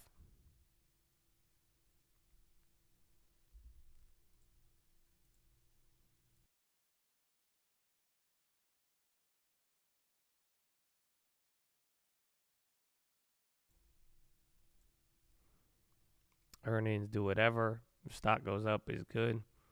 Well, I mean, like I said earlier today, how many people expected Netflix to add 7 million people? So the thing I think with earnings is that we have the potential for a lot of surprises. Either some people are going to do really bad or really good, and if it comes in line, I don't think that will be a harder read, but as long as things come in where if it's big, then there you go. But Netflix was that's all it was. It's just now it's doing what it did on any of the last ones where they're beating the growth expectation. They did a lot better than anybody could have imagined. And then now, as everybody is still kind of uncertain on other stuff, you already know the reports out of this one. Riddle me this, Josh. If you don't have money to go to the movie theaters, what is your next move?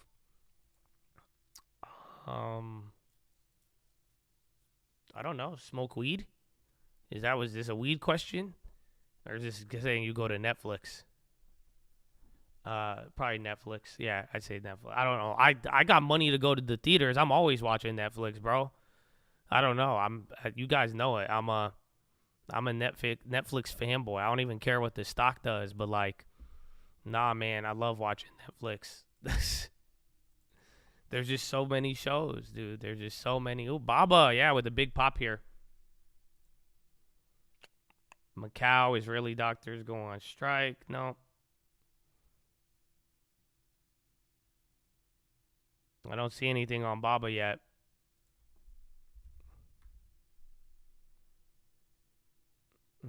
There's delayed research highlights. That was in the morning.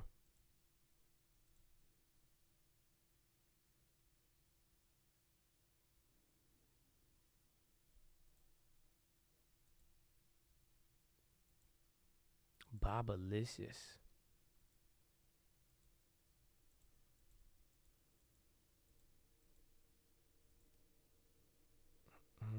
Tubi is free.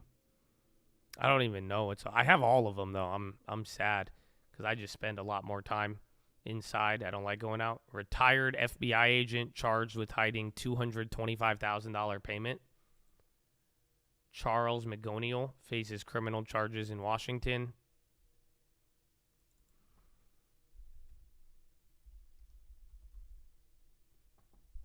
You have money, you're always outside doing something. If you don't, you're inside watching TV.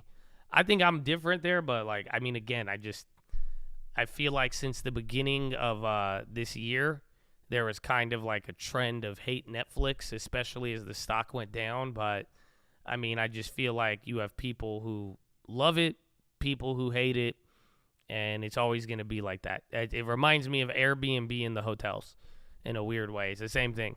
Again, Airbnb, you have people who love it, you have people who hate it. They're both very easy to love and hate, depending on your experience with it.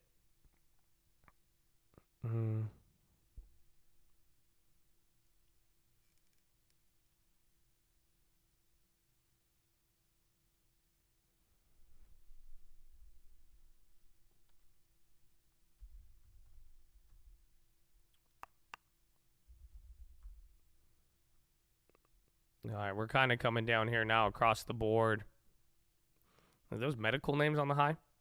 Materials are still the worst on the day, but everything's green. Not one thing is red.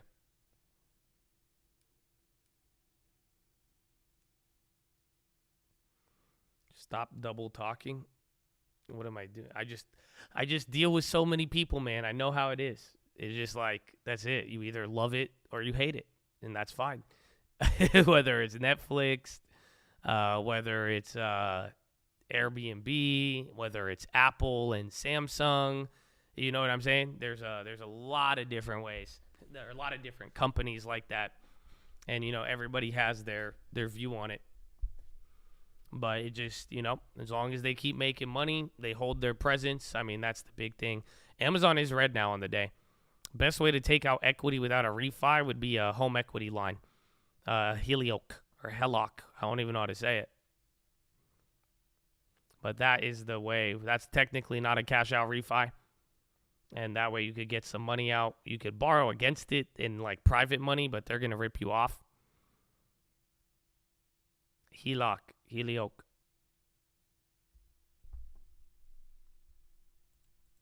Home equity line of Heloc. I call it Helioc. I feel like it sounds more cooler. You know what I'm saying? I'm not paying as much child support. My child support payment has dropped to $762. About 30 days ago or less, I was down about $12,000 in child support. So, I feel good. I feel good. Happy father right now. Does that change if you bought your house with a VA loan? I don't think so. It's just how you get it. The VA may offer some stuff like that, but overall, you got to get the, you have to just go to the bank. Usually, it's like one of the bigger banks. They'll do a home equity line. I don't think the type of loan matters. It's just a matter of how much do you owe on it, and then what the house is actually worth.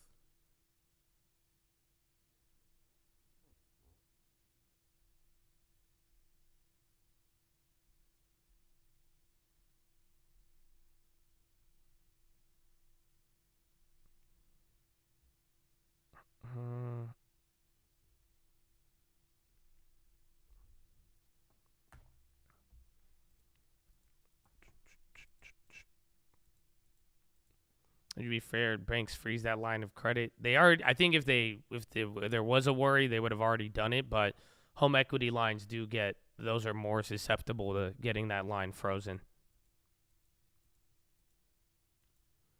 Lithium Americas SQM gain as Scotia sees upside. Big pop. We're at least getting out of this little range here. We'll see if we get unstuck. We've chilled for an hour after having a 1 hour squeeze to new highs on the year.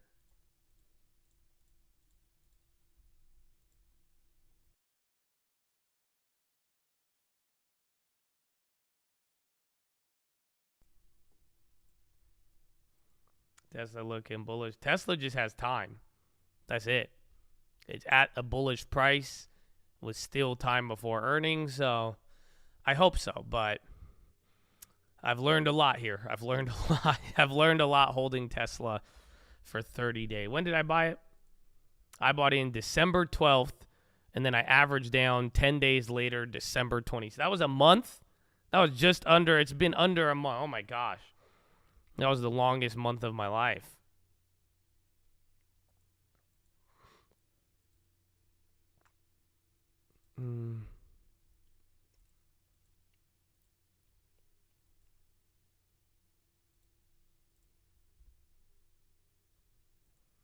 Classic Tesla. Kind of crazy, man. It doesn't even look like that much, but yeah, this was the December 12th. I bought in the first low, and then it flushed, and then I bought in on the 22nd low. But then I bought it early in the day. If I waited that day, I would have been up by now. But at least we're up on both of the average downs, so I'll take it. Spy sneaking it up there. He's trying. Am I seeing pre-flash candles? Like little wicks? Not really. Bookmap looks hideous. It looked like it was This looked like a bootleg bookmap.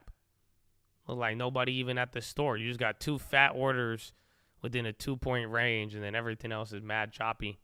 And then 4027 is good. We didn't get past 4033. That's a soft level, but then the next level is 4037. And then I don't think I have anything else above that.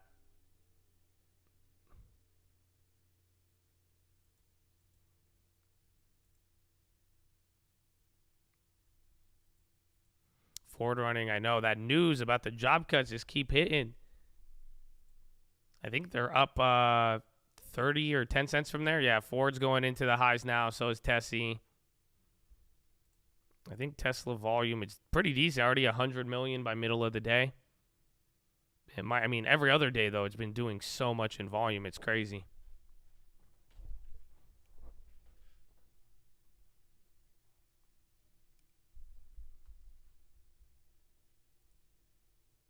Mm.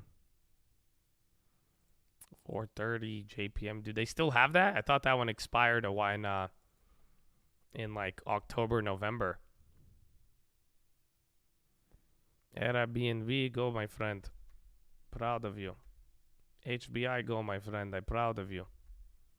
Abiva, you could get cheaper. That's okay. Same thing with UMO. Is that a new high on Tesla yet or no? I think Ford's hitting a new high. Silvergate on the high too. Check ETH. ETH had a candle there. ETH is actually underperforming on the day, though. That's because the correlation. So the correlation between the NASDAQ and crypto has been more positive. So technically, the stocks need to catch up to crypto now at this point. No Tesla news. Analysts came into this morning pretty bullish on it. All of a sudden, it went from everybody hates Elon. Everybody was viewing everything as negative, and then over the weekend, a couple of analysts were just discussing how the price cuts are now bullish for Elon and how it's bullish for Tesla because now they could take over more market share, which I thought was interesting, just considering how fast everybody changed their opinion on that. Oh, yeah, we should be getting Lagarde or somebody from the ECB pretty soon.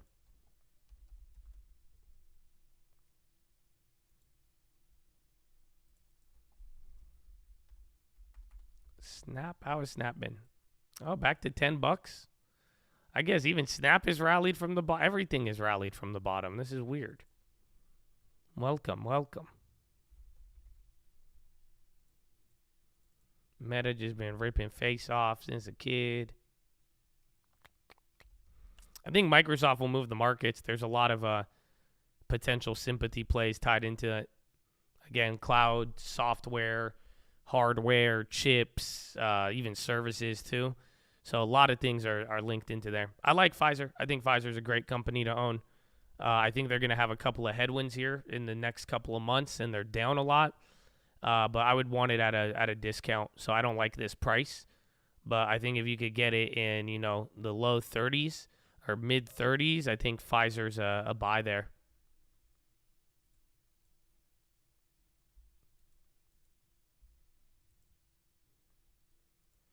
MNQ long. Good luck, my friend.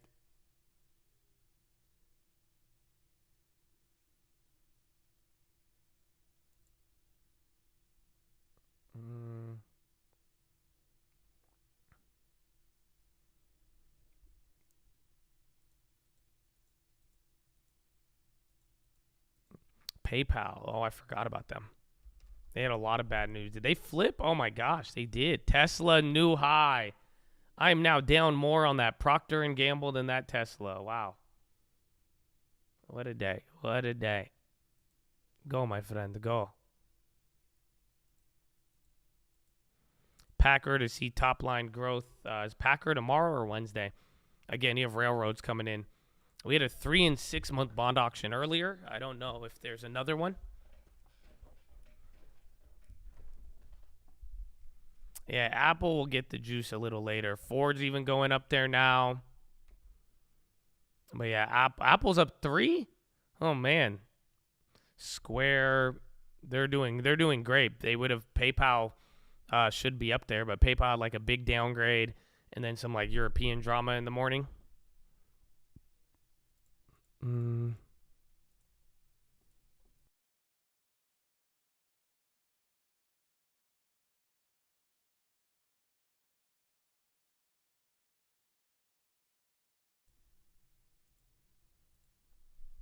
Packard or Packard, not Packard.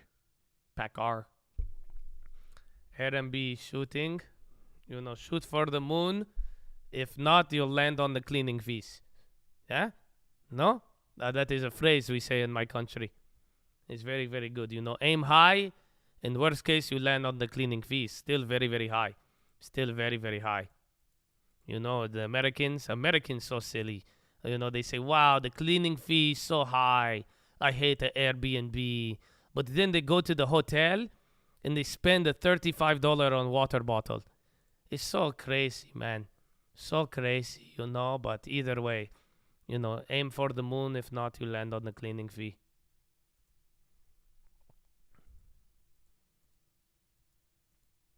Yeah, Wayfair, this is like the 2 best days in like years. It's all the upgrades and the everybody getting bullish off of those big job cuts.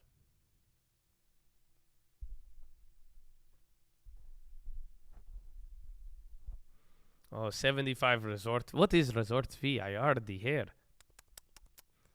You miss 100% of the cleaning fees you don't take. Amen. Wayne B&B said this one. He's a very, very good guy. You know it's true.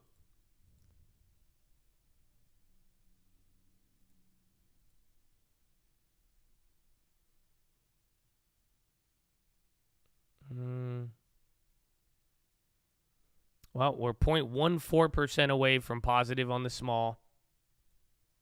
Then the big down 9.55. Proud of you, Airbnb. Airbnb has a long way to go, though, for us. Airbnb is a terrible company. You still love it, though. Why you being a hater, bro? Come on. Why you laughing at me? I don't say anything mean to you. I'm not going to comment on your life or what you love. I'm tempted to, but, you know, I do like Airbnb. And it is a terrible company in some ways. But so are hotels. You know, who am I to judge, bro? Who am I to judge? You know, that's it. That's okay. As long as my Tesla come back, we're chill.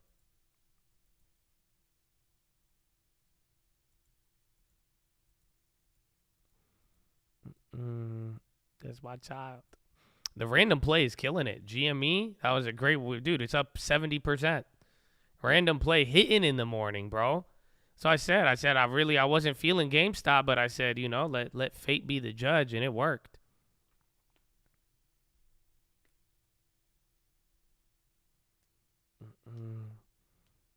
You guys, people love to hate on BNB. But where did it switch? Like, you remember, like, everybody used to be, like, down with the big corporations, And then, like, I feel like in the last, like, 2 years, everybody has switched to, like, loving the big corporations. So, like, Airbnb is a big company, but, like, do y'all understand how big the hotel industry is? And, like, why would they be your friends? But, again, I had this comment the other day. You know, I think Airbnb, hotels, they both have really good and really bad. I mean, personally, I don't go to Airbnbs unless I get them at a good price. I usually stay in hotels.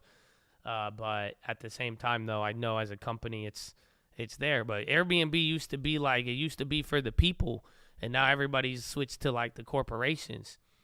So it just all depends. It's switched because Airbnb doesn't make enough money to cover their debt. I don't know. I think they do, actually. Again, it's not that Airbnb makes money. I mean, they're not that, like, for considerable, like, growth names, they're not there. Like, it's, I mean, there's a lot of other worse culprits. Because they overcharge you on everything. I know, but, like, did hotels stop doing that?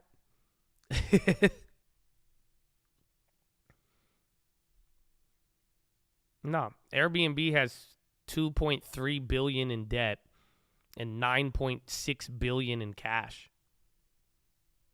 So that's just off of the early, like, just the summary of their highlights. But I don't think they have that level of debt load that's being discussed.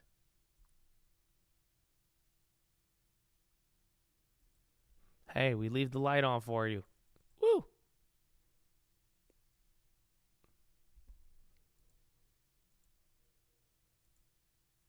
I think when newspapers started to blame Airbnb for high real estate prices, yeah, that could be it. But it's like Airbnb, it's like there's so many companies where everybody stops supporting the new and upcoming thing, and everyone's like, yeah, the legacy corporation has our best interest in mind. Woohoo.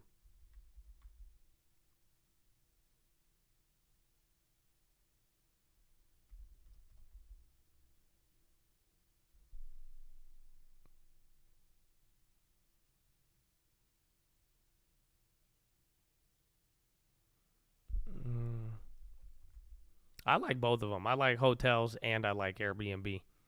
You know, I'm not really that big of a hater towards either. I kind of spot what both of them do, and, you know, you got to find out what meets your needs the best at that moment.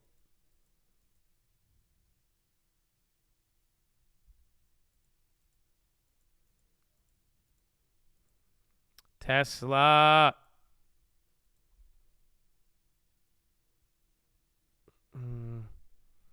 Well, here it is, Chad. We're about $1 away from going positive. That's insane.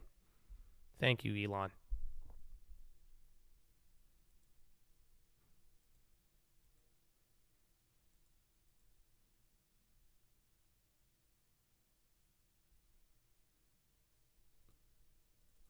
Netflix still below 3060 or 360. Airbnb has a long way to go to break out of the trend line, I feel like. And you haven't even, just wait till all you need is like a killer earnings, then the analysts are going to piggyback off of it. But I think they're pretty much still in their downtrend. I mean, technically they've broken out of it here, but then they fell back into it. So, like, if you had a downtrend from here, bro, the stock should have been like a lot lower. But after that pop, this one kind of broke out of it here. But even then, I think it would have to be like 115 or something.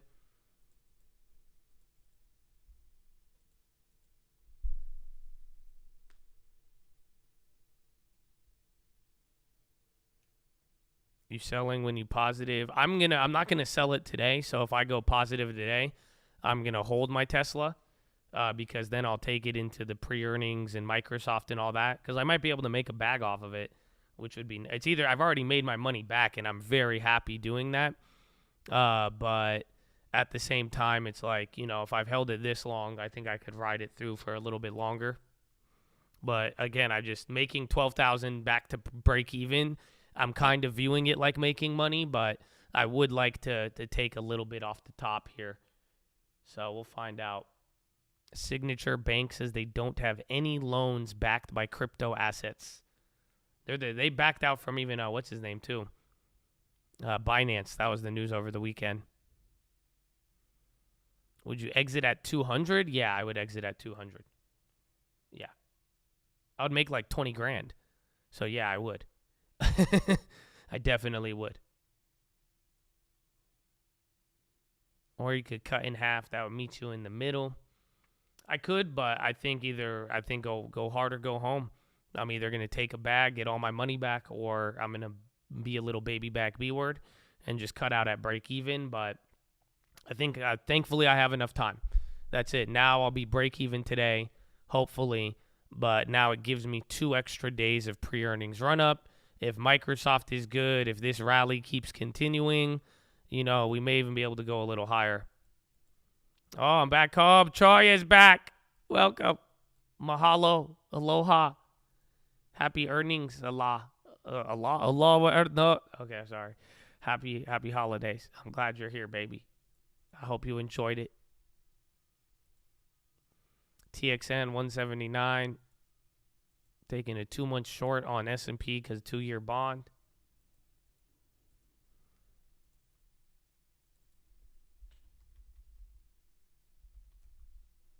Yeah, is there any volcanoes still in Hawaii? Like, I know they're there, but, like, have they gotten clapped?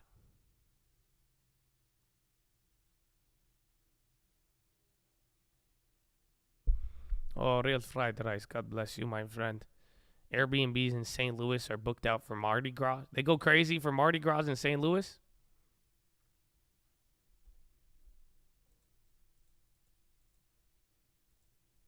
You didn't see any, only whales?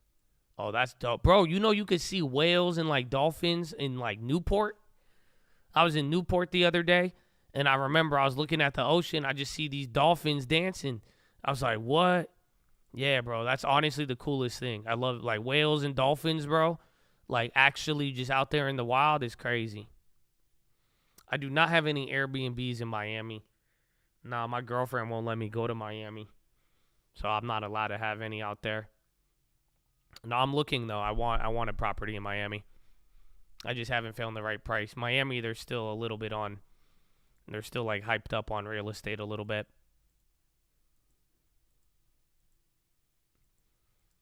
Yeah, bro. Go Newport Beach, like, early in the morning and look out into the ocean. And if you get binoculars, you'll see them. You'll see them dancing. You'll see dolphins. It's the craziest thing I ever saw. I didn't know we had that. I was like, what? Like a pack of them, and they just start jumping out, It's beautiful. It's beautiful. ECB President Lagarde speaks in Frankfurt Stock Exchange event. She said rates still have to rise significantly.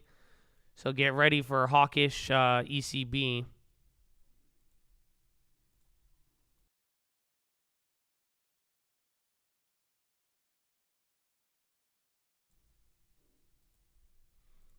You're your own boss. No girl can tell you what's up. Okay, calm down, Andrew Tate.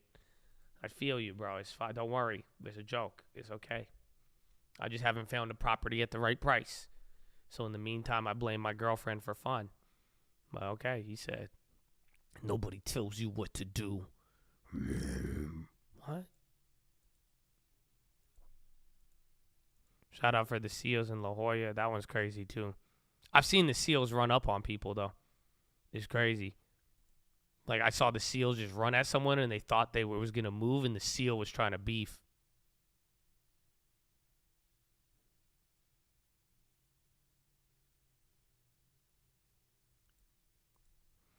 Trying to convince my roommate to find a place to stay with the homie for Super Bowl weekend so we could rent the crib out. And waste management weekend, easy 5K. You just got to worry if it gets trashed, but yeah, that'd be fire. SEAL Team 6. Low key, though, bro. Those San Diego SEALs go nuts. Netflix, 36-1. Damn it, man. I cut that. I never cut that one so. I always cut Netflix so early. Yeah, Netflix is popping through. Again, this is just poster. Bro, it's another 5%. They did 8%. It's now like 12%, I think, since earnings. But this is where I thought it would chill out now. Otherwise, next level is like 370, like 375-ish. But really, I think it might go to 380 if this could hold. No, you're a legend. God bless you, my friend. Tesla board isn't allowed to limit him disclosing deal. You tell him, Elon. That's it. I was scared, bro. Elon tweeted about like his vaccine yesterday. So I was like, shit, the stock's going down 17%. But I don't know, Elon, whatever you doing right now, whatever you did to the analysts, bro, just keep this up. Okay, bro? Just keep this up. That's all we need out of Elon right now.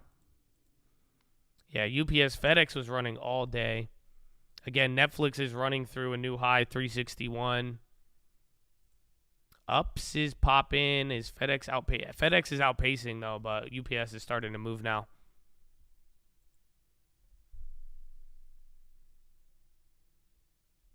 My average on Tesla is 144 now. So I'm about to go positive. I'm down only about $300 now. So I'm down less than $1 per share. Or no, I'm up slightly less than that on 300 shares.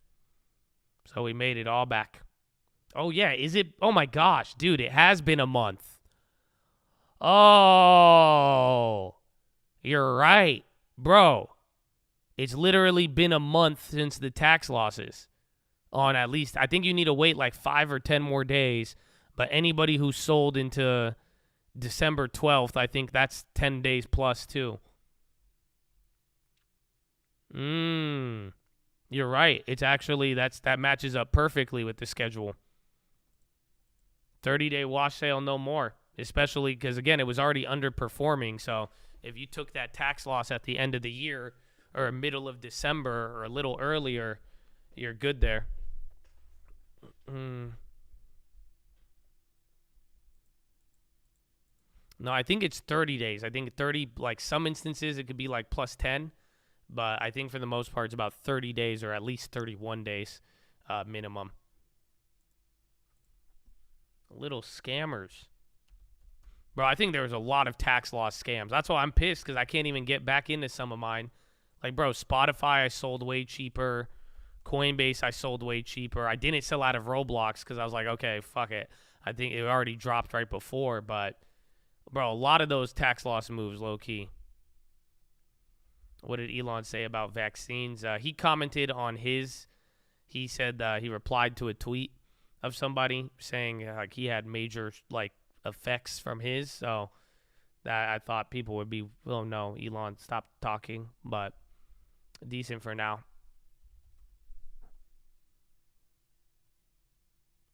Mm.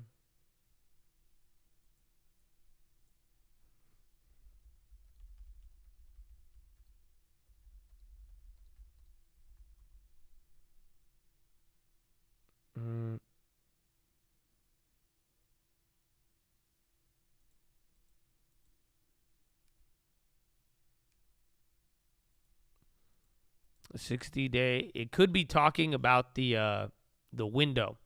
So it's 30 days before and 30 days after. That could be where the 60 days is arising from. I just made a quick Google search for that one.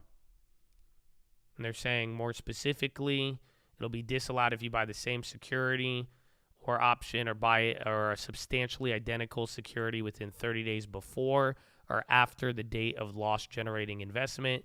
It's a 61-day window. So 30 days before and then 30 days after.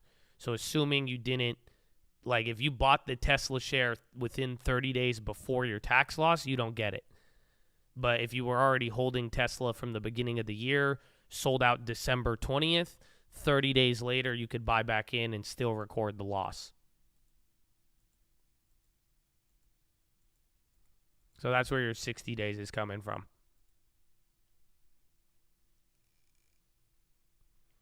Disney at high is very good. Bro, we've just been slowly melting after a vicious start to the day, but you're at 40.30, man. There's a lot of sell orders here, not much bid support on the book map, but we haven't really had any like crazy downside pressure, more or less.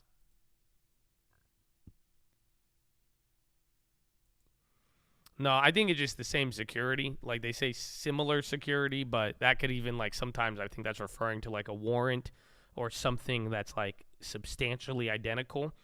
But other than that, it's like if you sold Tesla and Rivian, they're not the same.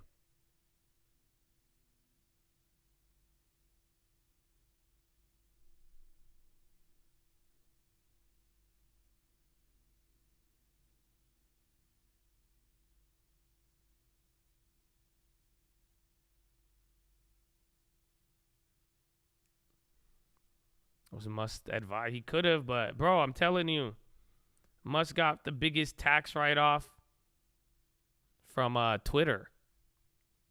Dude, I'm telling you, that's what we're all going to realize down the road.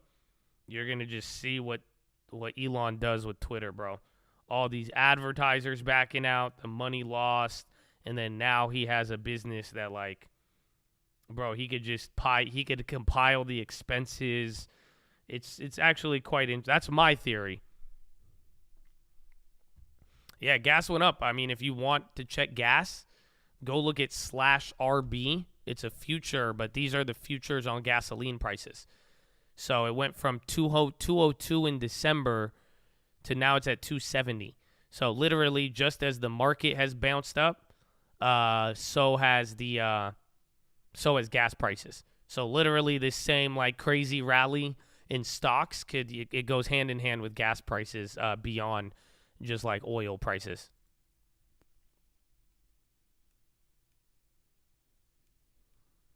He's going to make X. Even if Elon, in a weird way, if he didn't take out the 10% loans, he doesn't even need Twitter to do anything.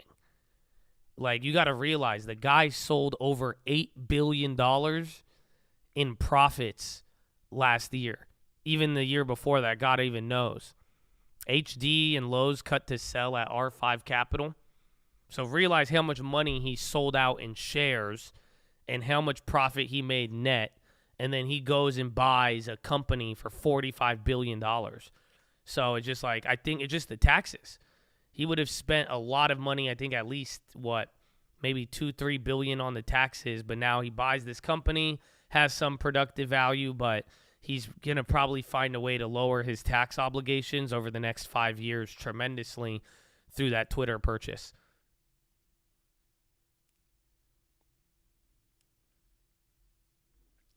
And speaking of which, Tesla new high. HD is still going up on that news. TLT at bonds, 10-year as well. Yeah, Meta's killing it. Apple's the one lagging behind, but Apple's still up 3. And again, Nasdaq's up 2.25. SPY 1.5, 1.0 on the Dow.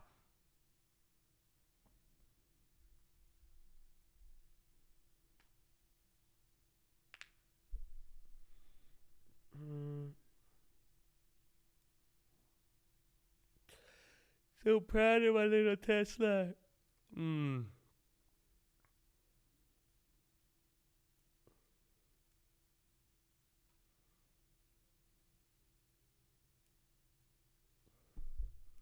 Dude is going to 1031 his taxes. He's pretty much pulling the Donald Trump.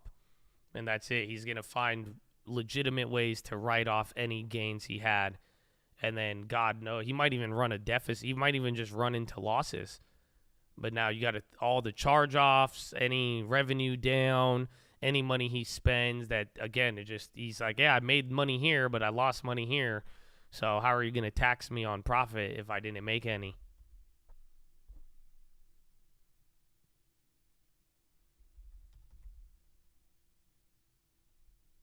But that's just my theory. I guess we'll find. Bro, NVIDIA's at 190? What the hell is happening? Damn, I wish I held that one.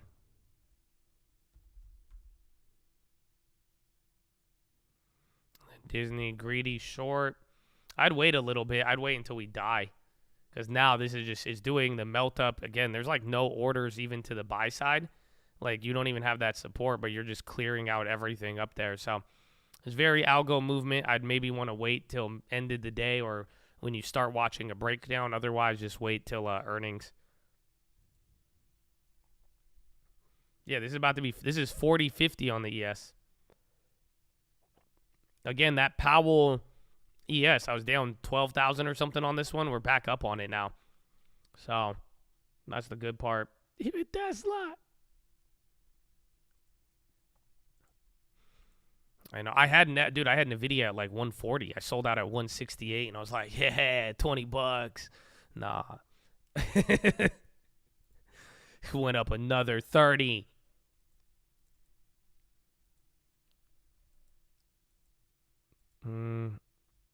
No, I'm still in the Qualcomm short. I'm down like 2,600 on that. But I hate Qualcomm. So I think 135 or 145 is my average down. Or no. Yeah, 155. So remember, even when I first made the play, it went down. I was only down like $200. I decided not to take it because I needed more downside. But I'm going to average at 155. So if earnings are good, there you go. I'm going to average to it. But I think Qualcomm is, again, ever since their last earnings, just not a fan of it. Do hedge funds hold their shorts? Some do. A lot have been covering over the last couple of weeks. So it's hard to say.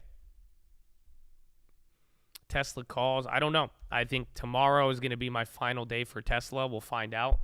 But, you know, Tesla comes with it's a high risk, high reward. I mean, I think that's the best way to put it.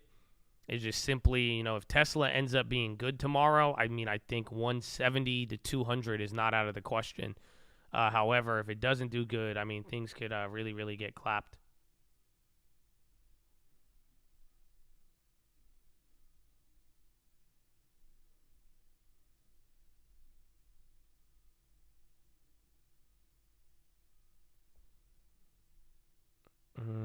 Was Mara, should have taken it. I got GME, man. Remember, we don't pick your random plays. Like, I'm not able to say, like, oh, like, I love this play. Like, straight up, the random play is just whatever the random comment generator puts up.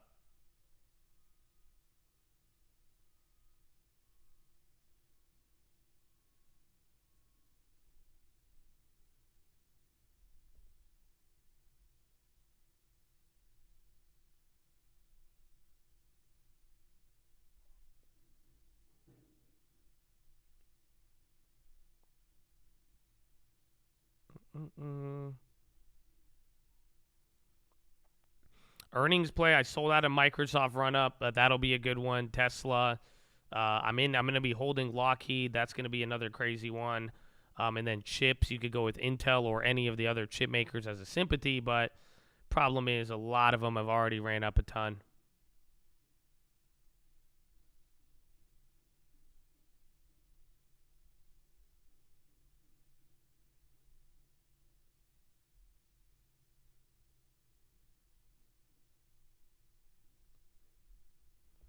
DraftKings, am I biased for the upside or downside?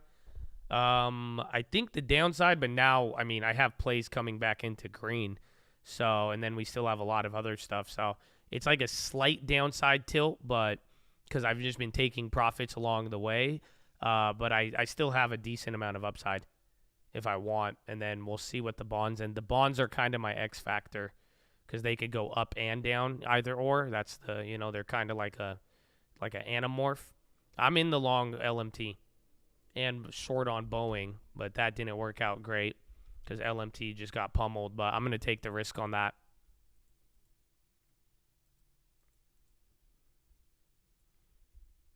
I'm getting big January 2021 squeeze vibes. Well, just don't fall for anything too early. Just wait till after earnings. If earnings ends up good, I think you're correct. If earnings ends up bad, I think a lot of people are going to deal with the reckoning.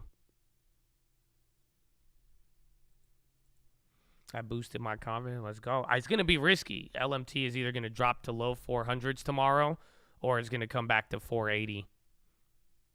So we'll find out. But I think it's decent. But again, a lot of value has underperformed at the start of this year.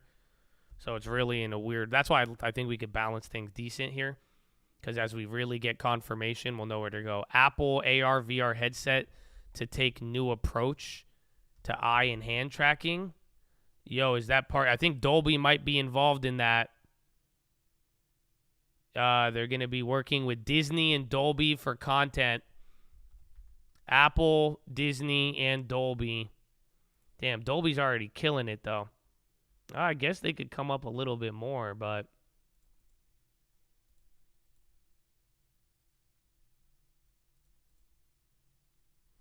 No, it'll be small.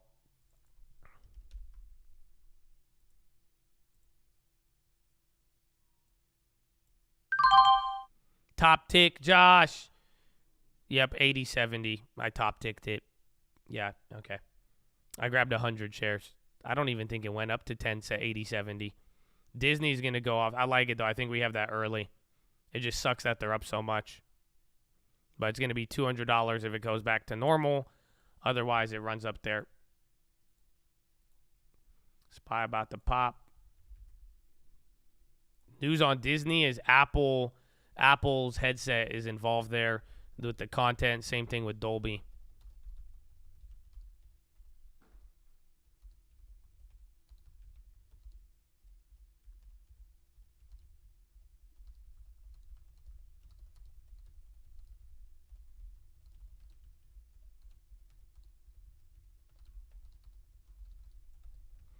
Bob up. Microsoft is PM tomorrow. After hours. Go look. They scam me on that. Baba candle. Again, Disney. Oh, yeah, Baba, another. We didn't know what happened there. The first candle, I had no idea what caused it. Again, that Apple news with VR headset to take new approach. They aren't seeking to make a profit on initial headset. They're working with Disney and Dolby on content for the headset.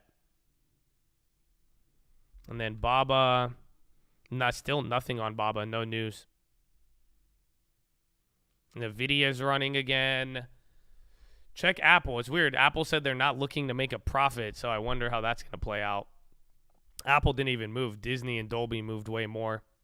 Again, Disney was included in that. And NVIDIA's going. Netflix still kind of high, still 360. Tessie about to get to the 144. So proud of you, guy. So proud of you. New approach for Apple. I don't know. I think Apple is still, they have a lot of cash. They do a lot of things good, but I just don't know how they're going to pivot into stuff. Honestly, the thing I'm most bullish on with Apple is their services still. I think Apple services has so much more to go. I think Apple Television, in a weird way, I would argue that besides like Disney, the biggest threat to Netflix is Apple TV becoming like, I'm surprised. Like, we never bring it up in the discussion, but if you've ever seen what Apple TV offers, bro, they have so many things on there, and it's like Apple TV, Apple services, yeah, even Apple Health. It's just like, that is where I think Apple goes crazy. And that's where I'm like, so I think they're good for now, but it's just something to keep in mind. The top tick Josh. Dude, I'm telling you, they gave me a fill nobody even got, and then it just drops immediately. But then give it like 40 minutes, and then it'll come back up. In a while. They've had some decent, I don't know what's original or not, but I've seen it. They have everything on there. They have good relationships. But then there's like a couple. Like, I think is Ted Lasso. I'm pretty sure that one's original.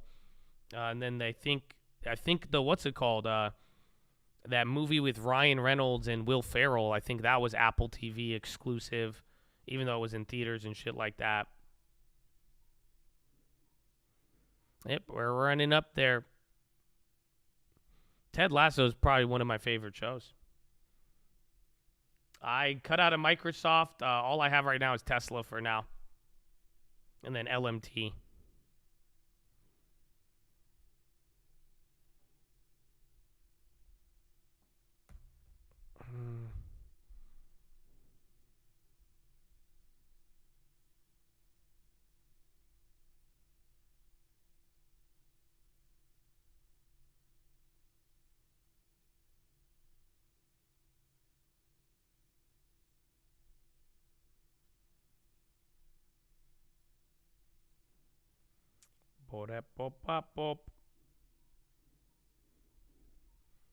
I'm thinking Meta puts. I am too, but it's going to be a wild one. Tessie.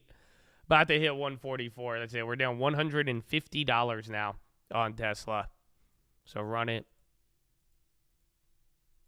I don't know. If we get a 2-day run like this, that'll be 4% in 2 days after having their first sell-off. So we'll come back to Dolby. I don't know how that one's going to hold up. I'll throw it up here. Let's get back to everything else. Chips are still going. I see NVIDIA every 10 seconds. Yep, Netflix even coming up into a new high. I think a couple travel names, again, like even Airbnb's running, Expedia. Where's Intel? Intel's now going. Remember, Intel was only up 2%, 1.5. So they're really, really starting to go now.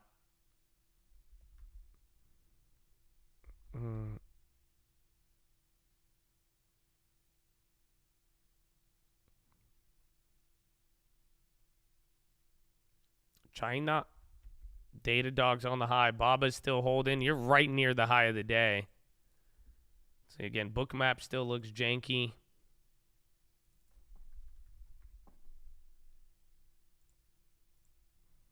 You're right at the level. So you technically hit a new high there in the last minute. We haven't gotten above the 40.33, 40.34. And then we're going to see. Yeah, Tesla's at 144 now. That's it. I am now down to $80. $80, bro. Tessie.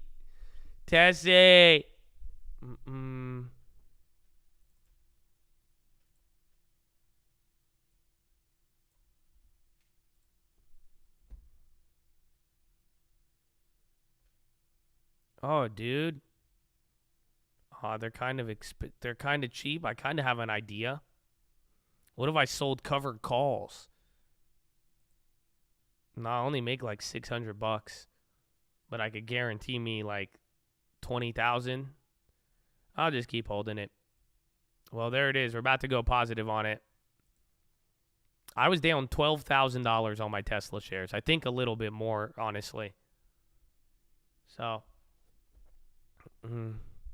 now we're down to $80. All my child support has been returned to me. I don't know how. Thank you to the judge. We appreciate it.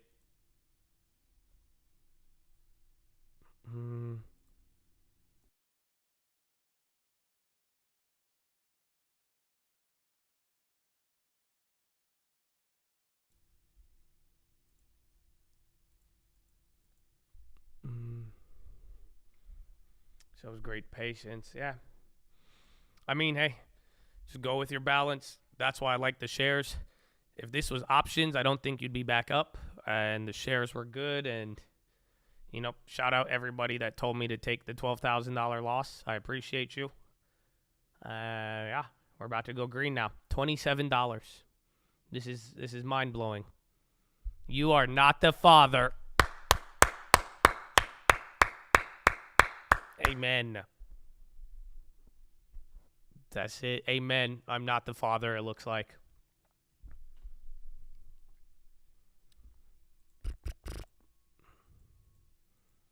Now you're only down 20K on NQ. Yeah. But I made another 20K back, or 30K on everything else I was down on. That's why we call it balance, my friend. Balance. And then now I'm up on ES. You know what I'm saying? You know what I'm saying, bro? You know what I'm saying? We doing good, bro. We doing good.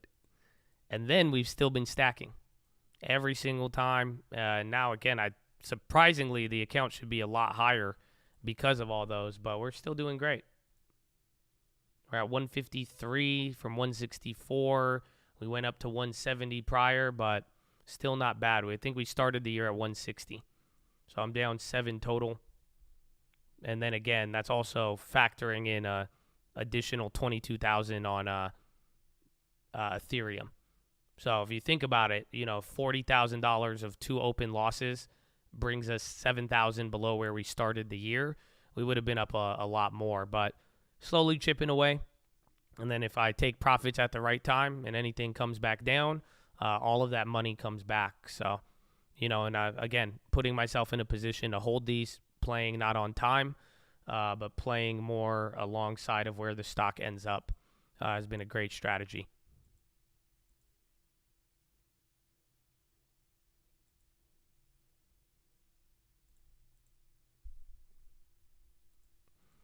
Like I'm saying, your lack of stop losses is going to kill you one of these days. Yeah, I've heard. Again, they said that on Tesla too. It's the same thing. I'm going within a balance I could use. My stop loss is my total amount. So technically speaking, I'm ready to lose all of my money on every single one of these plays. So I'm not playing. I'd rather play with no fear rather than anything else. And you guys have seen how it's played out. Sundar Pichai, Google, he says he consulted closely with founders on cuts. Says without cuts, problems would compound. He speaks internally to Google employees after broad cuts. Says hired too much during pandemic growth. Whoa. Some negative out of Google, it looks like. Interesting. They're going up on it. In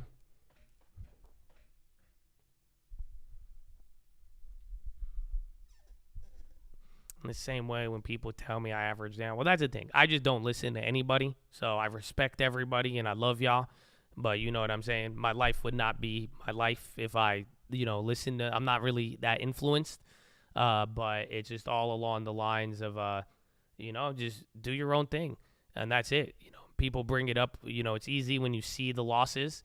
But, nobody says anything when you are up a lot on them, right? Or it's the reverse. But I've been in the market long enough to know that. That's why I'm just like, I don't listen to anybody. I do what I personally am comfortable with, and that's it. You could listen, and I'd listen in that sense, but I don't listen by acting on what people tell me to do. So I hear everything. I read everything. I go through with it, but it doesn't make me do what I'm like. It's not going to change my opinion if I've made my decision, and hopefully where I've established it with some reasoning or some balance, So it's pretty much, you haven't seen me go down on one of these without going up on something else.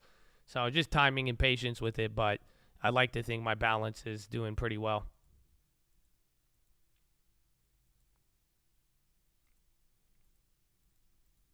Thank you. We're positive. I got $40 now, $60. It's amazing. You're down over 40K between ETH and NQ. Yeah, it's pretty rough, but I was down 40,000 on other plays when those were up. And then before entering those plays, I realized $30,000 in 1 week, not to mention the other ones. So that's why it kind of makes sense. Our balance is about $7,000 lower. And that it should have been positive if I took my ZN, but I'm still riding them out there. So to make swings like that and see where we're at, it's the actual fluctuation isn't that bad. If you're not used to the amounts, that might be scary to you, but for the most part, everything is kind of in the middle. It could have been worse. It's actually, I feel quite confident.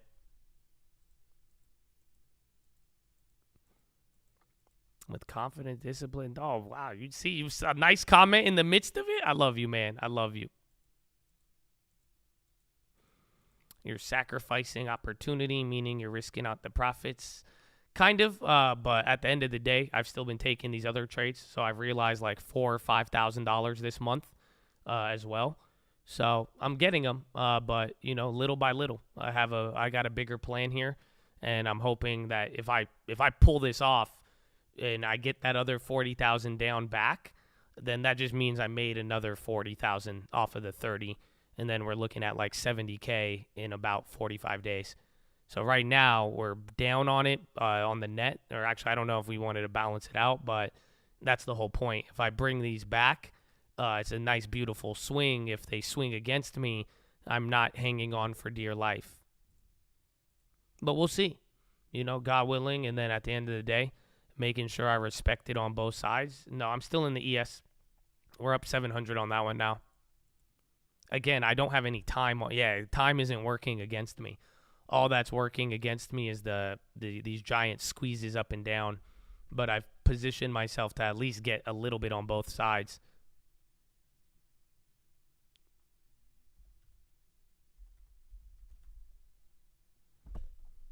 Apple on I think Apple might just be waiting for more of the earnings.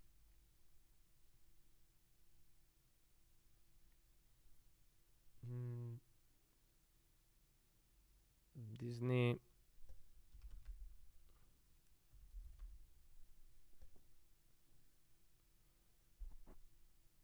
$1.6 with COVID.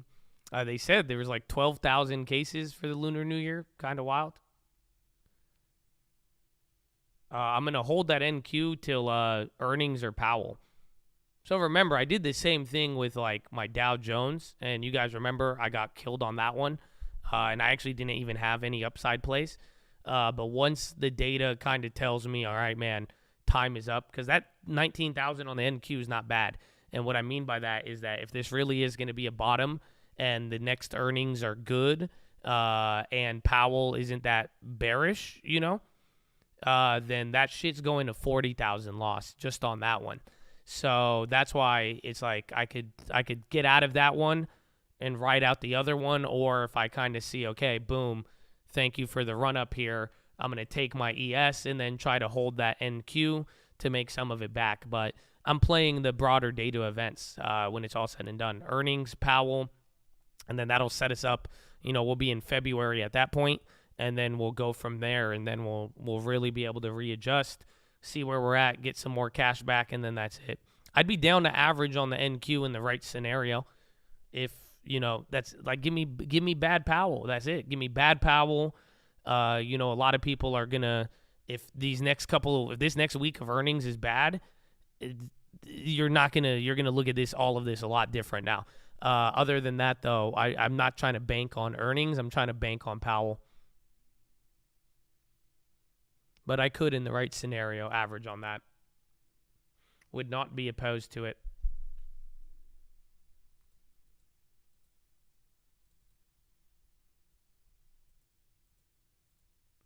How I'm gauging the right time to sell. Earnings, so pretty much let it keep running. There's no reason to stop it now until I get an earnings report. Let earnings go through, and as earnings keep coming in good, I'm going to keep holding the ES because I still want to hold the NQ. And then until there's a bad earnings, I might want to get out of it, and then hopefully it's closer to Powell. And then from there, I might even be down to sell off during Powell or before. We'll find out from there.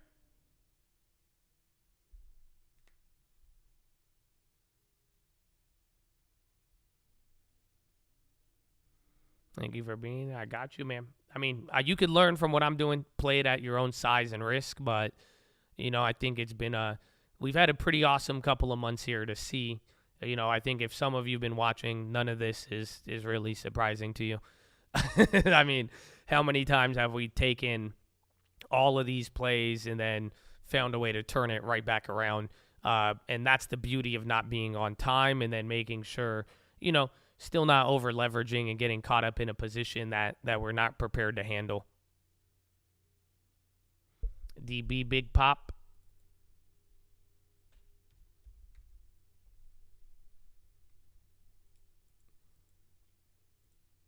Rivian VP of Public. Oh yeah, DB just popped there. Public policy. Jim Chen to leave EV startup.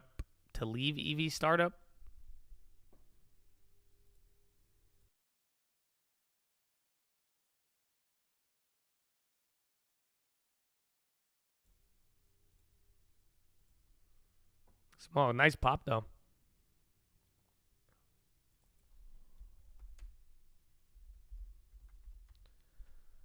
Shit, what was that other one I bought? A DOB. Damn, top tick, Josh. Tesla. Woo! So weird, bro. I don't know how I feel. Because I know I should be getting excited, but, I still have a lot of trauma. You know what I'm saying? And, I still feel like they're going to have a secondary DNA test and try to say I'm the father. Because I don't want to deal with those problems, man. I feel like Maury's about to pop out, send this thing back down 7%. I'll be like, damn it.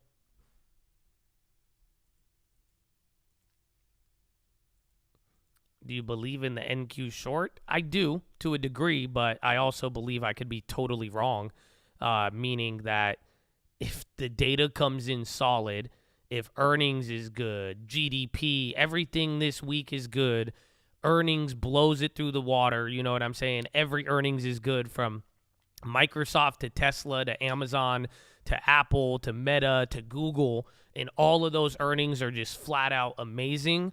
And then Powell, even then, by that point, Powell will be up so much more. Maybe Powell won't even have to, even if he does bring the market down, maybe it won't be that bad. But if that's the case, I'm willing to cut it and take a loss. But until I see solid earnings evidence, I do believe in that play 100%. Otherwise, what's the, what would be the point of not? That's, again, with what's happened now, you got to realize what has changed between now and even November, December. We had low CPI. We had low everything. You know what I'm saying? And again, we had some pickups here. You're able to do a lot, and I'm glad we came out with a bag on this. This is what I'm saying. So before we got back to this price, We made that 30,000 before anything else coming back up here. Again, I was even doing amazing. That NQ, I really shouldn't have had it, but I reacted to bad data, and I really thought bad data would have brought it down that day. But now it's just, I'm going to give me some earnings. If the earnings are very good and Powell doesn't have anything bad to say about it, I'm going to be wrong, and I'm going to take my loss. However, if those earnings are bad, I'm going to make all of that money back. with probably viciously, and that's kind of the way I'm viewing it here. So there's no point to, there's no point for me to drop or add. That's why I've been holding both of these quite steadily throughout all of it. Remember, this isn't the first time this one came positive, and that's why too I'm waiting on them, because I do have a strategy there. And then my bonds, they did what I wanted them to do, and then they came back down. But don't forget about this little guy. He could come up whenever he wants and do his thing. Nothing has changed, yes, is what I truly believe. All that's changed is people want it now. But again, like you ask me to buy HBI at $8, there's no difference in HBI today than we bought it before then. If ETH hits 2K, you still going to hold through Powell? Yes. I'm going to hold through Powell on all of them. There's no point to move before then. All it will do is create pain. I'm ready and willing to hold the pain. Again, I'm coming off of profits too. So, again, my real net loss isn't that bad. Again, my account is still at a very good level of where I want to be at. So, again, I think we started last year at like 120, ended at like 160. Now I'm at 153. I'm feeling great about everything. Again, if it changes, it changes. But at the end of the day, too, it doesn't. If the market rips up, like if Ethereum and the NQ go up, don't underestimate. There's other plays that are going to shoot up with it, and they will also pad my stats there a little bit as well too.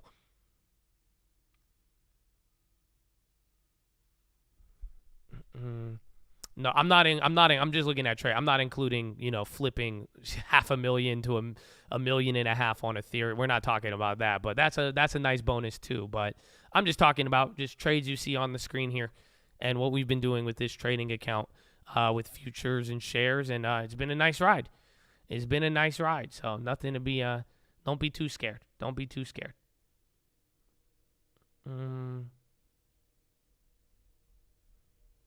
I've gotten out of most Robinhood positions, but I haven't transferred the money out. It's just shares now.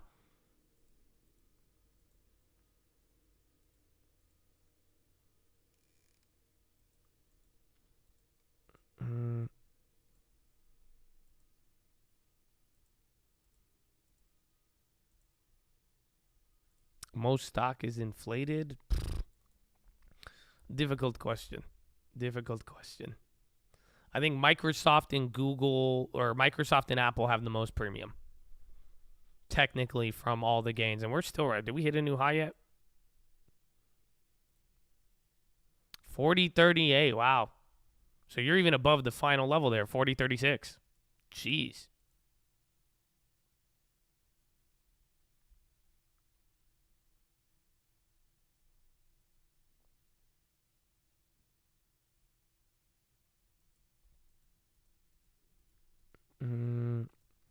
Apple is the one where, you're not getting Apple at a discount as much as you think you are in terms of like fundamental pricing.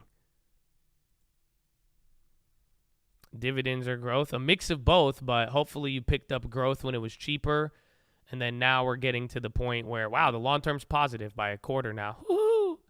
But it's just getting to the point where, in a weird way, if growth keeps, that's the second part about this whole thing, is that's where things get really cool.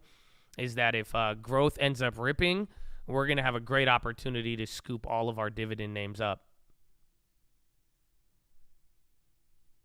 Discount is Apple is pre-split, 118. I'm referring just forward price to earnings, price to sales, all of that. It just, and then again, looking at their 2021, 2022 premium, they're still up there.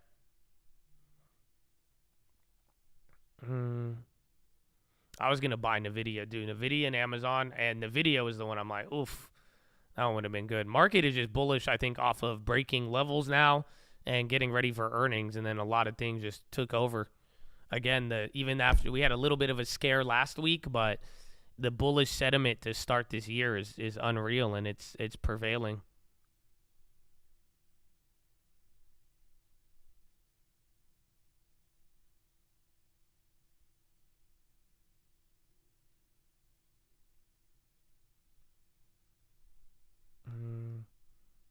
Eminem, like Marshall Mathers.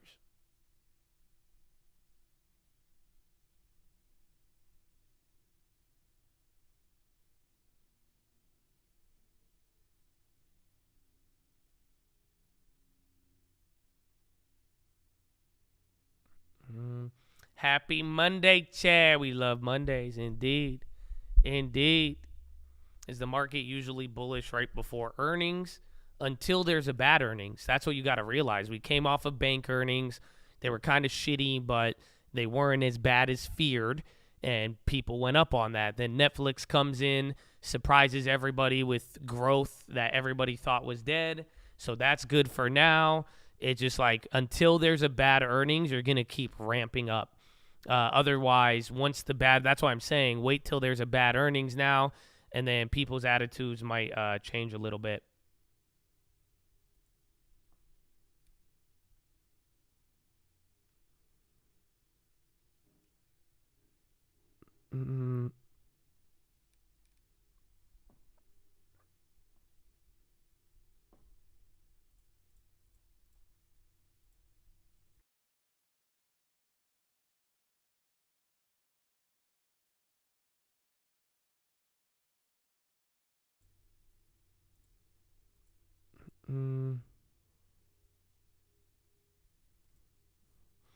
Yeah, the dollar, that's the weird part about earnings.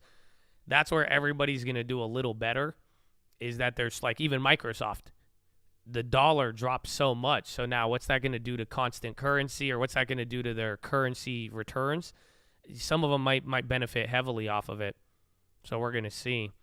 But again, you're watching all these companies cut workers. We want to see what that does to margins, to guidance, and then where that just leads. How can you price that into the next quarter? 30. I know Nvidia is crazy, bro. Everything is up a ton. That's why I'm saying, like, I'm not even down to buy anything for the long term yet.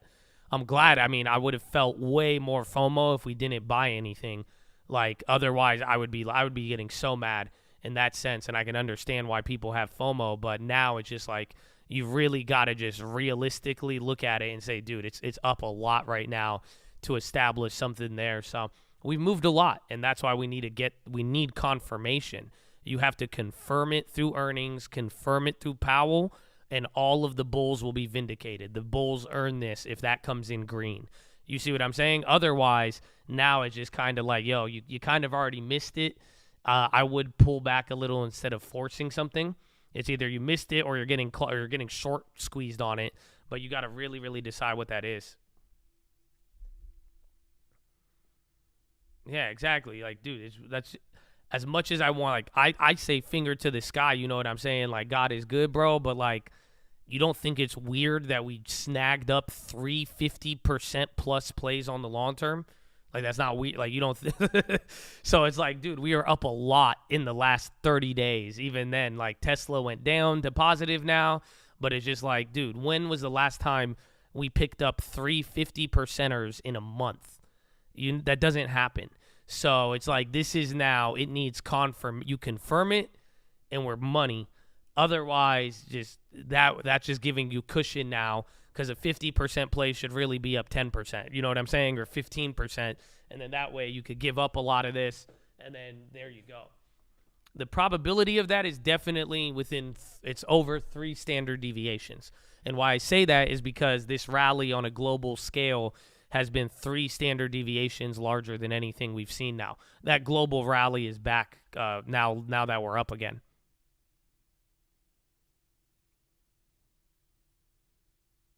Well, volatility has technically dropped.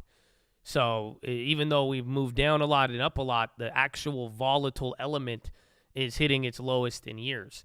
So it's kind of just been a lot of sentiment, and then again also Powell, and then again a lot of things in Europe got better and everything else. So we're going to see, but the point is, I mean, it's definitely reached the boiling point, and we are, we're boiling. Is the only way to put it. We were big up on DraftKings. I think DraftKings we didn't even go up that high though. That's the crazy part. We made more money on Redfin than DraftKings. And Redfin took us 3 months or I think a quarter or like 1 month to go up 20%. But this shit's unreal. Bro, 83% on Redfin, 53 on Meta, 51 on Netflix, 43 on HBI, and then even 20% on O. And then again, even JPM, since we had higher purchases, that one was still another 30% too, on 116 to 140. It's just like, but that's why I'm saying this has been a, I don't say that to flex the plays. I say it so it's like, yo, that doesn't really happen. I don't think we're that good.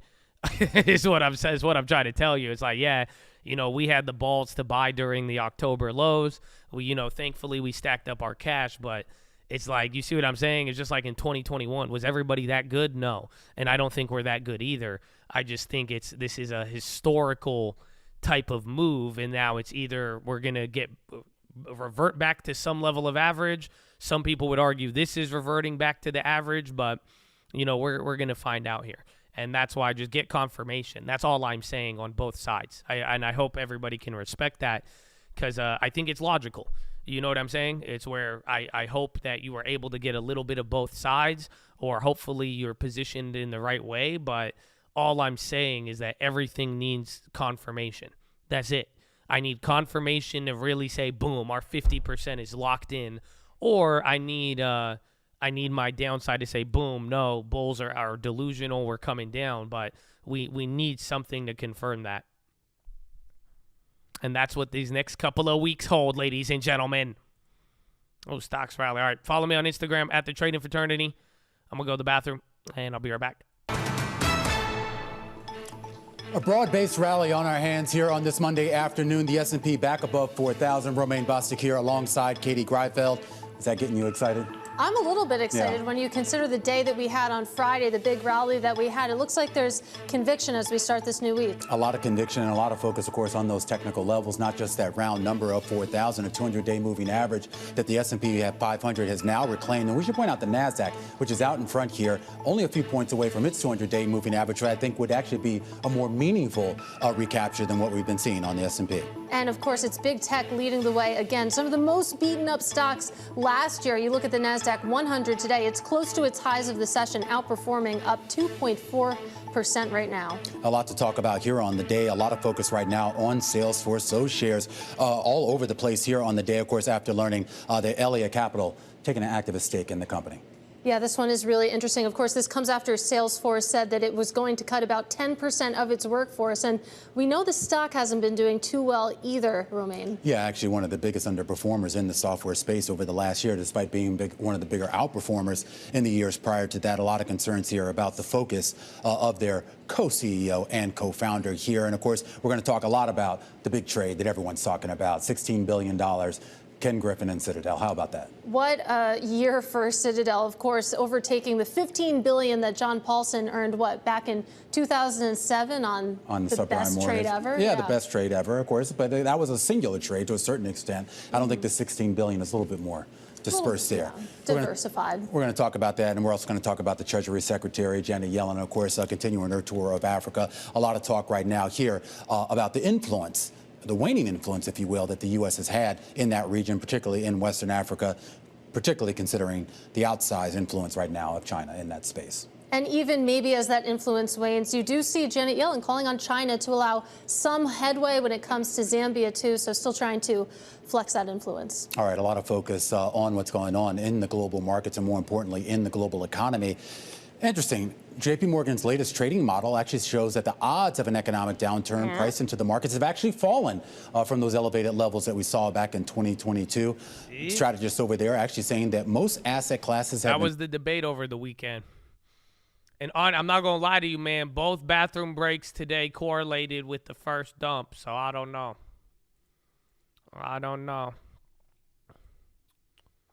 The GME came down. That's it. We had a brief positive on the long term. That was crazy, man.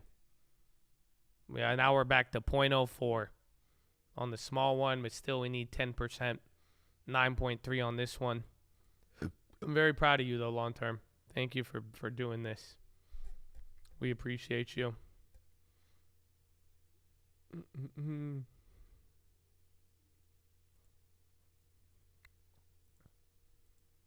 Amazon. Everything.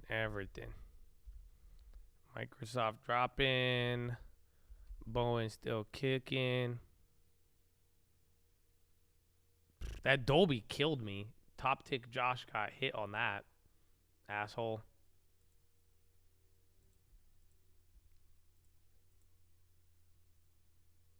I don't even know how they filled me that high.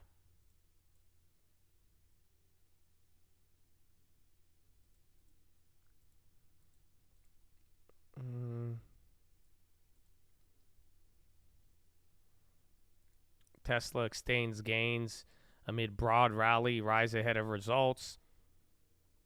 Tesla shares jumped 9%. Oh, is there a Tesla preview? Or is it too early? Yeah, too early for the preview. I think there's a Microsoft preview if you'd like a earnings preview. Yeah, you guys want Microsoft? So let's get it up on screen here. Revenue estimate for Microsoft, $52.94 billion, $16.8 from businesses and productivity revenue. Cloud is estimated $21.43 billion, personal computing $14.7, and then commercial cloud revenue estimate is $26.7, EPS $2.30. Oh wait, did y'all like the video? I forgot. Y'all have been adjusted. Oh yeah, y'all didn't like the. What am I doing? My bad. I just need like 100 more likes. That'd be great. And if you haven't subscribed too, that's even better. But yeah, I forgot. Some people like to be sold stuff on a daily. I forgot this one. Oh yeah, my bad, guys. My bad. So he's okay. You're almost there. Like another like 75 likes or something. See, there you go. Wow, yeah. Because I have all this info. I didn't. I thought that's how. I didn't. My bad. It was coming out so freely. I didn't realize that. Wow. I was like, wow, this is important. Wow. So 20 more. Wow. You guys are running. Thank you for the likes. I tell you how appreciative I am of that, though. Wow. Thank you.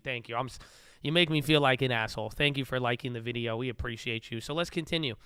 EPS estimate is 2.3, adjusted EPS 2.3, operating income estimate 21 billion, capex 6.6 billion, revenue at constant currency increase of 6.5, and gross margin estimate 66.9. Okay, and January Microsoft outlook may echo slowing PC cloud sales. That's what Bloomberg says. I have a whole report on that one actually. So hold on, let me get that to you.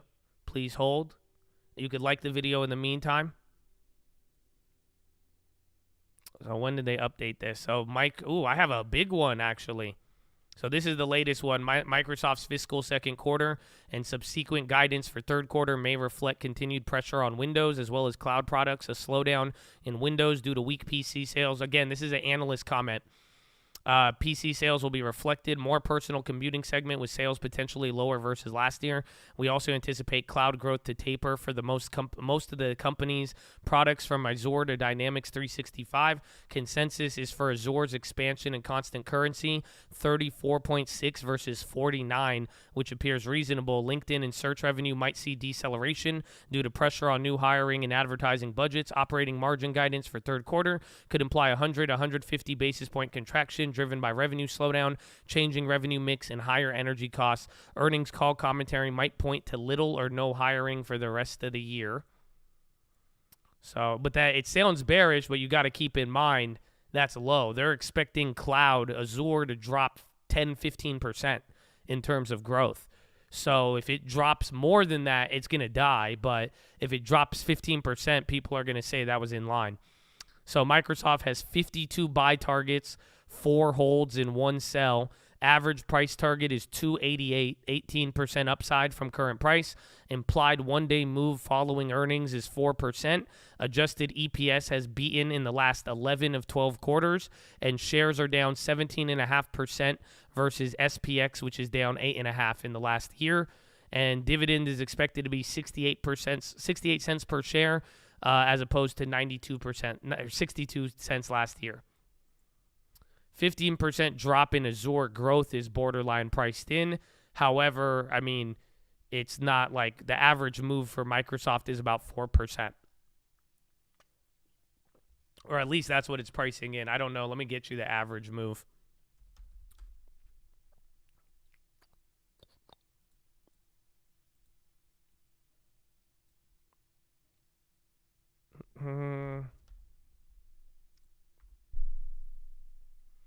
Yeah, Microsoft on average moves 3.7, and it's pricing in 4% now.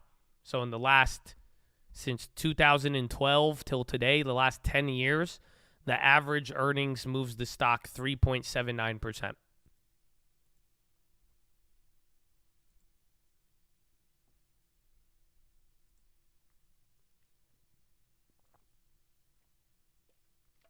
Oh, Tesla, why you do this to me? Tesla. ARLP. A little bit of Coldplay.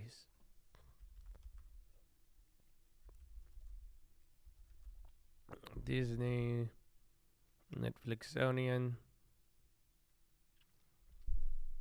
It's rigged to go up no matter what. I mean, y'all know me. I don't really have that view.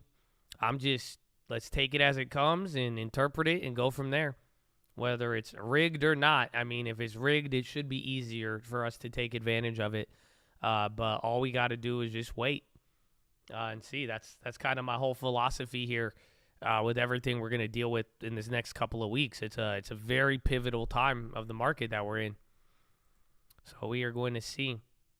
That's the after hour, or 1 day after. So 1 day after earnings, it moves 4%. So that's like, it could move a little bit more, but it's saying by the next day. So if they report on Wednesday or Tuesday tomorrow, it's saying what's the average move by Wednesday, right? The next day, the next opening day.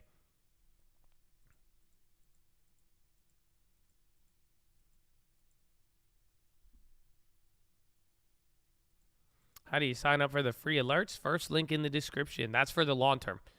So it's not the stream alerts, but you'll get a text anytime we add to any of these accounts for the long term. Futures or options in this market, I would go with futures and shares. And then options as a pistol, if that makes sense. Like, it's a good sidearm. I think like options are like a throwing knife right now. You know what I'm saying? Some of y'all are ill with it.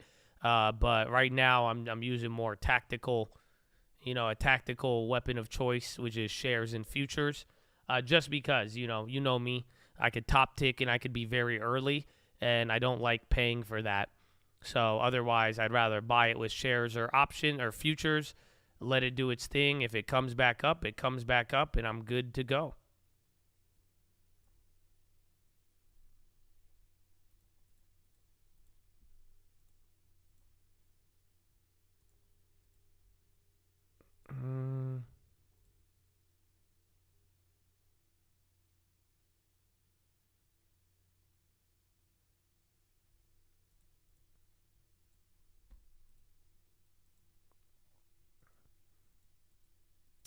What's your phone provider? If it doesn't work, you got to activate short codes.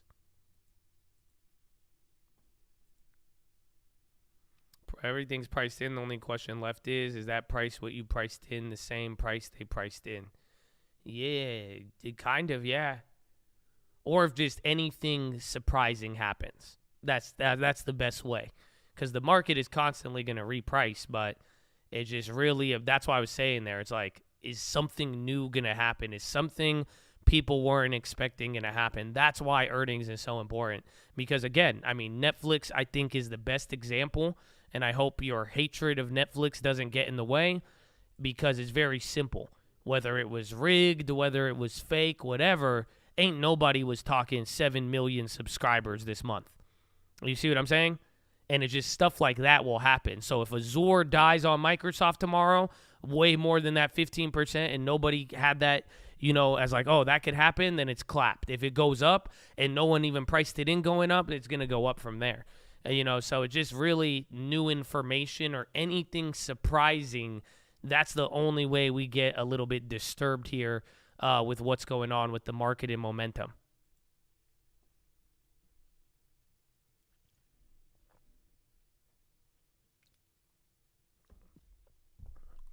Any bad earnings? Yeah. Well, that's the thing, because a lot of things are kind of priced. There's not too much wiggle room to do too bad. But then again, like we said, there's like dollar impact, and there's a couple of things that are going to benefit companies like way better than most people expect. So like Microsoft's the best example. Microsoft is going to benefit heavily off of the dollar, but we'll see. Do people focus on that more than they focus on the growth rate of cloud? And that right there is the key. But little things will come in. So there's not too much room for them to fail, but then there's also not too much room for them to where like the little things, we don't know how much it's going to actually make them go up.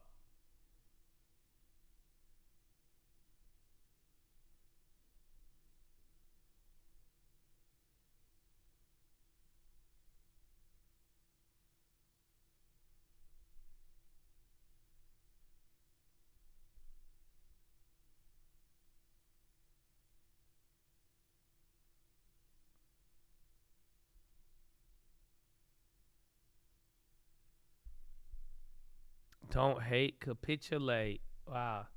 Okay. Yeah, Tesla's pricing in 10% for earnings. And how much do they move, actually? We got one more day, though. I don't even have the earnings preview yet for Tessie. Tesla moves in the last 10 years since 2012. The average day after earnings is 7.2%. And then they've surprised 43% of the time, meaning that the percentage difference between the consensus and comparable value for earnings. So literally, they move 7% on average, but almost half the time it's an earnings surprise. Or when they do, it's surprising by 50% expectations.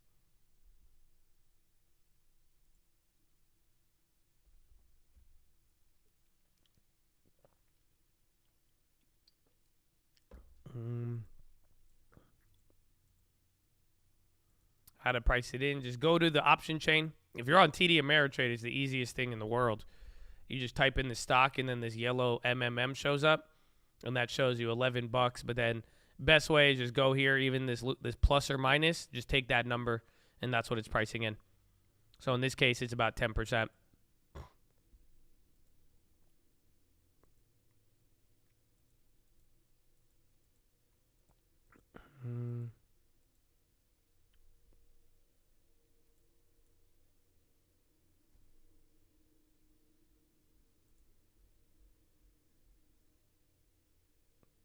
Fear and greed at August levels? No, we should be at 430 then. Coinbase says they're experiencing system issues.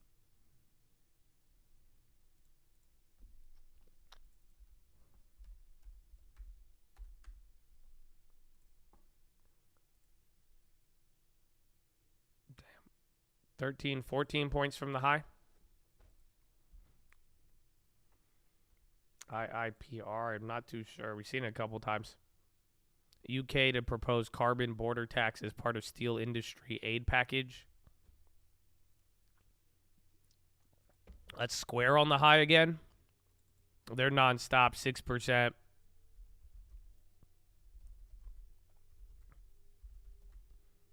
Where's Microsoft in? He's chilling. Happy to be here, Chad. Amen. Amen. I'm excited, man. We got earnings. Oh, the market. You know, we're blessed, bro. We're blessed. We are blessed, my friend.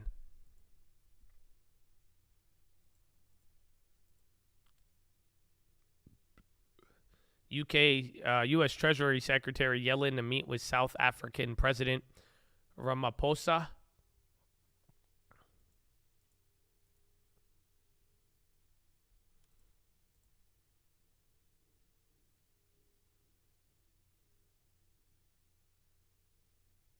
I think we're kind of just doing one of these.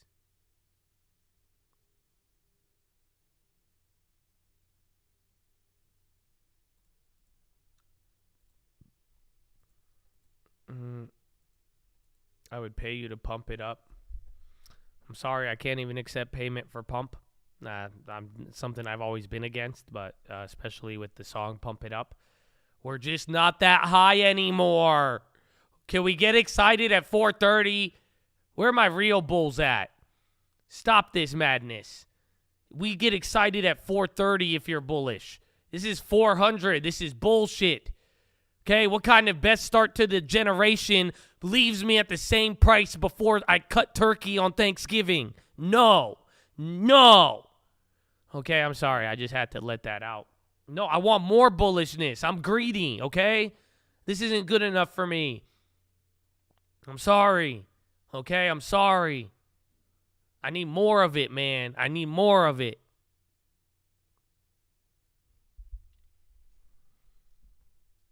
I feel like I'm getting scammed, bro. This is shrinkflation. That's like getting the same thing. This is like getting less toilet paper per basket. You know what I'm saying? Like, nah, this is shrinkflation, right? This is inflation on the stock market. We're like, oh, it's bullish, but it's like, how come it's not as high as it was, though? Hold on. I should be getting 430 on the SPX per gallon, not 4. Is it bullshit? Mm-hmm. The VIX went green. Look at you, VIX. He's clobbered. He's doing better since the CPI, though. That's funny.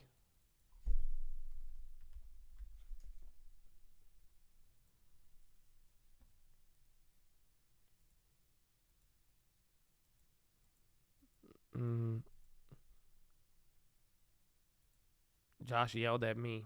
I'm saying, like, I'm not yelling at anybody. I just demand more. That's it. I'm a high demanding consumer. I need a lot. Like, that's it. I'm not going to get happy at 400 after what they did to us last year. Yeah, my long term is going positive. That's fine. But nah, give me more. Hold on. Don't give them your support until they take it to 470. That's all. That's all.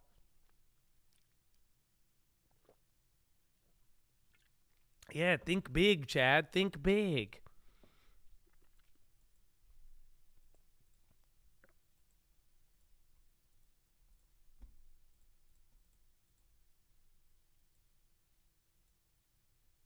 Trading was Toronto.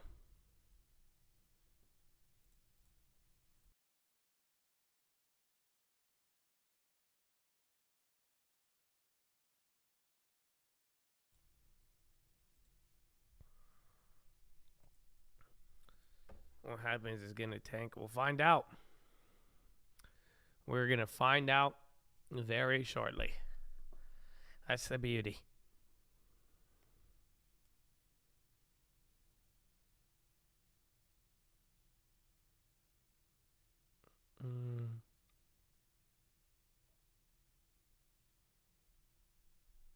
Pump it up 500.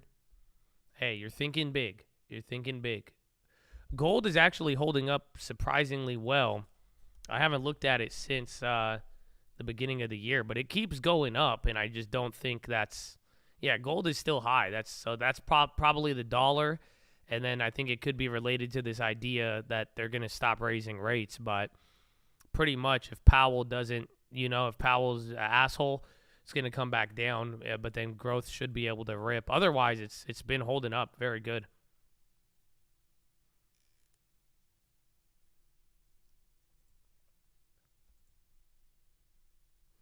U.S. revokes duty on Brazil carbon steel plates.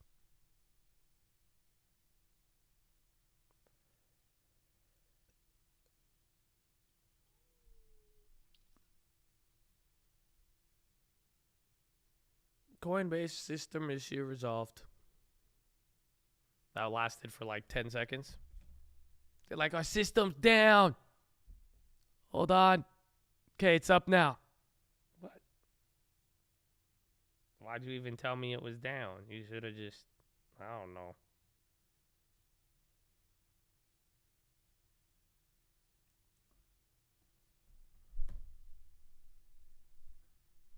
Powell is most dovish. I'm very curious to see his attitude. You know what I'm saying? We're going to find out. Young Pow man, I think he's going to be interesting. Because, again, right now, financial conditions are they're looser than the first rate hike in March 2022.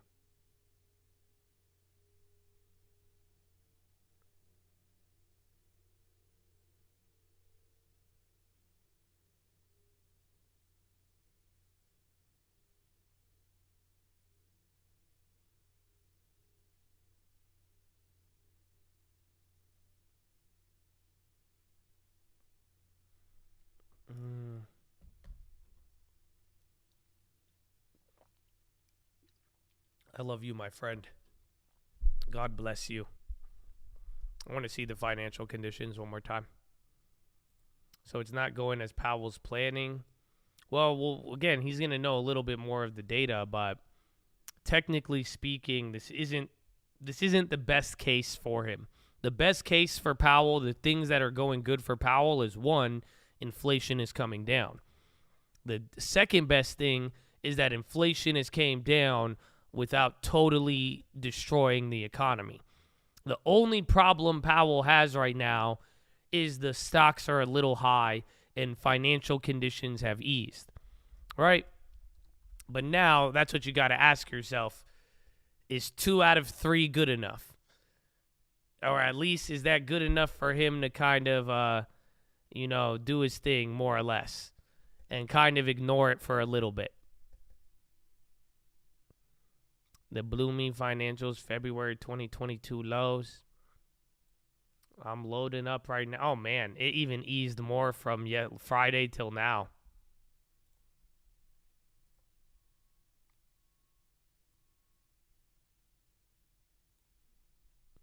So that's where you are.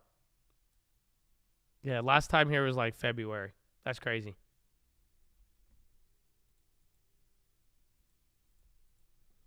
Can I pull this out on a... Oh, it won't let me take it past a year. Oh, wait, can I? Yeah. See, so here's the deal, though. Are you ready? This is the whole thing. Take a look. So it's getting back to February 2022 lows, which was the lows in December. But, like, where does this put us? I guess, hold on, I'm trying to see. This is like November 2020 and August. So August 2020 and November are right here. This is where we're at right now, financial conditions. So it's still kind of like in the middle of the last, since 2018?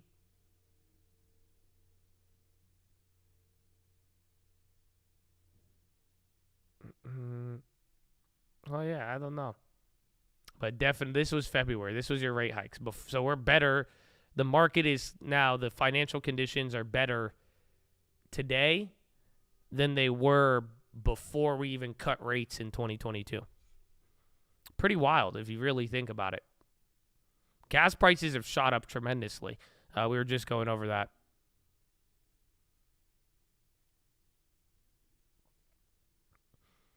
The rest year over, yeah. That again, it is year over year, so it's at least doing what he wants. So, but that's the problem. But honestly, I think the weirdest one is food inflation, bro. Food is getting like stupid. Like I don't know. Like even my mom was telling me about that yesterday too. But like I think that is the one. Like when you look at like overall price increases, bro, food is like disgustingly sticky right now, and it shouldn't be. Because usually, again, as like the aggregates of price indexes on food come down and like as like, usually there's an incentive to produce. And then when prices go up, it gets flooded with supply. Oh, dude, food is disgusting right now. It's weird because the food index is lower today than it was last year, but food prices are way, way stickier. Let me see if I could get you that one. SPY's coming down here a little bit. Like, this part is crazy to me. This is the thing that has a problem. This is the UN Food and Agriculture World Price Index, right?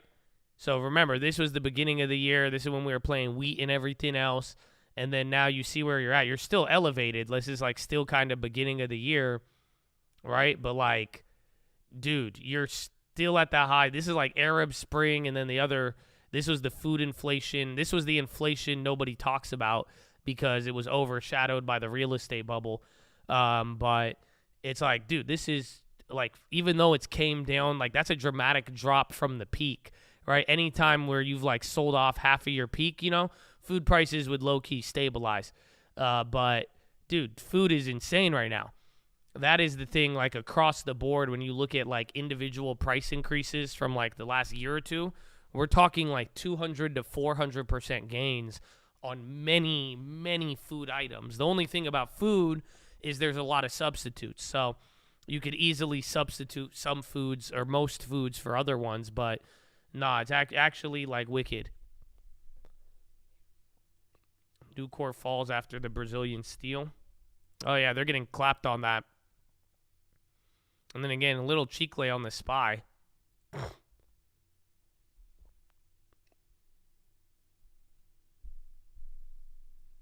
Inflation still high, asshole.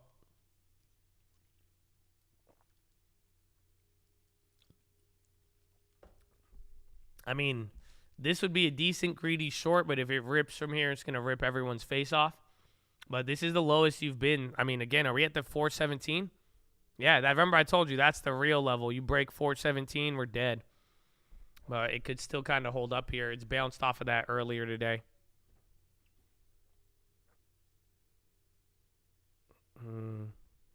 My bread route was down 24,000 units, but up 20. You got one of those, man?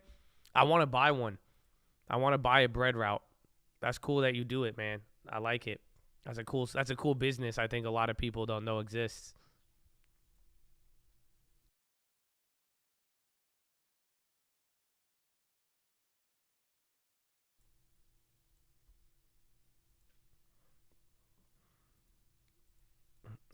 A bread route.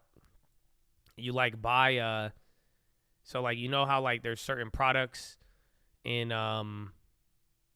there's like certain products that are in like food products like bread, right? So like you could buy like a company that delivers the bread to the stores. So like you straight up like you could buy one that already exists. They could be like, oh, we go to the distributor and then we supply bread or eggs or whatever food to these restaurants, right? And you just buy the company and that's it. You get contracts, you set it up, and then you just deliver the food or the items to the grocery stores. It's pretty legit. A lot of people do it. My coworker's dad's selling his. I want to buy it. See if he'll sell or finance it to you. Yeah, Little Debbie bread. They have routes you could buy. Kind of like buying a FedEx route. Yeah, if you could do that. Pretty much you supply food or other basic groceries to grocery stores.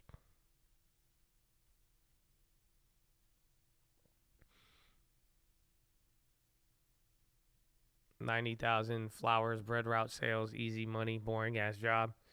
Yeah, it's cool. It's a good side hustle. It's like a good side hustle, or if you could get it up and running on autopilot, that's like great residual income. It's called the bread route. You could make I would suggest you make your own company for it.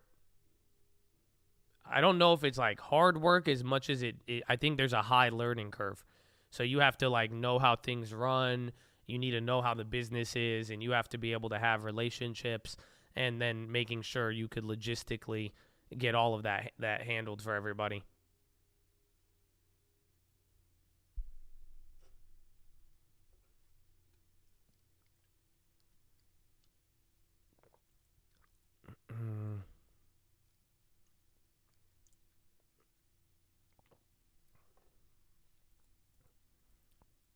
Got to get up early and have a trailer. Ideally, you would have somebody do it for you, right?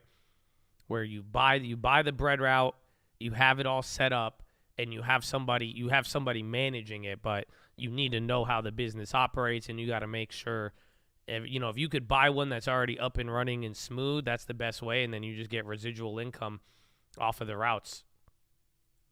How you know about bread routes? I know a lot about random shit because people try to sell them to me. So again, I mean, I invest in companies all the time. You know, like even end of last year, I took an investment in a Chad's car company. He came to me with the car company.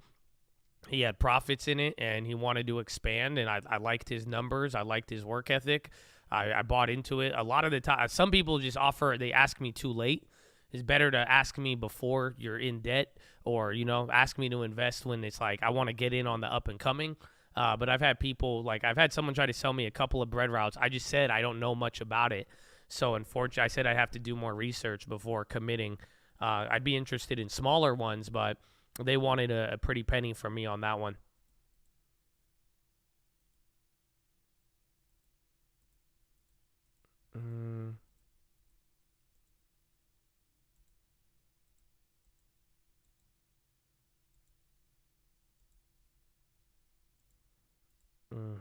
Yeah, I'm a big fan of businesses. Like that's why you guys get your fucking long-term and listen to the 10%. I'm telling you. It's either going to go to long-term stocks or real estate, but you know the best thing we might be able to find for people in the long run is that you guys find businesses that you could buy and flip.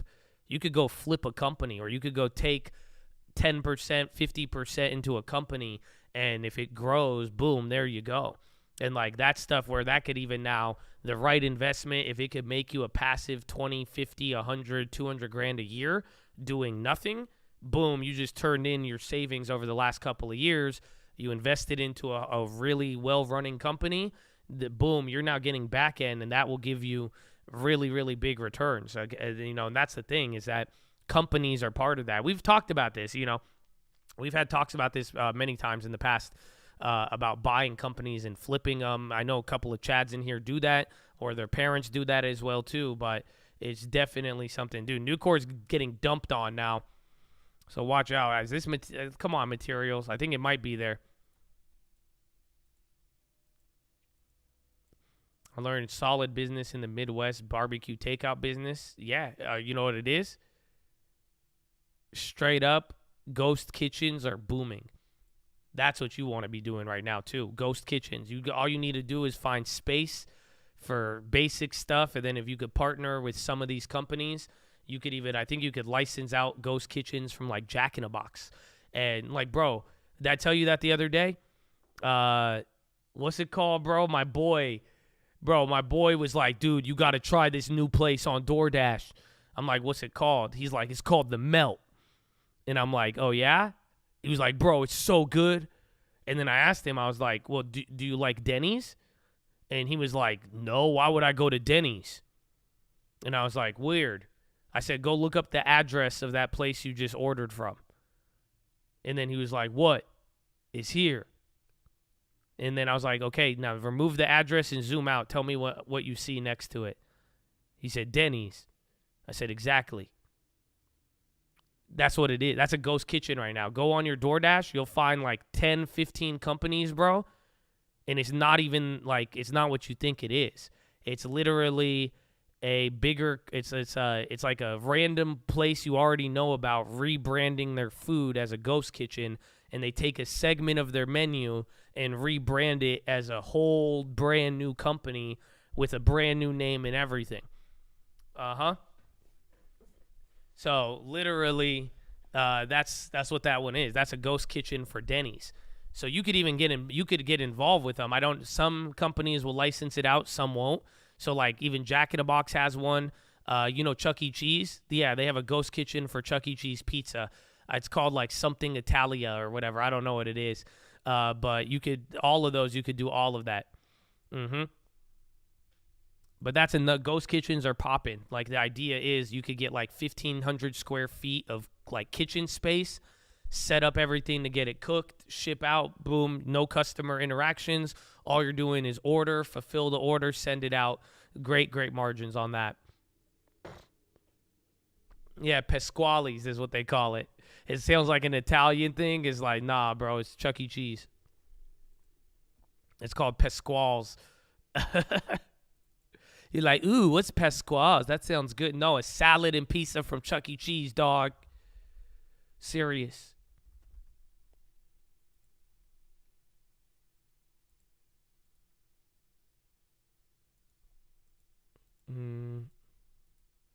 SPY is dying now. You've broken the 417. Danger, danger. Will Robin, you've given up every level now. 4013 was the first level we hit now. It's either 4,000 or back down to 3980.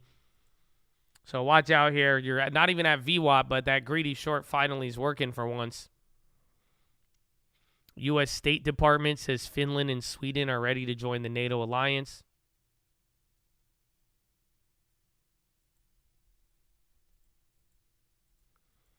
The sell-off, I wish I could tell you, man. I think there was a lot of stuff with materials there, but I think we just ran up a lot. I mean, we're still up a solid 1.7 on the NASDAQ.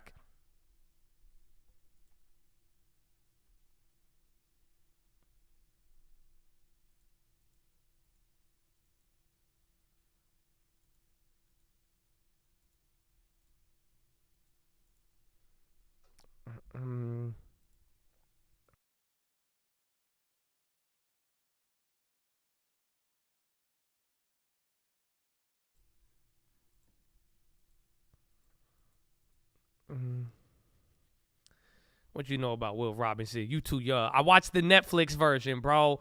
Shout out to Netflix. See, that's another old one, bro. I was thinking about that because everybody asked me about the new shows. Bro, Netflix has so many just old classics. They have the remake of Lost in Space. I watched that in like 2018. It's very, very good. Danger, Will Robinson.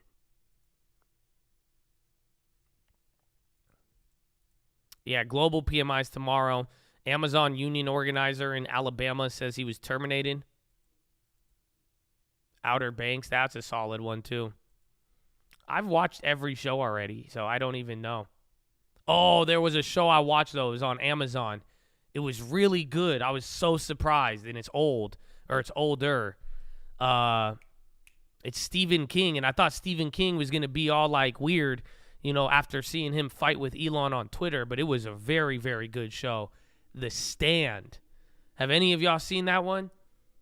Oh, I loved it. It was like edgy, had a little bit of like COVID references, had a bunch of Bible references. I was like, what? Oh, The Stand. No. If you haven't seen that one, The Stand, Stephen King, solid, bro.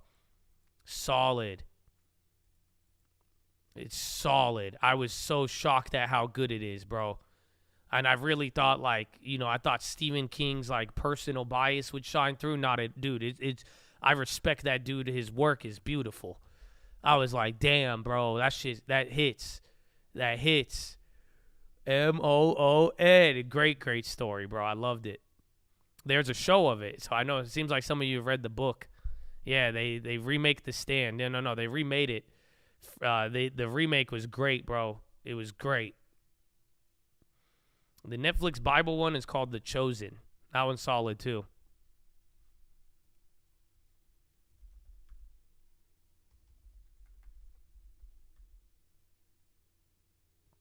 The market giveth and take away, indeed, my friend.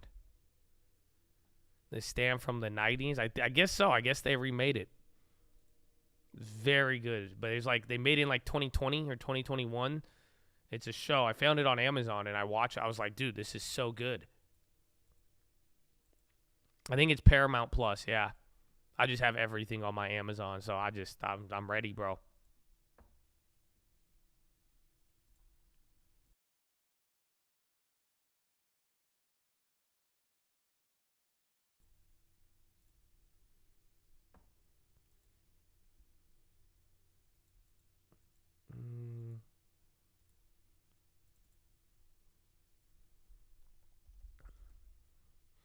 Nvidia is still 190. Oh, Walgreens go up. Okay. Altria came down. HBI.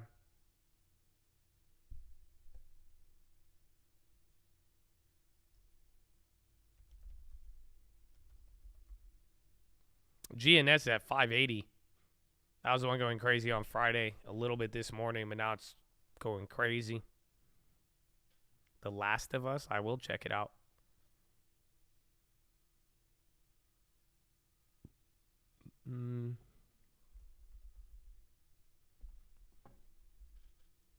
Netflix cancels password sharing. They're not like like all they're doing is like you still could have multiple people on your account.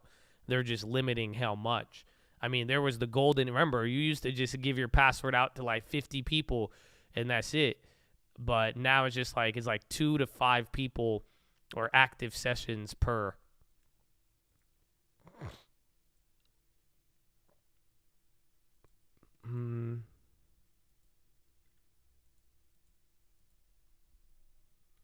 GNS. Oh, is GNS GUNS? Is the same Genius one?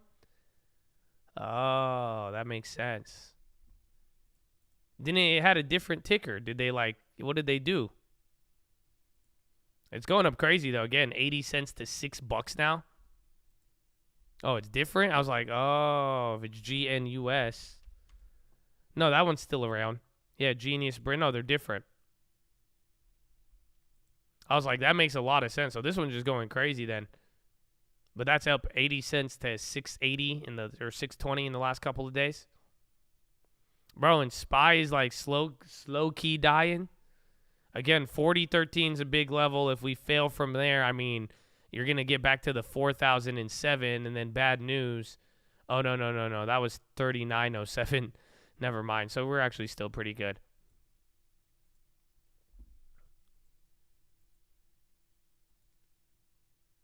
Yeah, GNS was the one. I thought that was just hype news, and I still think it is. But I think remember when the rally started, when you guys called it out, I looked it up. It was they like said they hired like a former FBI agent to like go after it. I'm saying this is from the Timmy tweet. Timmy.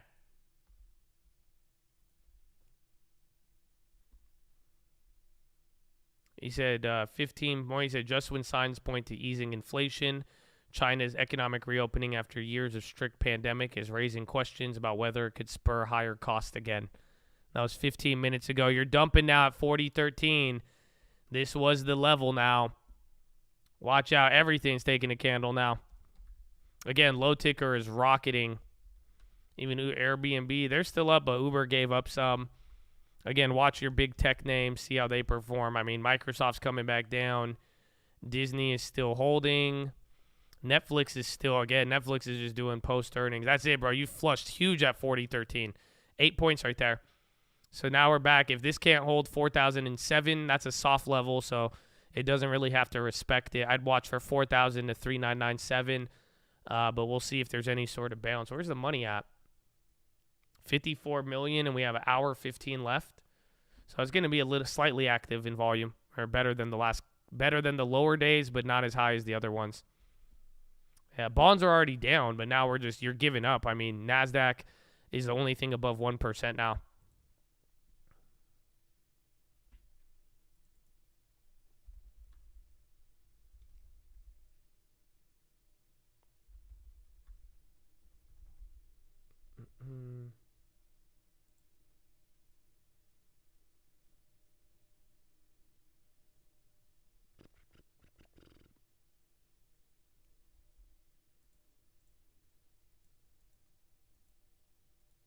The Timmy tweet just pretty much said inflation could come back because of China.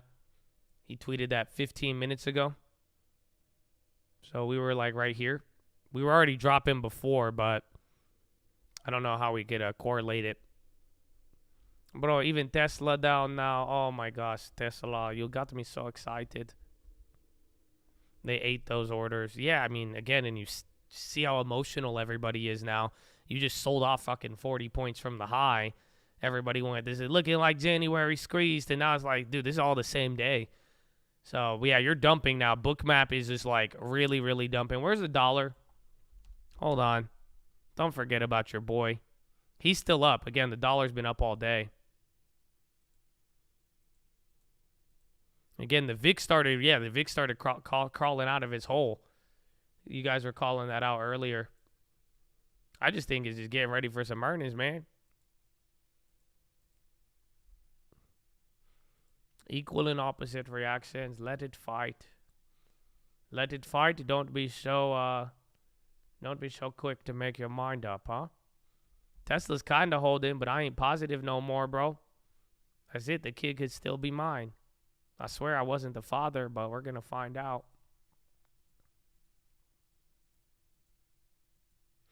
Inflation has moved from the goods to service. That's much harder to contain.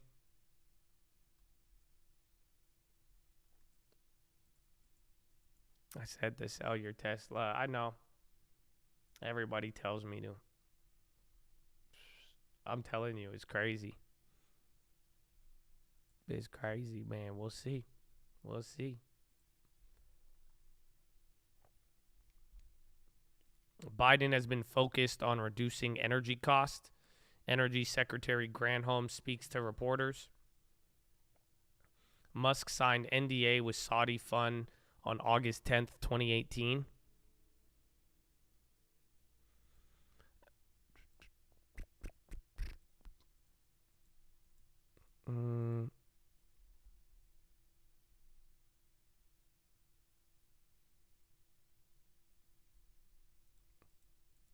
The yen, he's still kind of down, but he came up earlier.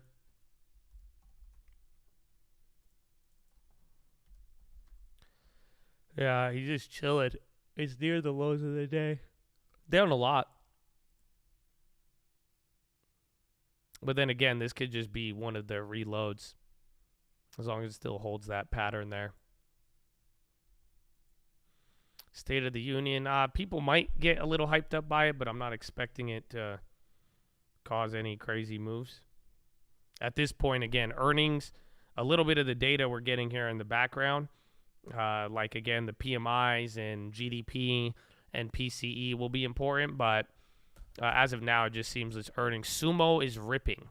Sumo on the high ticker, $8 to $9 in one candle.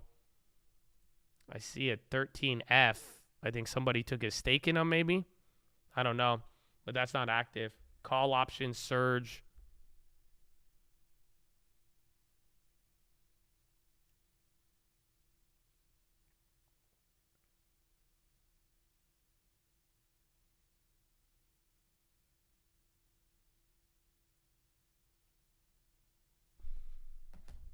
What would be the pump it down song? Oh, and I think it'd be that one. I tried so hard not to lose it all, but in the end, it doesn't even matter. Can we do that one? I don't know. Maybe. That's what I'm thinking, but I don't either way. It could be Titanic, yeah.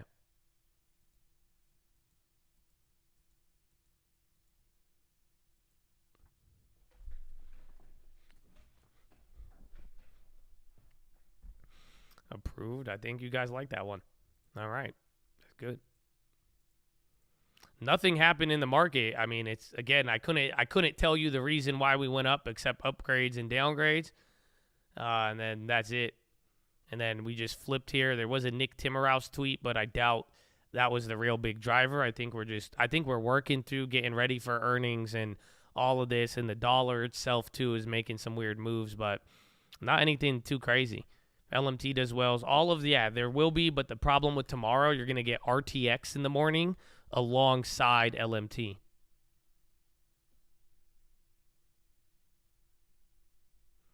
Yeah, Young John. Meet me on the calls. It's going down. Meet me with the push.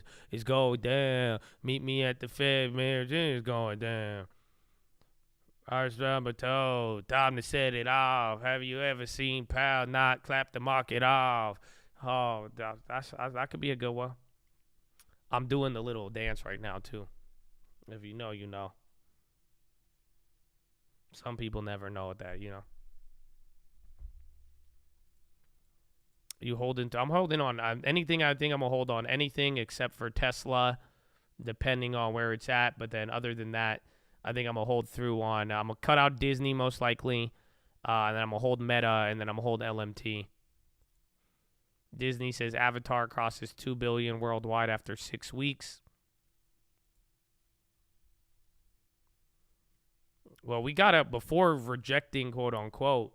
We did hit a new high. That's the key. Well, I hold Meta because I think Meta is going to do bad. That's it. And I feel like Zuckerberg is a child in a weird way. And I feel like with the stock up 40%, I think he's going to be like, see, I told you. I think he's just going to keep spending. But I don't think it doesn't remind me of a real solid bounce, you know, where it's like Meta or Netflix had real, like they strung together growth after growth after growth in the last couple of months here. Whereas I think Meta is going to, you know, I just don't think all they did was announce like general cost cutting and employees, but I don't know if they've made any other structural shift that is going to change where they're at. So we'll find out. The best part is, as always, you're going to get Snapchat before, so there you go. Okay, you're dumping again. It was kind of a wick down there. This could get ugly from here, but we'll find out.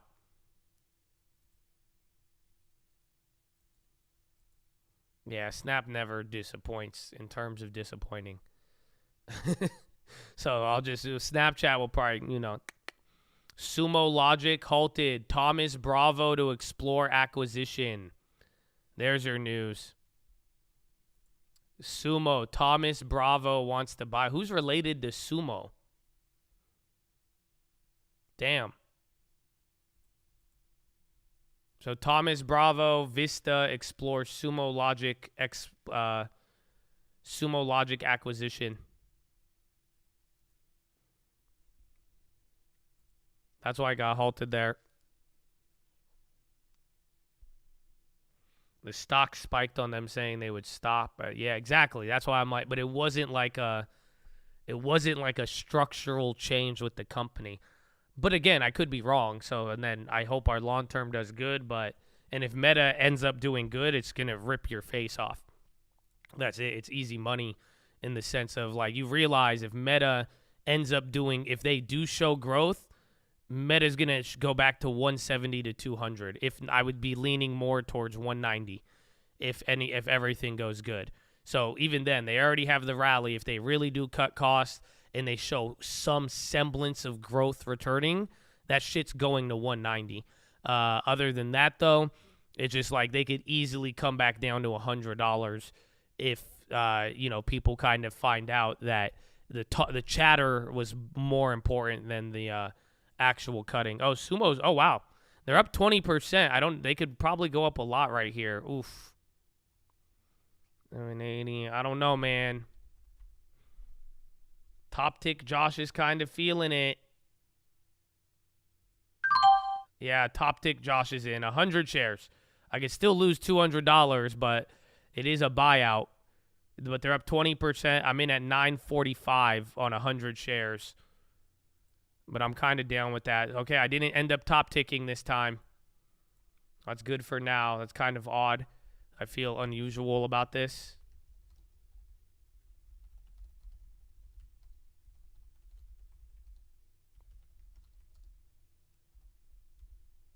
What am I in at? 945.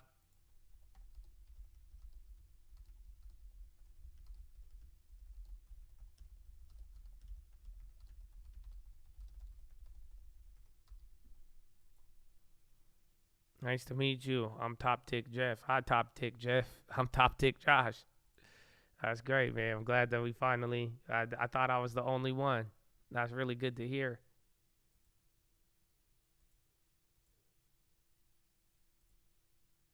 Probably just scalp it. Yeah, well, I'm negative. Damn it. Well, okay. At least it didn't. I wasn't the highest candle, which is very odd for me.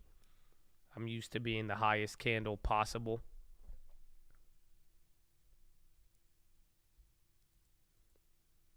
Nice to meet you. I'm Soft Hand Sam. That's nice to meet you, man. Who gave you that nickname? Was that yourself or did somebody? That's a good one, though. Soft Hand Sam.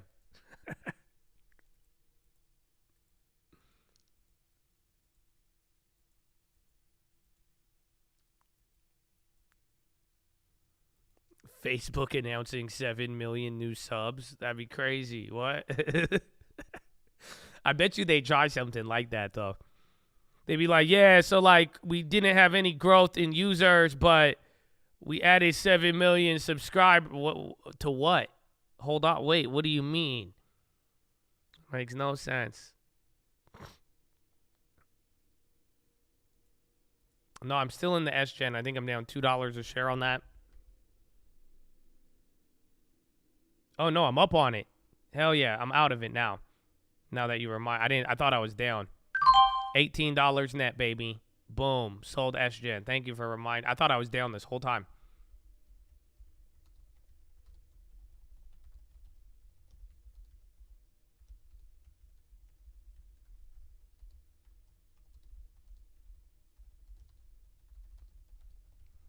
Yeah, I was waiting for that one. It didn't do much. That's almost $1 a share. I mean, we only did 25 shares. Where's Sumo?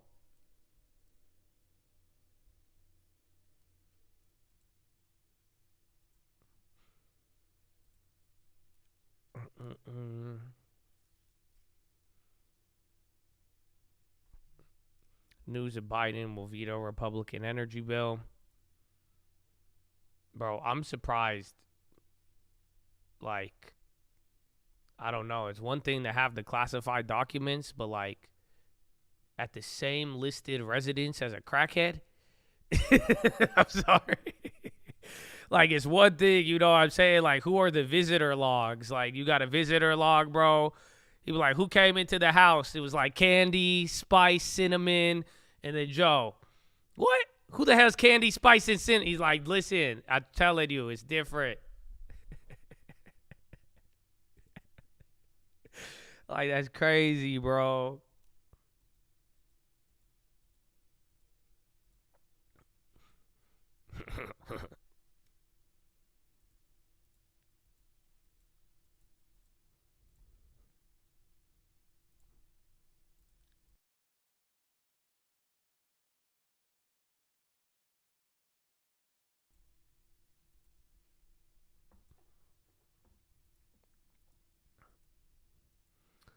Sumo heading up. We'll see.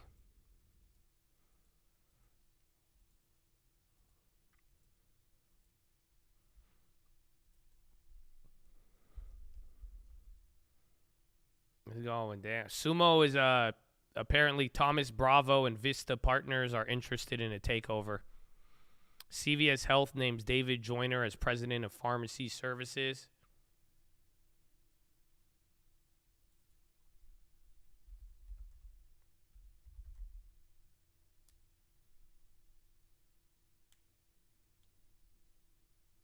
Sumo's a dope ticker, yeah. Unless you're about to get sumo slammed.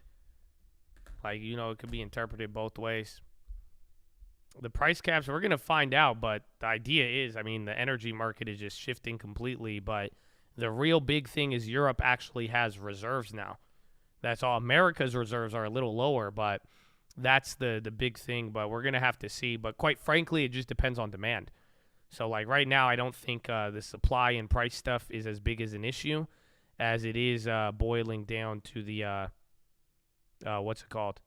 Boiling down to the, you know, how much demand is actually there. That's why it's like, if we avoid a recession here and maybe people were too early on that call, my theory is that all the commodities and oils are going to rocket back up.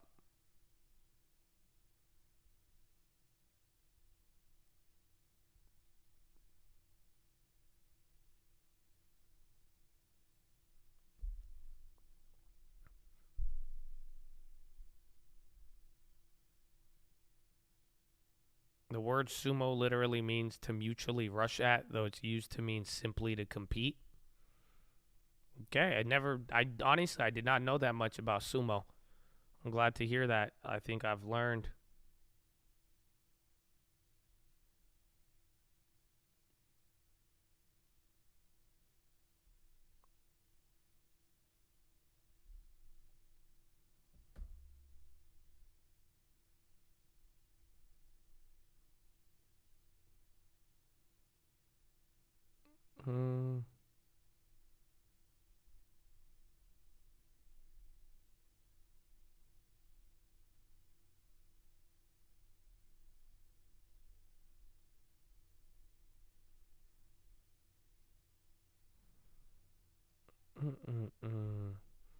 Number 2, time to set it off.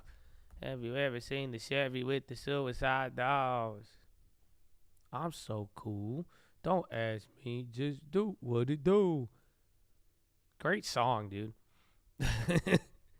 Great song, man. Disney, Avatar. Yeah, we already had that one. Disney. Then that Dolby Clap Me. Maybe he'd come back.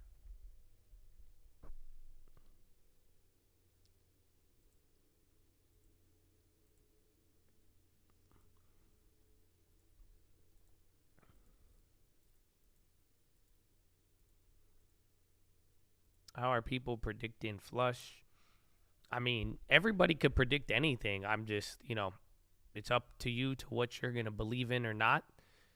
My thing is just any big run up or drop needs to be confirmed by earnings and then the final Powell dojo. That's it. In a weird way, it's waiting for it is not simple, but everything else is simple. So it's just like you just need to have your patience. Wait a little bit, but that's real. Everything else is just moving in the meantime. So you might be caught on one side or caught off sides on the other side. It just really depends on the timing of it. But I think the patience of this is really what gets crazy. But we'll find out.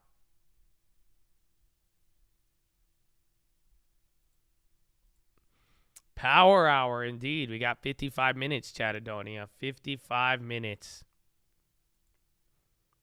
Musk says Saudi fund backpedaled on Tesla take private plan.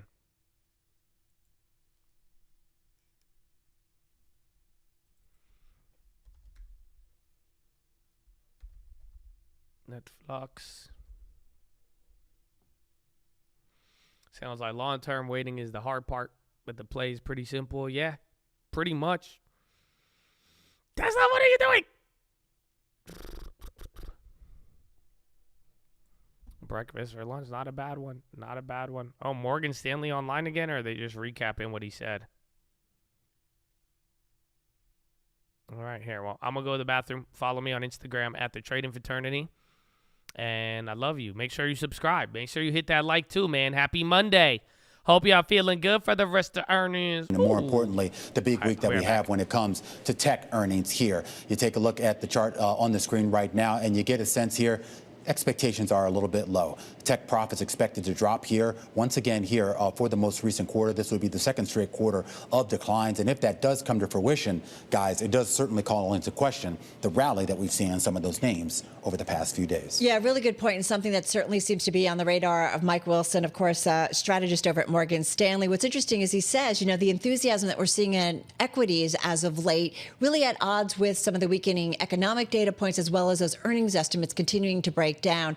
As you know, he is bearish on earnings when it comes to and the equity market for this year specifically. What gets him excited when it comes to earnings and potentially equities is 2024. He caught up with our team on TV earlier today. As bearish as we are on kind of earnings in the near term, we're actually probably more bullish than most on 2024 because we think we're in this, boom, bust, boom environment. If you agree with our earnings call next year, then you almost have to agree with our earnings call this year, and the market won't look through that. All right, there you have it. Boom, bust, boom from Mike Wilson over at Morgan Stanley. I mean, some of it makes sense. We constantly kind of hear that we're going to see two markets this year, right? Concerns about the second half. And then maybe we get some clarity when it comes to Fed policy, the economy, and earnings in the second half. Yeah, maybe clarity. But, I look at the chart of the S&P 500 over the last year or so. And look, I'm no technical analyst, but I overlay a 200-day moving average line. And it shows me that we haven't been able to sustain anything beyond just a couple of weeks of stocks staying above their 200-day moving average. We saw it earlier this month. We saw it at the end of November, early December. We saw it, last year in March. It's just nothing has held. So this question is, does this one actually have legs? Yeah, and you can see for that chart, that yellow line, it's really like a magnet, that 200-day moving average, both to the upside and the downside whenever we stray too far. But I don't know, back to the earnings call. It's really interesting, again, that stat that Romaine highlighted is expected to be a second straight quarter of, profits coming down. You layer that on top with all of the layoffs that we're seeing from tech companies, and yet you look at the composition of the rally that we've seen year to date, it's all big tech. It's all big tech, and again, it gets to this idea too of if we are sort of on the precipice of what is going to be a new bull market. History shows that anytime you have that transfer of cycles, the new leadership is usually different from the old leadership. So if everyone's gravitating back to the Apples and Teslas and Microsofts of the world, I guess the question then becomes, Carol, are they going to get this wrong? Yeah, exactly. And I guess when it comes to earnings, first of all, those estimates, continue to come down. Are they down enough? I don't know. Is the bar too low? I mean, does it set it up for easy, maybe beats eventually by the time we get through the earnings season? The other thing I would say is that as companies jump out to cut jobs really quickly, it seems, what does that do to preserving margins and essentially helping them beat when it comes to EPS, and do investors like that? And what does that mean about their outlook, though, too? I mean, everyone's so focused, this is great for margins, but, I mean, if you're thinking you're going to grow. All right. We will find out on the next episode of Everybody Wants to Be Early. U.S. NTSB releases preliminary report on December 31st Alabama death. Is that related to Tesla?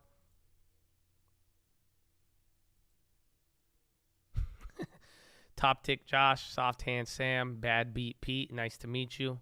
I'm always Chase Mace. Nice to meet you, always Chase Mace. I feel. That's good to meet everybody in here. Damn.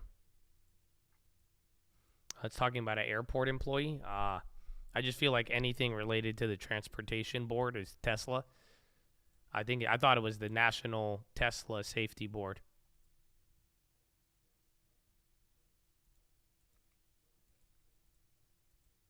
I'm all in Austin.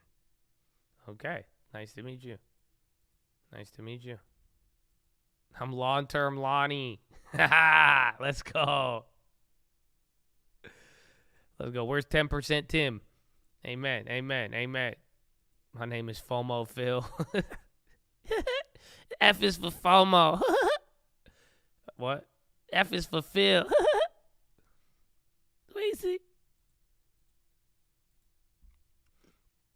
I sold out of the SGen. I took $18, just under $1 per share.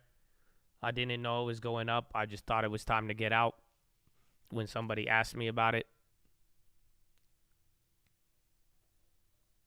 My name is New Nikes Nick. Nice to meet you. New Nikes. New Nikes for everybody.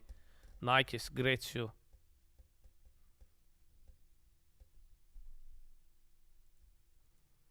No stop loss, Ross. Stop limit, Larry. And the F is for Bankman. Sorry.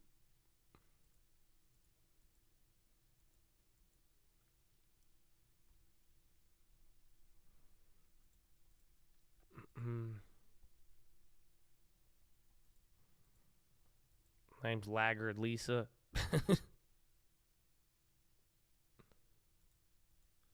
Rug pull Raul. I like it. I like that one. Rug pull Raul. Hey, Dividend Dave. Let's go.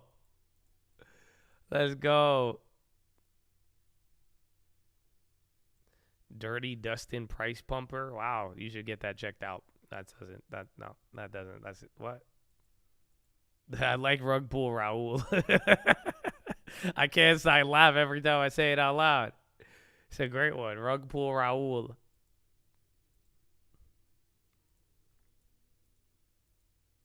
Bear Market Brandon. Did I get scammed? Kind of, a little bit. I mean, I could have been scammed more. I got $7 on Sumo, down like 180 on DBL. So I don't know how I feel. My ES went positive. I had to explain to everybody how I feel about 20,000 loss on NQ. My Tesla gave me my child support back, and now it's still there. We're getting a secondary DNA test. So I don't know how I feel. I feel happy, though, today. I'm in a very good mood. I don't know. So thank you for liking the video, and thank you for having good vibes. But other than that, I mean, I'm hyped on earnings, and I love this. I feel very at home and comfortable in an environment where nobody knows what's happening. And I feel good about it, meaning that I feel like we're going to find out. And when we find out, it still won't be too late to do anything because everybody really doesn't know what's happening. So I kind of like it. I feel very comfortable. You know, I'm at home in this. It's not volatile. It's just, I think there's a lot of emotions, and I like it. I think there's going to be an opportunity.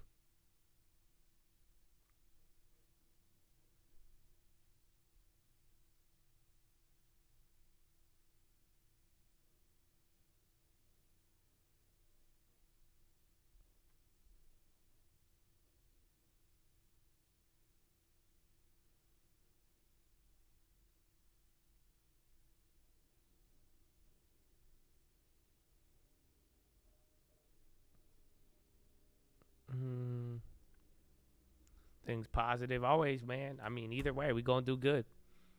We have a lot of months left, and you know, I hope everybody learns early and not. But like I was saying here too, you know, earlier we were talking with some Chads, and just, you know, control your emotions in this environment. You're gonna do good, man. You're gonna do good.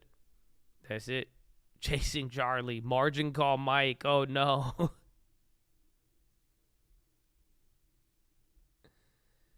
So that's it, man. You better just get ready, know what events to be watching for, and we better have some fun, man, and let's keep performing. Let's get some defense out there.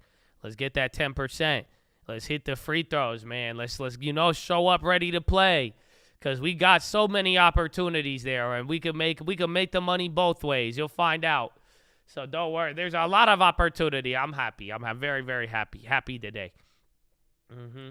Even though I'm top tick Josh, mine don't even make any sense. I know I'm top tick Josh. It don't even have like it's not as good as rug pull Raul, but it's good. It's good. If you hadn't bought Big Commerce, would you buy it at the $10 level? Possibly, but then my question would be, what else is at $10? You know what I'm saying? So it's like it got there with a lot of things cheaper. So there might be better places you could put that money to work.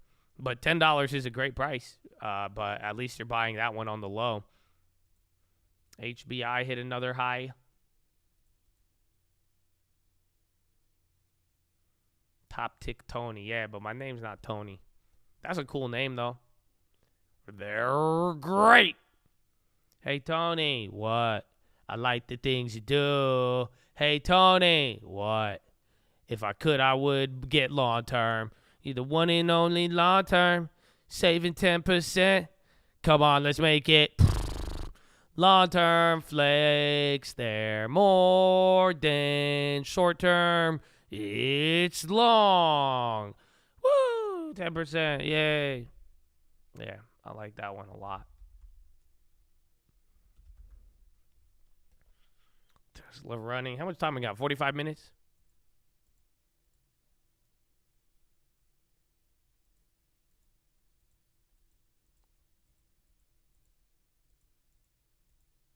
Just hold, Josh. Yeah, that's what I do. I just hold. I really do. I'm good at it. I'm very good at it. It's very frustrating to some people. That's what I've noticed. I've noticed it's more frustrating for me to hold something for other people than it is for me. Like, I'm the one who has to deal with it, bro. I'm the one who has to, like, sit there and wait and hold it. Like, but I've just noticed, like, I feel like it's just so, it's like, I feel like some of the plays I hold sometimes, it's just like a fat pimple on my face, and I'm walking in, and some of y'all just want to pop it for me, and I'm like, nah, man, that's how you get scars. Please don't do that. And they're like, pop it, Josh. You don't have a stop pop? Pop it. Just pop it. What are you doing? Stop it. I'm like, nah, man, it's cool. I'm fine with holding it for a little bit.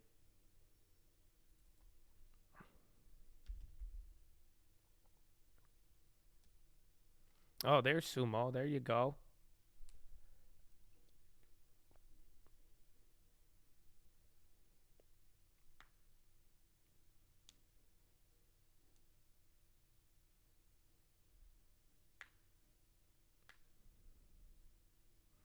Not Swan's helped me so much. It's good. I mean, you see how it works. Like, it's not as if like it's like a ultimately awful strategy.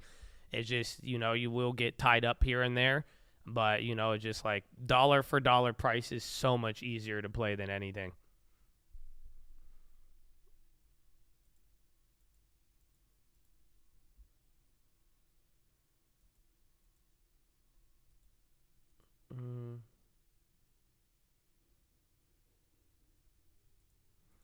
Yeah, Sumo's doing good. $70. He made more on that play than a lot of other ones. Like, again, made more. I'm up more on that than the CRM, but again, this is off a $1,000 position. Very, very low. My L's have been getting bigger. My friend. Have you pivoted to any sort of share strategy? I'm telling y'all, man, y'all sleeping on me on the shares, bro. We'll change all of it. Everybody, you'll be surprised. Everything will change.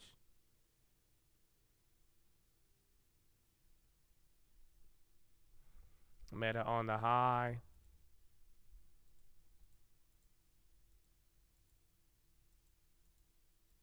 I shorted Netflix with shares. Well, that's good. As long as you're on shares. I mean, you get clapped a little bit, but the idea is if you think it's time to wait till the other earnings, like we said, but at the very least, you'll be able to do a lot better. And then again, just play it small. And then if you're able to constantly stack up, I mean, it adds up.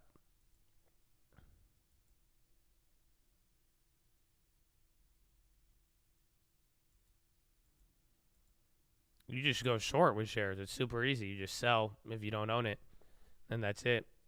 Yeah, stop. The long term went positive here for a brief second.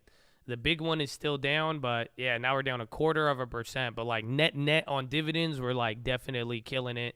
Again, throwing some covered calls in there that we've already gotten. I mean, it's a beautiful world. But shout out to long term. But even then, I'm talking trading strategy. Just trade with let me just tell you this very simply. If this has been one of the biggest rallies the world has seen in over 30 years, and it is somehow wrecking you off of options, I encourage you to just try your ideas out with a small amount of shares. So then that way you could have something to get off it. Again, you could have just gotten on the wrong side. Options or shares or futures wouldn't change that. You know what I'm saying? But it's like if you really aren't seeing what you wanted to see in throughout all this, and there's been a lot of movement there, just utilize some of those and you'll be good. You'll be good to go. I got those shares paying child support. I mean, shit, we were positive at one point. You had like an hour of positive. So, but that if you were on options, you would have been down still on Tesla. So if you bought an option on Tesla the first day we bought it and held till today, you're still down. If you average down, you would have still been down like 30 or 40%. Just even off of your average down, which is crazy. So it all depends. But you got some good ones.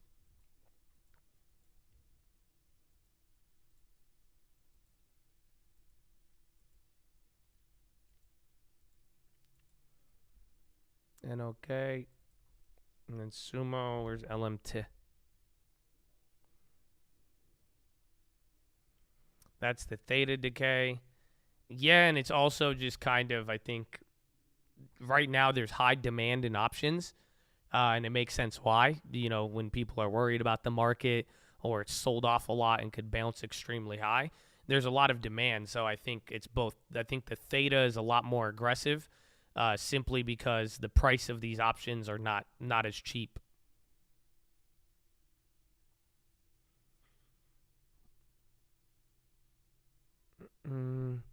But you could have made 500% on the down and 500 on the way back up.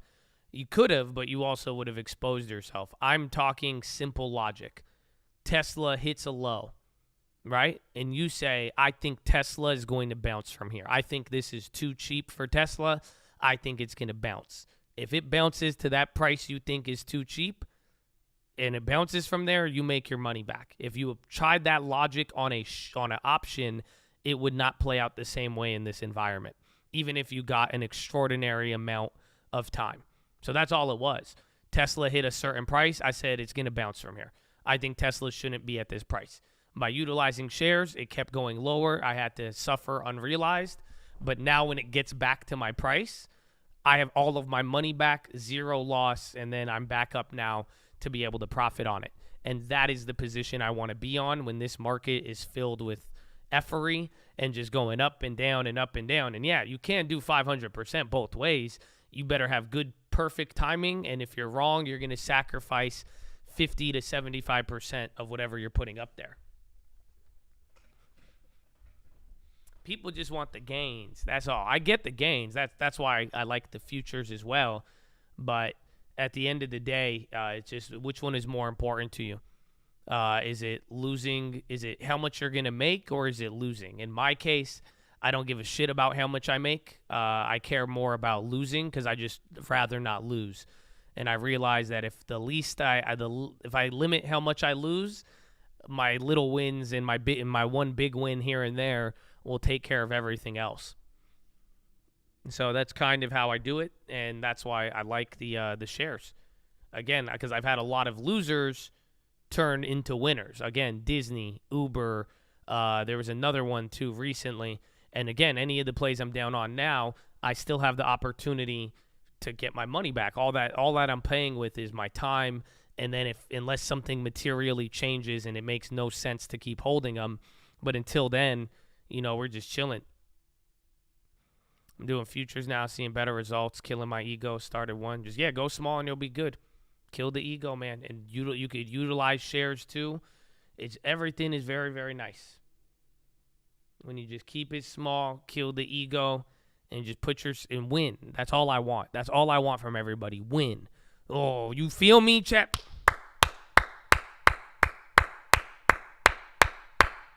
That's it. I just want winners. Win. I just want you to you should be more concerned with losing than you should be how much you make. That's all. That's all it comes down to.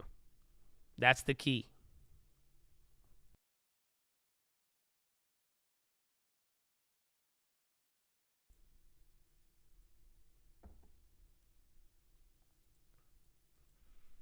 Protect capital. First rule. Amen.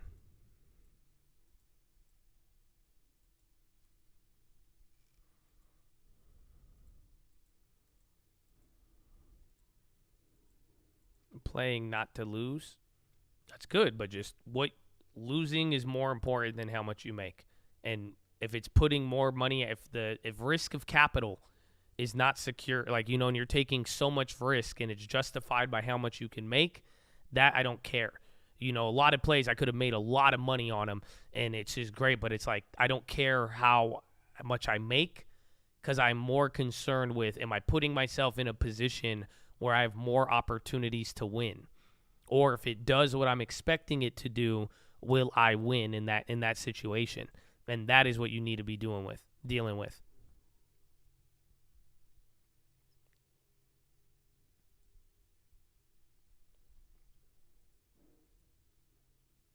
White House press secretary speaking. What time is it? 12:27.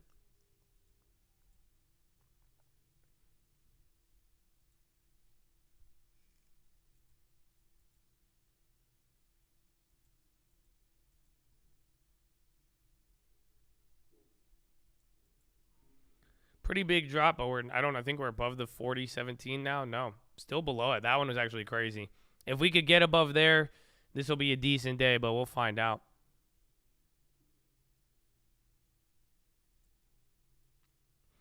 What a weird book map all day today. And volume's actually pretty active. That's the interesting part.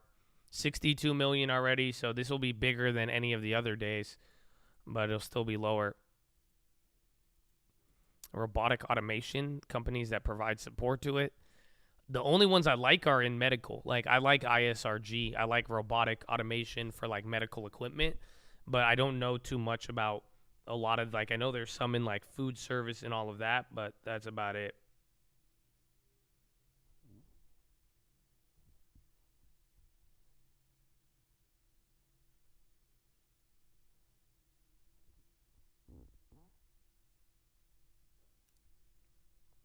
MDT, I would. They could be decent. I think at the right price, but I like them. I like medical devices and automation like that.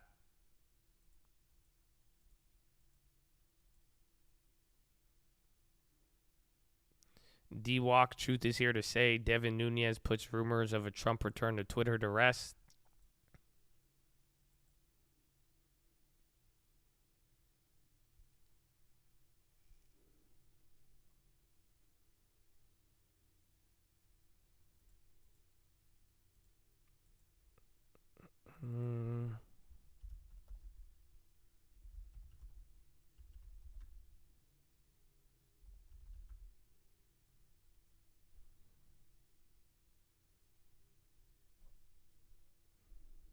Coinbase up more than 10% since Friday? What?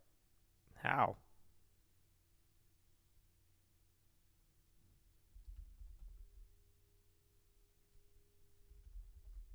Abivi selling. Airbnb finally held, though. Eli Lilly, a lot of oh, shit. I forgot I had those Abbott shares. What happened with that? They didn't do anything. Today did fly by, man. Happy Monday, and then that's it. We get earnings tomorrow, and then that's it. Picking up some of my company stock and maybe something Chaz could benefit. Have you evaluate their company for employee stock purchases? I think you all should. If you plan on staying with your company and your company is publicly traded, you should be buying your company's stock. That's it. And you should know more about what's going on there. But it's like always, like if you plan to stay with your company for 5-10 years, you should be buying and taking the discount from your employer as much as possible. I've seen a lot of people make a shit ton of money doing that. It's always one of the best things you can do. So I'm actually a big fan of it.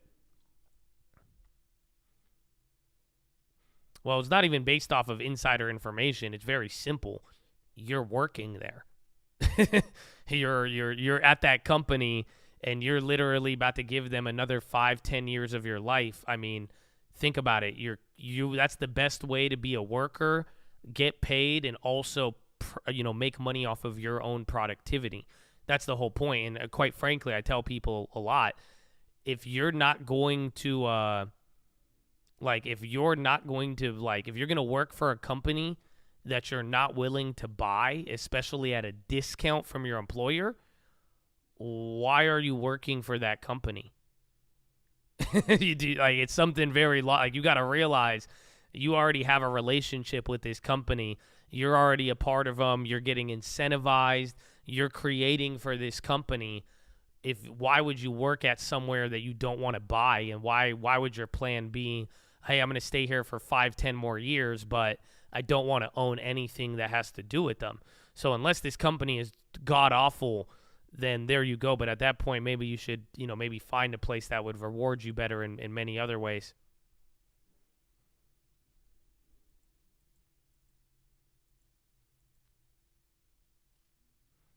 Oh, you work at Dexcom? You in San Diego, bro?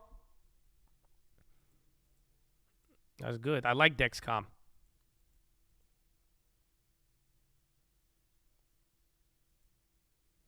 I have 18 shares of Apple while working there. Cost base is 138. It's 15%. Should I sell or invest? Hold it. Why would you sell? You're already doing good. You should keep adding to your long term and invest in your long term, but you don't need to sell Apple to do that.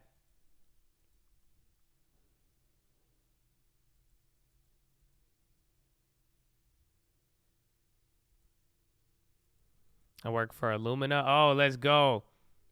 Bro, I met the CEO. I know all of this. I know a lot of the CEOs of the medical companies here.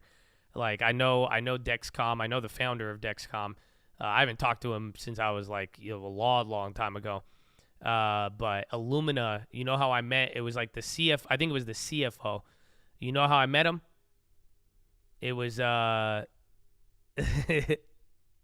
it was, I don't know what position. It was CFO or something. It was a lady and her husband who worked there. I met this lady. She was hammered in downtown, and I was filming a video. We were doing stuff. It was around Comic-Con. I was trolling people, and this lady was just hammered, and we get into a discussion, and then she's giving me her card, and she's telling me, I'm like, are you for real right now? And she's like, you know Illumina? I'm like, yeah, I know Illumina. She's like, bro, that was great. Funny story. Very nice lady. Very friendly lady. Very friendly lady. No, not the gold digger prank video. That was in PB.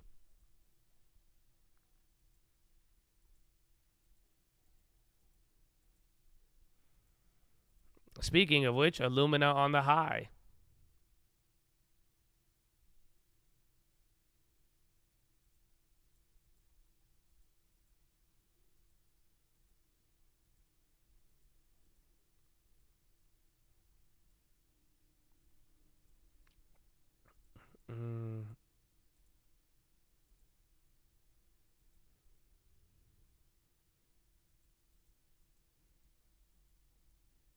What if your company hasn't been public for 10 years?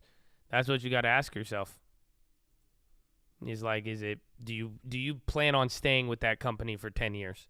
Do you see that they will be around there? Otherwise, I'd be a little more cautious, but at the same time though, if you're working there and you plan to stay, the best way to make your employment more gainful is to be owning more and more of the equity of the company that you are producing in.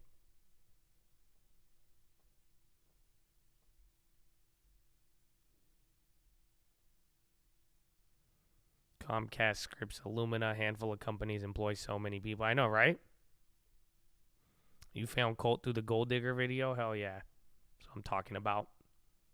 I need to do another one of those. Battered chip stocks will lead tech's comeback. 1235. Oh yeah, where'd Sumo go? HLNE on the high. Come on, Sumo toma.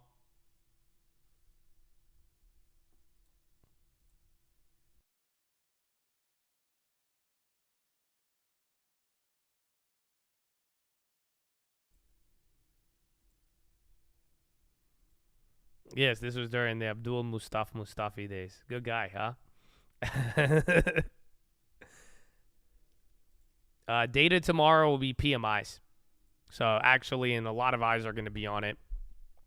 They could be somewhat important. You're going to get global services, manufacturing, and then 10 a.m. you're going to get Richmond Fed. Global PMIs come out 30 minutes. And then Philadelphia Fed non-manufacturing too before market.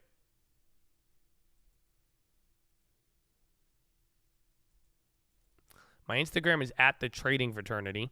But if you follow me, a fake Josh will follow you and he'll DM you. That's not me. I did not DM anybody. So, yeah. Just report them.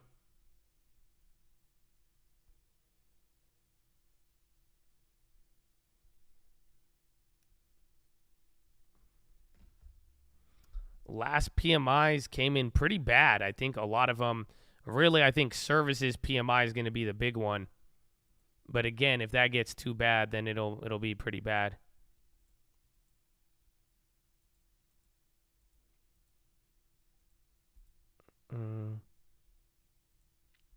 Only IG models, DMing girls all week. Nah, man. When I didn't have a girlfriend, oh yeah, hell yeah. I was sliding up in DMs, but nah, I haven't in a while. That's weird. If imposter Josh is hitting on your girlfriend, that's crazy. Other than that, though, that means maybe you that's between you and her.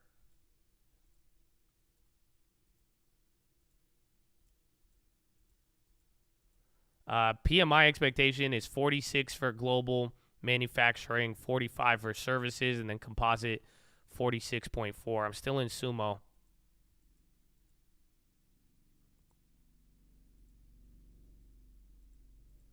Imposter Josh, yeah. And I told you that one time. What's it called?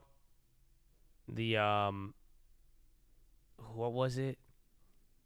It was like somebody, it was somebody's like wife came in here and they're like, Josh, did you tell my boyfriend to do this or my husband to do this? I was like, no, like what? One of y'all was like messaging girls and like you tried to say the cult told you to do it. And I was like, man, how you going to put that on me? Like you going to make your wife just hate us for no reason? Because you out here, you can't control yourself on Twitch, huh? I was like, nah, man, nah. I had to snitch on him, so I will snitch on you, Chad. Just know that I'm not the guy That's all. Like, you can't come to me with that. Other things, I got your back, but like, you can't put me on the spot like that. And I can't, like, dude, if like your girl come in here and she's like, I'm not gonna back you up. I'm just telling you now. I am not the guy. You have way more friends in your life that you could choose from to back you up on that. Why are you gonna come to the guy on the internet and be like, yeah, the YouTube channel guy told me to do it. Yeah, bro. I was like, nah, man, I can't do that for you, sir.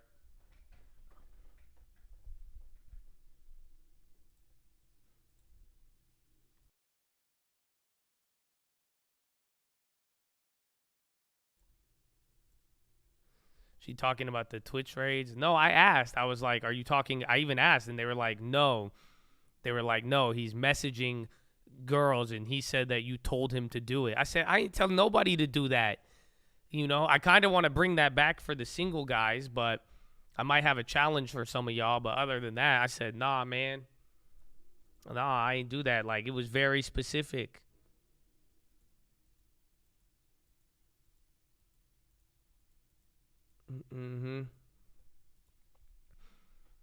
I might want to. Do you guys want to do a challenge, though? For all the single guys out there? We should take, like, a group of, like, 10 single guys in here. And I'm going to give you a challenge. You have to bring me a new number every week. This is the social anxiety challenge to break you out of your shell. That's what I used to do with the guys back in the day. Anybody, I would do it. Even the real estate guys, too. I would get mad if they couldn't do it. I'm like, how? I was like, if you're scared to go up and talk to random people, how are you ever going to sell a house? This makes no sense.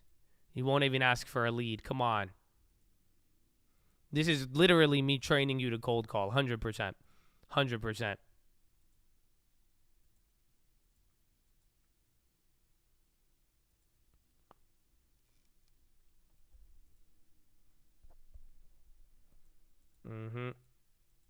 I feel attacked. Good. Have no fear, my friend.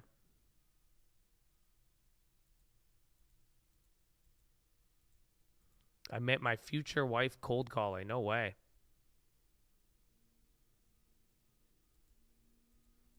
Both law terms turn positive today. Let's go.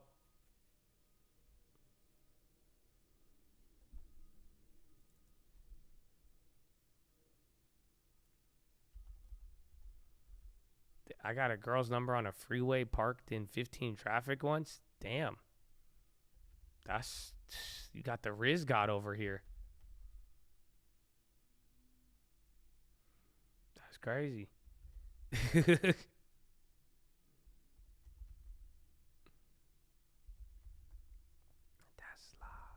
Bro, how much time we got? 20 minutes? I've not seen Peaky Blinders. No. I've seen it, but I've never, like, seen it. If that makes sense.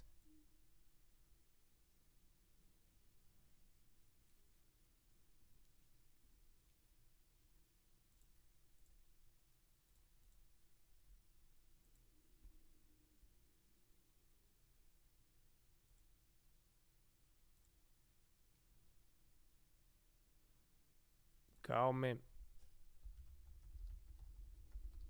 Lucid's on the high.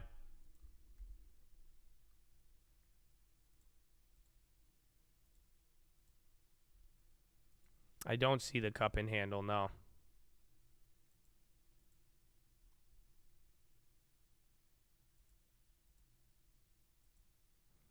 Do you call to confirm? Oh, yeah. I would. Back in the day. I don't know. Maybe that's just... I don't know if we'll bring... Is it offensive now if we do that? I don't know if people get mad about that. If I made a challenge for y'all, but maybe we'll have to... We need to do like a business segment every day. Like new businesses you guys could get into.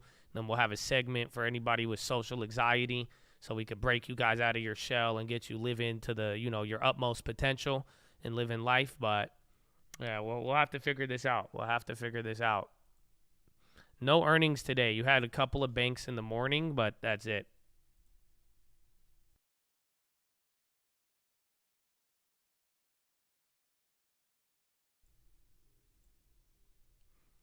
I'm listening. Are you sure? I see. I have an easier challenge. You guys could all do this. Send me a video. Go into your local Starbucks. Maybe you could go to a random Starbucks if you really get that nervous.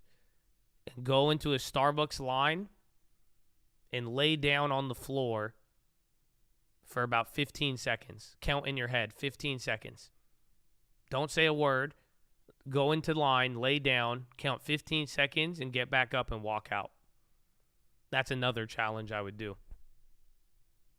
Nah, they might call the cops. Man, they got people shooting up heroin, and no, they're not going to call the cops on someone who lays down on the floor for 15 seconds.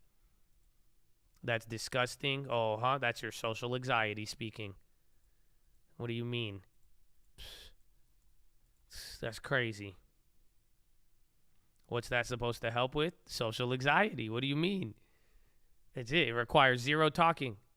You do that, you lay down, everyone's going to look at you, and then that's it. And then you go, let's see if you could get through it. It's not even that big of a deal. I've done it. I'm speaking from experience. You'll look at me like you're crazy. Yeah, but that's some of you, that would be a good one. Conquer some anxiety right there.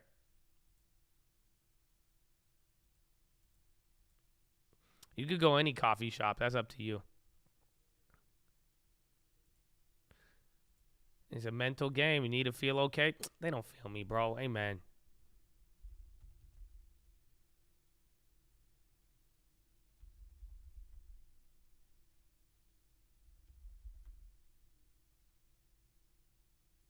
Every time I graduated, I tripped on stage on purpose. That's good.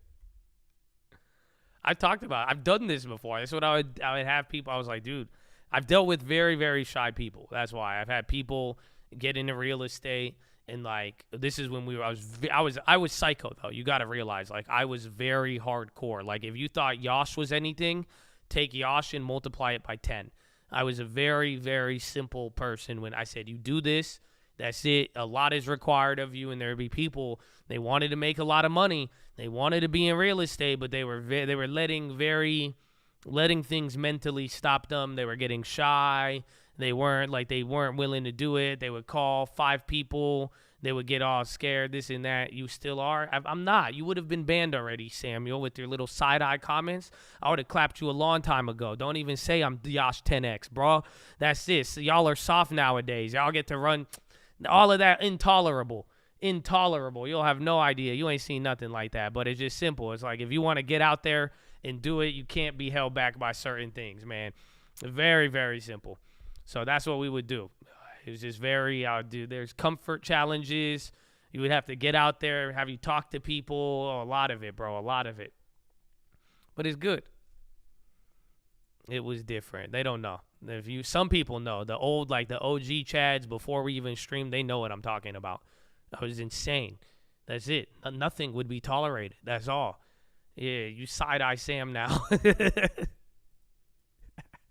But no, it's for real though. But it's good. It's supposed to, like, I've definitely learned, more empathy and how to, still get success without having to be so aggressive. But at the same time though, the lack of tolerance did help push people to a level I saw them there. No, it made Andrew Tate was soft comparative. I'm telling you, it was psycho. I'm telling you, just old Arab mixed in with, are you hungry or not?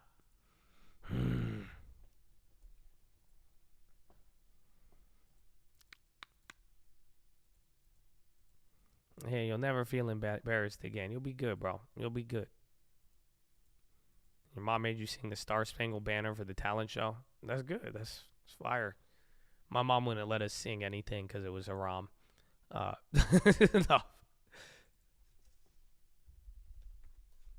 I'm starving. Let's go, man. If you really are, put it to work, man. And don't, live up. You got potential, dog. I believe. I think you could do it. Tell me how that sound.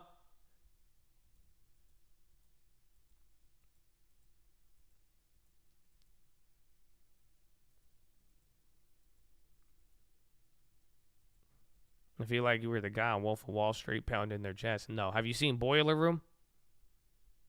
I was like the guy in Boiler Room in that first scene where he said, who in here has experience? And they raised their hand. He said, okay, get the fuck out. And then the one guy laughs, get the fuck out. That's all we would do. That's all it did. We would whittle down everybody. That's all it came down to. You show up late, get the hell out. I don't care. Nobody cares.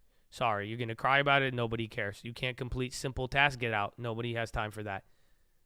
That's all. That's all it was, bro. That's literally, it was the, this happened. Sorry. You broke up with your girlfriend. You're sad about it. And now you can't work today. Get the hell out of here. Nobody has time for that. That's all it was. That's all it was. It's very, very simple. You either do it or you don't. And if you don't, then sorry, you'll find somewhere better for you, but we don't care.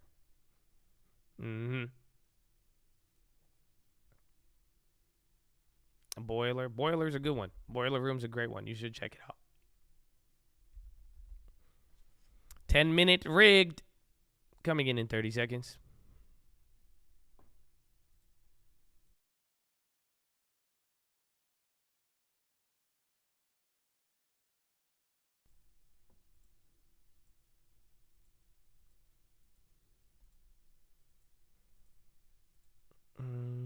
There's a power in that purity of purpose.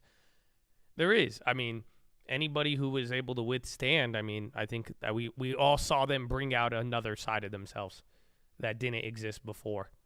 Just, most people haven't been put in that environment where it's like, that's it. You either do what you intended to do or it's over.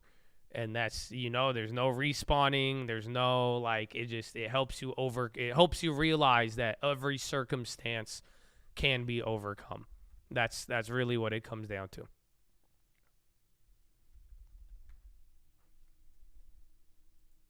Apple dropped. Did it? Why it'd be a high ticker's running right now.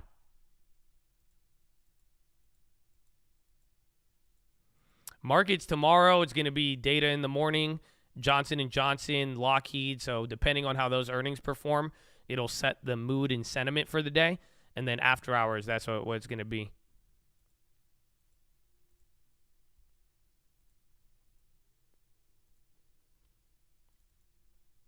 Do you think empathetic Josh is better? I think a nice balance. I mean, I understand people a little better now, but then I also don't engage with people as much in that sense.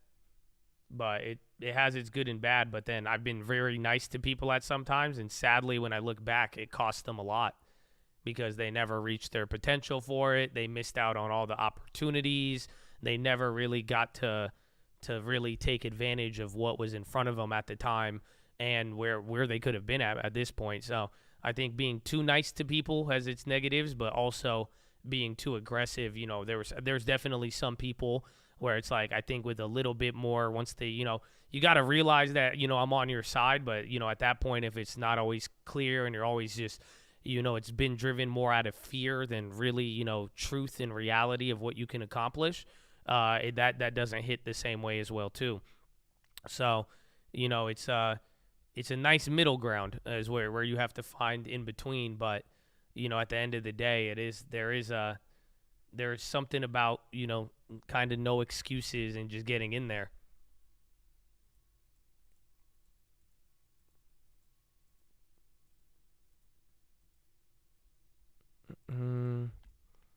Treat it as the situation deems. I think so. And that's the way. Dude, 10-minute rigged. A lot of bid orders. You might pop off of this. It's already been 2 minutes, but wait for the final 5. Bids are looking strong. Apple, you got your Sumo. Your Tessie's coming back up. Meta's ripping now. AMD, Square, Biogen. They're all going crazy.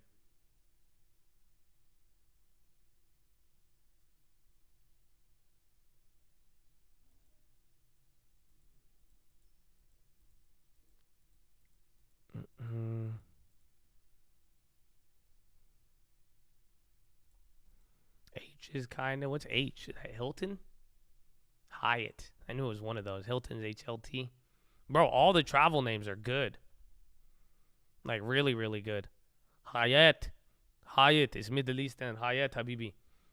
Final 5 in 2 minutes. I need to go pee, man. I think something's up with my thing right now. With my pee schedule. I need to go pee, but last time I went down, I'm going to go pee Chad. I meant to say Chad. I don't know why it came out as Gad, but that's fine with me. Follow me on Instagram at the Trading Fraternity. Texas Instruments as well, of course, as Microsoft and Tesla. Still with us is Art Hogan. He is Chief Market Strategy over at B. Riley Wealth. And the NASDAQ 100 is outperforming today. Tech has been outperforming this year. And I'm wondering, in your view, does the tech rally that we're seeing now have any similar contours to what we saw in 2020 when the economy clearly was in a bad place? It feels like everyone flocked to tech. What is different right now? Compare and contrast. Yeah, well, the rally in 2020 really had embodied in it a lot of things that all of a sudden we were forced to need versus just want. So, think about, the newly minted pandemic darlings, things like an exercise bike with a iPad on it, or Zoom video and all sorts of different payment things. So to the extent that the rally in 2023 starts off with not necessarily that kind of feeling to it, and much more of okay, what's been beaten up but is also defensible here. And it really feels like if you're, you see Apple bouncing off 125 and getting up to 143 today. You're seeing Microsoft seeing a nice bid to it. You're seeing Alphabet bouncing back here. So I think it's much more about defensible earnings, defensible cash generation, shareholder-friendly management versus that sort of hope and a dream and newly minted long-duration trade. Although they're getting a bit of a bounce, I don't think that's the major part of the rally. Much in a similar way to what we saw in 2020 when it was all about that, that ring and a prayer. I am curious, though, Art. I mean, if economic conditions aren't going to be as bad as some people have priced. I made it. Not too bad. Final five, bro. A lot of deep red bids. Couple on top here. Back to 40-40 on the futures, but you're halfway from the high of the day. But if you could hold 40-17, I think overall solid day, set you up into earnings tomorrow. And a short Amazon. Well, remember, you're coming ahead of earnings, and Microsoft earnings has a cloud function, a.k.a. Azure Cloud, and that will be related to AWS, which is Amazon. So just keep that in mind. But again, as we get the earnings, that will start really setting everything in motion. So just keep in mind what it is and make sure you position accordingly to be able to handle the earnings, the events, and give yourself time. Know your parachutes, know when it's going to hit, when it's not, all of that good stuff. Yeah, start off small ahead of the earnings, and then you can move in from there. That's what I would do. No, Amazon's not today. Amazon is next week, but Microsoft is tomorrow, and how Microsoft Cloud does will probably influence Amazon because of AWS.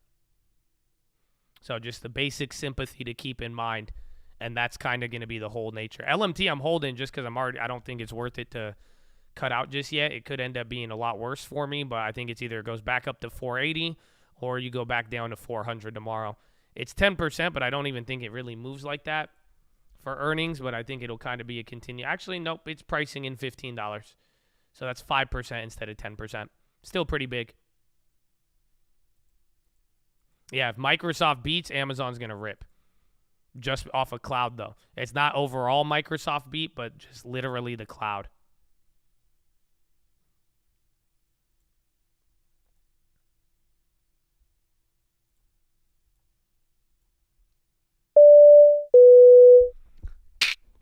All right, ladies and gentlemen, we're making our final approach. As we make our final approach, you guys are holding on to any bags. Please throw them in the overhead bins above or firmly beneath your seats. We'll be coming through the aisles with the trash bag if you'd like to dispose of those bags. But as we make this final approach, we're going to be landing here into the second link terminal. Second link terminal in the description. That's going to be your nightly watch list and main channel layover around 4 p.m. Pacific time. Then we're going to be taking off promptly around 6 a.m., 6:10 out of sunny San Diego, California. So we make this final approach into San Diego International Airport. It's about 60 degrees and sunny.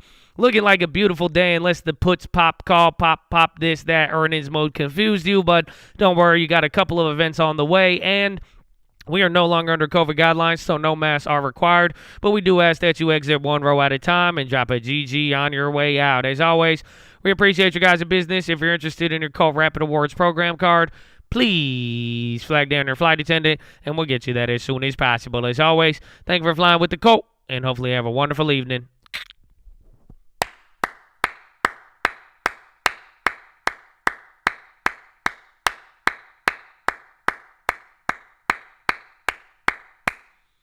Ladies and gentlemen, today flew by.